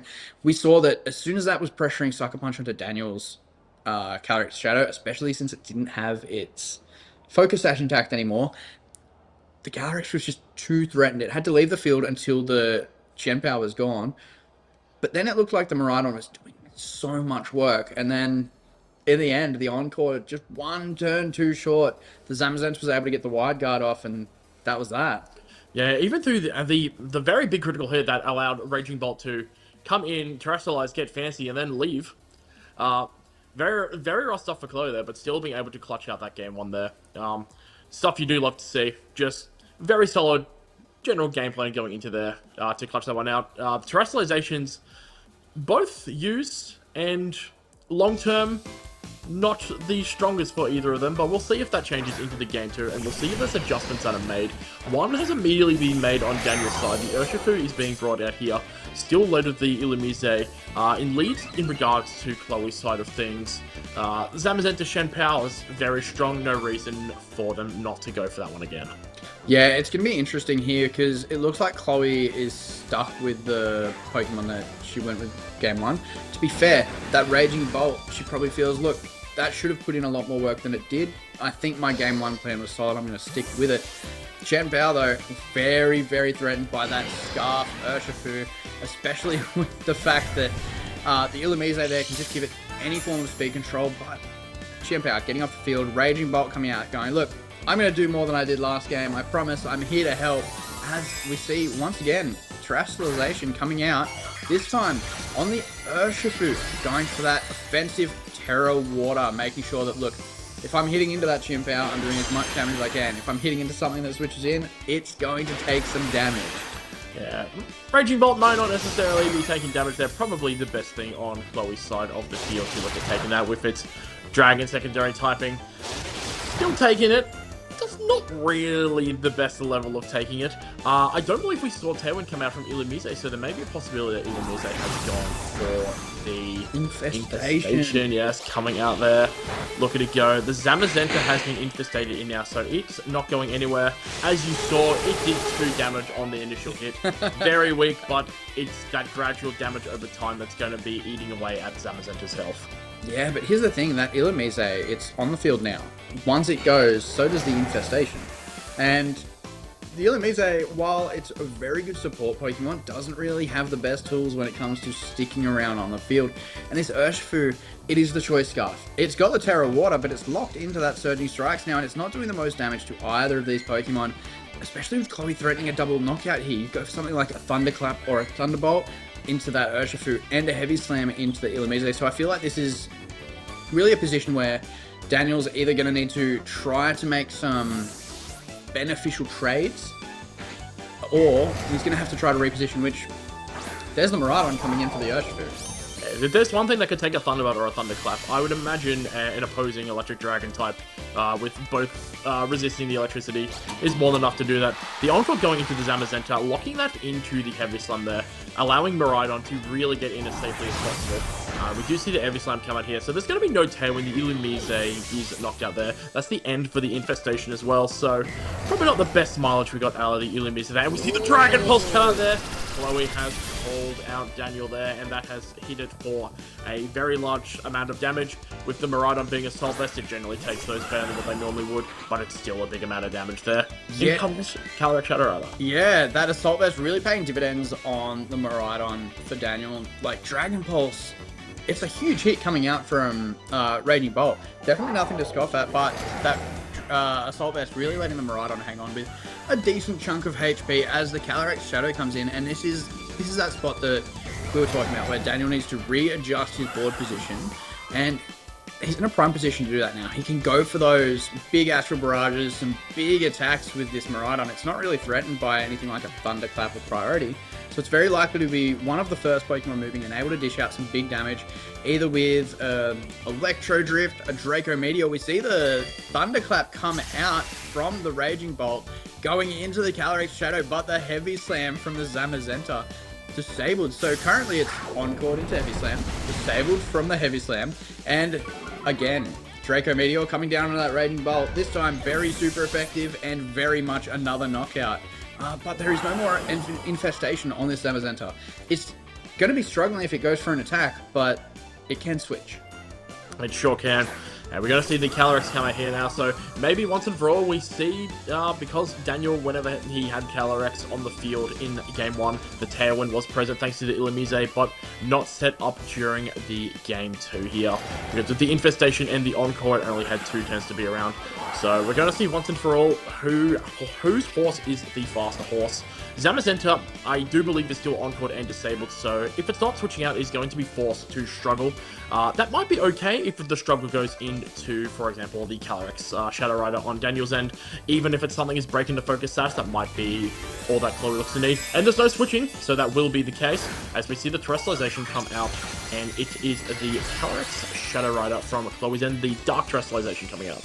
Yeah, so Chloe here making sure that a returning Astral Barrage isn't going to be enough to get the knockout, but Daniel's moving first once again, getting some big damage, or not so big damage down, showing the bulk of these two restricted Pokemon. But this is an Assault Vest Miraidon. I'm not sure that that's going to be enough to quite get the knockout. Bringing the opposing Calyrex down to Focus Sash, not quite enough to get through that Assault Vest on the Miraidon, but Miraidon very ready to hit back with a big move. But first, Zamazenta going for the struggle and hitting the Miraidon. You don't get to pick where that struggle targets, so hitting the Miraidon, a really, really nice addition to this turn for Chloe. Yeah, big addition there. Miraidon doesn't get an attack off, as it was... Interestingly, it's not very common. It was the slowest Pokemon on the field there, so if that does go into the Calyrex, the Miraidon does get to have a move there, and then Urshifu comes out, but that does not happen here. We do have the Urshifu now still at full HP, still able to lock in a move. We do know that the Shin Pow is Chloe's 4th Pokemon there. So interestingly, without the Raging Bolt there to threaten or deal with it, maybe there is potential for Urshifu to run through and do a lot of quality work here. We do see the Zamazenta go for the Protect. We are going to see the Surging Strike. If it's into the Zamazenta, it's going to hit through the Protect, that's fine. But it's going into that Calyrex Shadow Rider. Maybe they're feeling it out that maybe there is a possibility of a speed tie, and Daniel doesn't want to take that risk after winning the first one. Just a general safe play in that regard. And we're going to see what the option is for that. It's just the Astral Barrage coming out from Daniel's side. Yeah, I really like this play from Daniel here. Now that the Raging Bolt's gone, your Urshifu, you've seen all 4 Pokemon from Chloe's side. You know, there's no Whimsicott there. Your Urshifu is very likely just outspeeding everything that's on the opposing side of the field. And because everything's been chipped down, whether from an Astral Barrage, an Electro Drift, just any attack really, it's all in range of the Water Surging Strikes. Hitting the Calyrex was really big there because the Calyrex is the one Pokemon that was remaining on Chloe's side that could still one-hit knock out the Urshifu on Daniel's. Making sure that that's gone is really big because, like we see here, it just allows Daniel's Urshifu to move first and just take KO after KO uninhibited. The Sucker Punch doing good damage, respectable damage, but it's just not enough to stop this Pokemon from attacking, which is really what you wanted. As the Astral Barrage coming down from Daniel here, enough to clear the board. We've been saying it all weekend just with the amount of cleanup that these Calyrex have been doing. How hungry are these horses? Daniels is hungry enough to fight for a Game 3 for their chance to make their way into Phase 2 of the tournament. We get one more game here for the, quite possibly the final Phase 1 of Paldea. It's truly something special. Yeah, well, we saw that Daniel, game 1, the Chien-Pao really didn't work out in his favor. He lost the Chien-Pao early. It didn't get to kind of deal with the Calyrex Shadow. It didn't really get to do what it wanted. So instead, game 2, let's go Urshifu. You can bring your Chien-Pao. You can buff my Urshifu's damage. I'm going to definitely buff it with a Terra Water.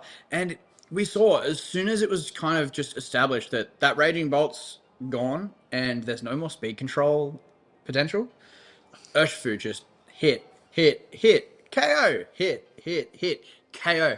It's just, it put in so much work, and it was a really, really good adjustment from Daniel. We saw game 1, the Raging Bolt went down so quickly. Didn't really get to do anything. That game, the Raging Bolt really needed to do some work, and it just wasn't able to. It just went down too early. It went for that Thunderclap on the turn that it did go down, and unfortunately fell short because of that disable. So I'd be really interested in seeing Chloe still either utilize that Raging Bolt and protect it a little bit more, just make sure it's around for that Urshifu. Or if you don't want to go the Raging Bolt route, you could go the Whimsicott route. Make sure that you're playing around that speed control that's on Daniel's side. Get your own speed control, make sure that your Calyrex is moving before the opposing Urshifu. Yeah, absolutely. So it's Chloe definitely has options there, and we're going to see if any of them are made going into this Game 3 now. It's always going to be pretty tense for these ones for the winner here at Melbourne Regionals. We've got the Urshifu and the Miraidon coming out here. And we see the Zamazenta and the Raging Bolt. So adjustments from both of our trainers here into these leads. No Chien-Pao on the lead from Chloe's end. No Illumise lead from Daniel's end either. And we're going to see the booster energy go down right away, boosting that special attack for the Raging Bolt. So it's ready to fire. Yeah, both trainers swapping to their electric dragon types on lead. I really do like this adjustment from Chloe, making sure that, look, there's a good chance the Urshifu's led again. I want to be able to at least have something good to go into it. But the sheer offense and speed coming out from Daniel's side, we did see last game that the Miraidon did move slower. It did move second after Chloe's Zamazenta. But it's very likely still moving before the Raging Bolt, and something like a double up of Surging Strikes and Electro Drift onto the Zamazenta, even just a close combat or a Draco into either of these, it's just threatening so much damage as well. It's going to be a really pivotal turn 1 from both these trainers. Yeah, very big calls to make here. Daniel has decided to look at preserving that, and we are seeing it here. The Ogie Dogie has hit the field, the Electric Seed has been consumed. I don't know if the Ogie Dogie is aware of what is going to be coming out this way, as we see the terrestrialization for the set here.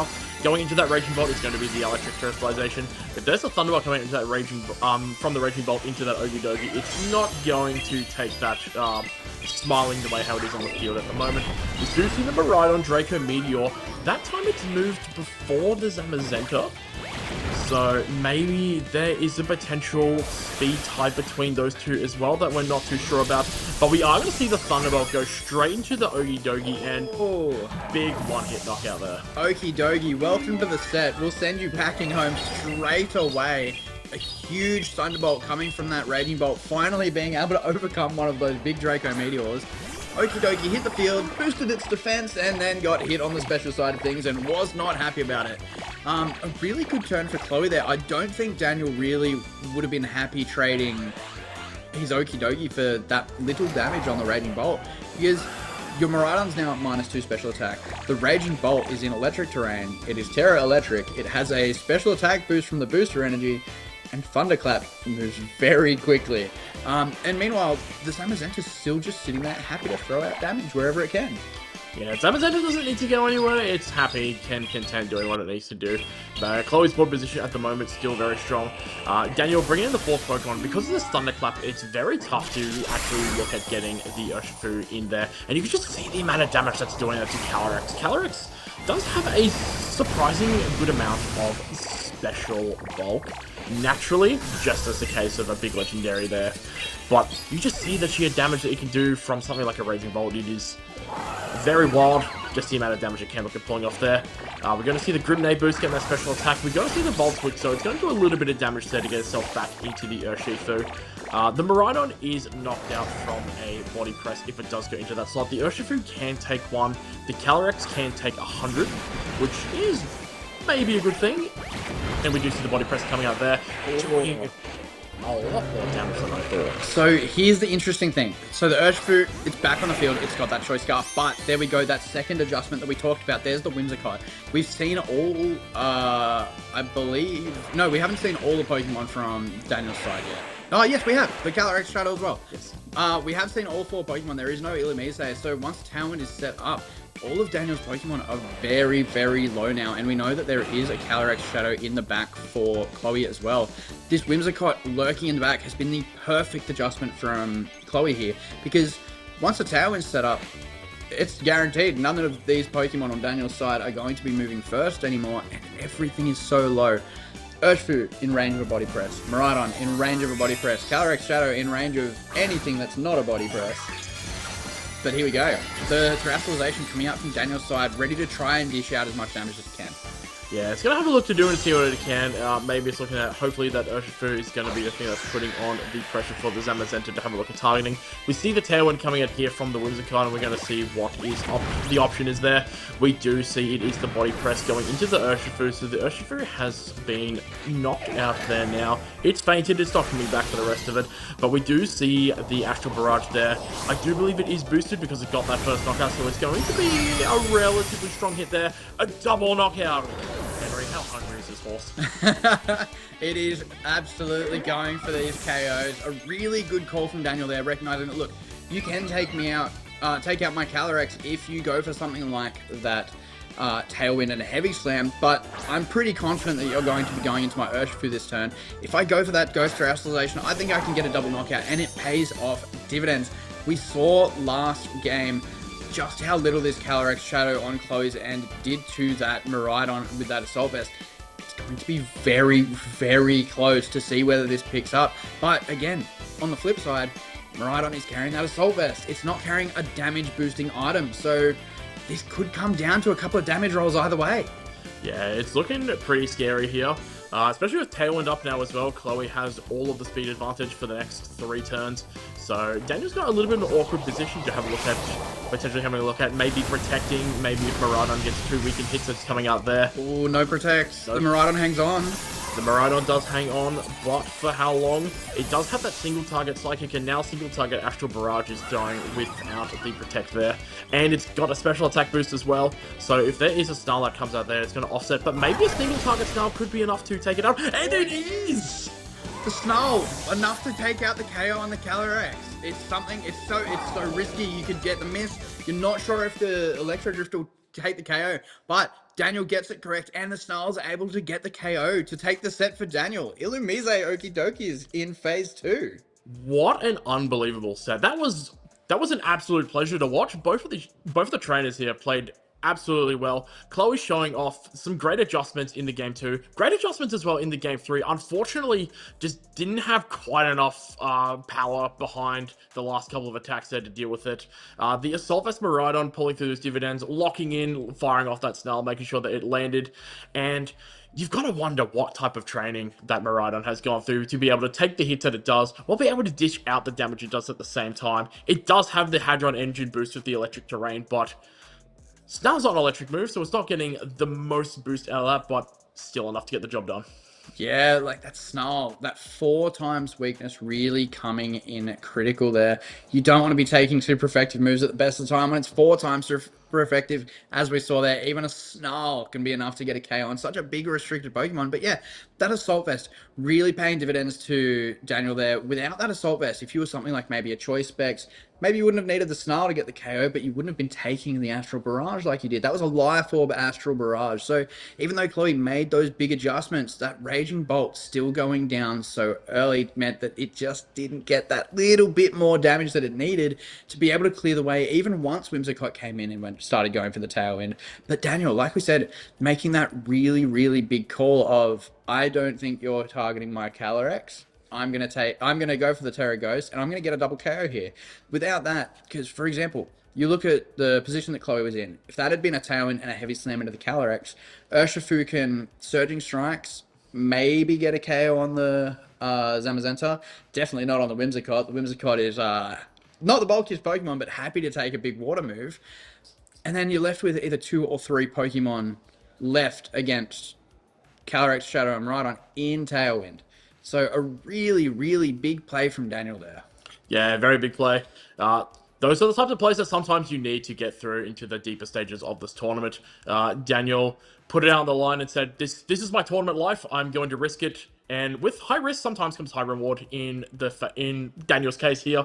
That is exactly what's happened there. So congratulations to both of these trainers. Chloe, unfortunately, the run ends now. I know that they were looking to grab some last-minute championship points. However, with a record as strong as 5-3, maybe there's still some there. Maybe they do still secure that top 20 spot for the Oceania region to play at Worlds. Yeah, we're going to see if we can grab our winner for a quick interview. So for now, we'll cut to a short break and be back soon.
Oh. And we are back. We have a winner's interview here with the man, the myth, the legend himself, Daniel Walker. Daniel, I know that everyone's got some questions for you. 2 of them being Okie Dokie and Ulumise, and why?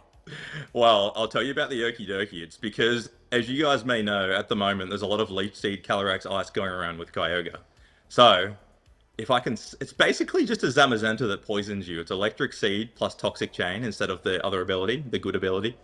So the idea is you sub, you have Terra Water sub, you can sub on Cali Ice, they can't break your substitute because of the defense boost, and then Body Press can poison Poison Chab has a pretty good chance to poison as well. Poison Fang would have been even better, but it doesn't do enough damage to like Terra Fairy Lunala, so I dropped that at the last second. But yeah, that's the main reason. And the Illumeyes, it's so good.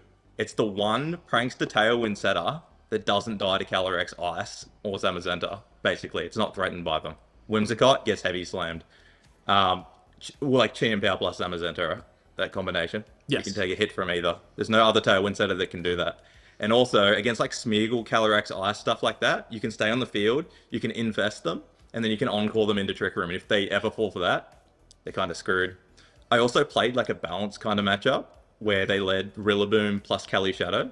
And turn 1, I just infested the Rillaboom, swapped in Miraidon, encored the Rillaboom into Fake Out, and I just Tailwind and just kept targeting the Calyrex and just won the game for free.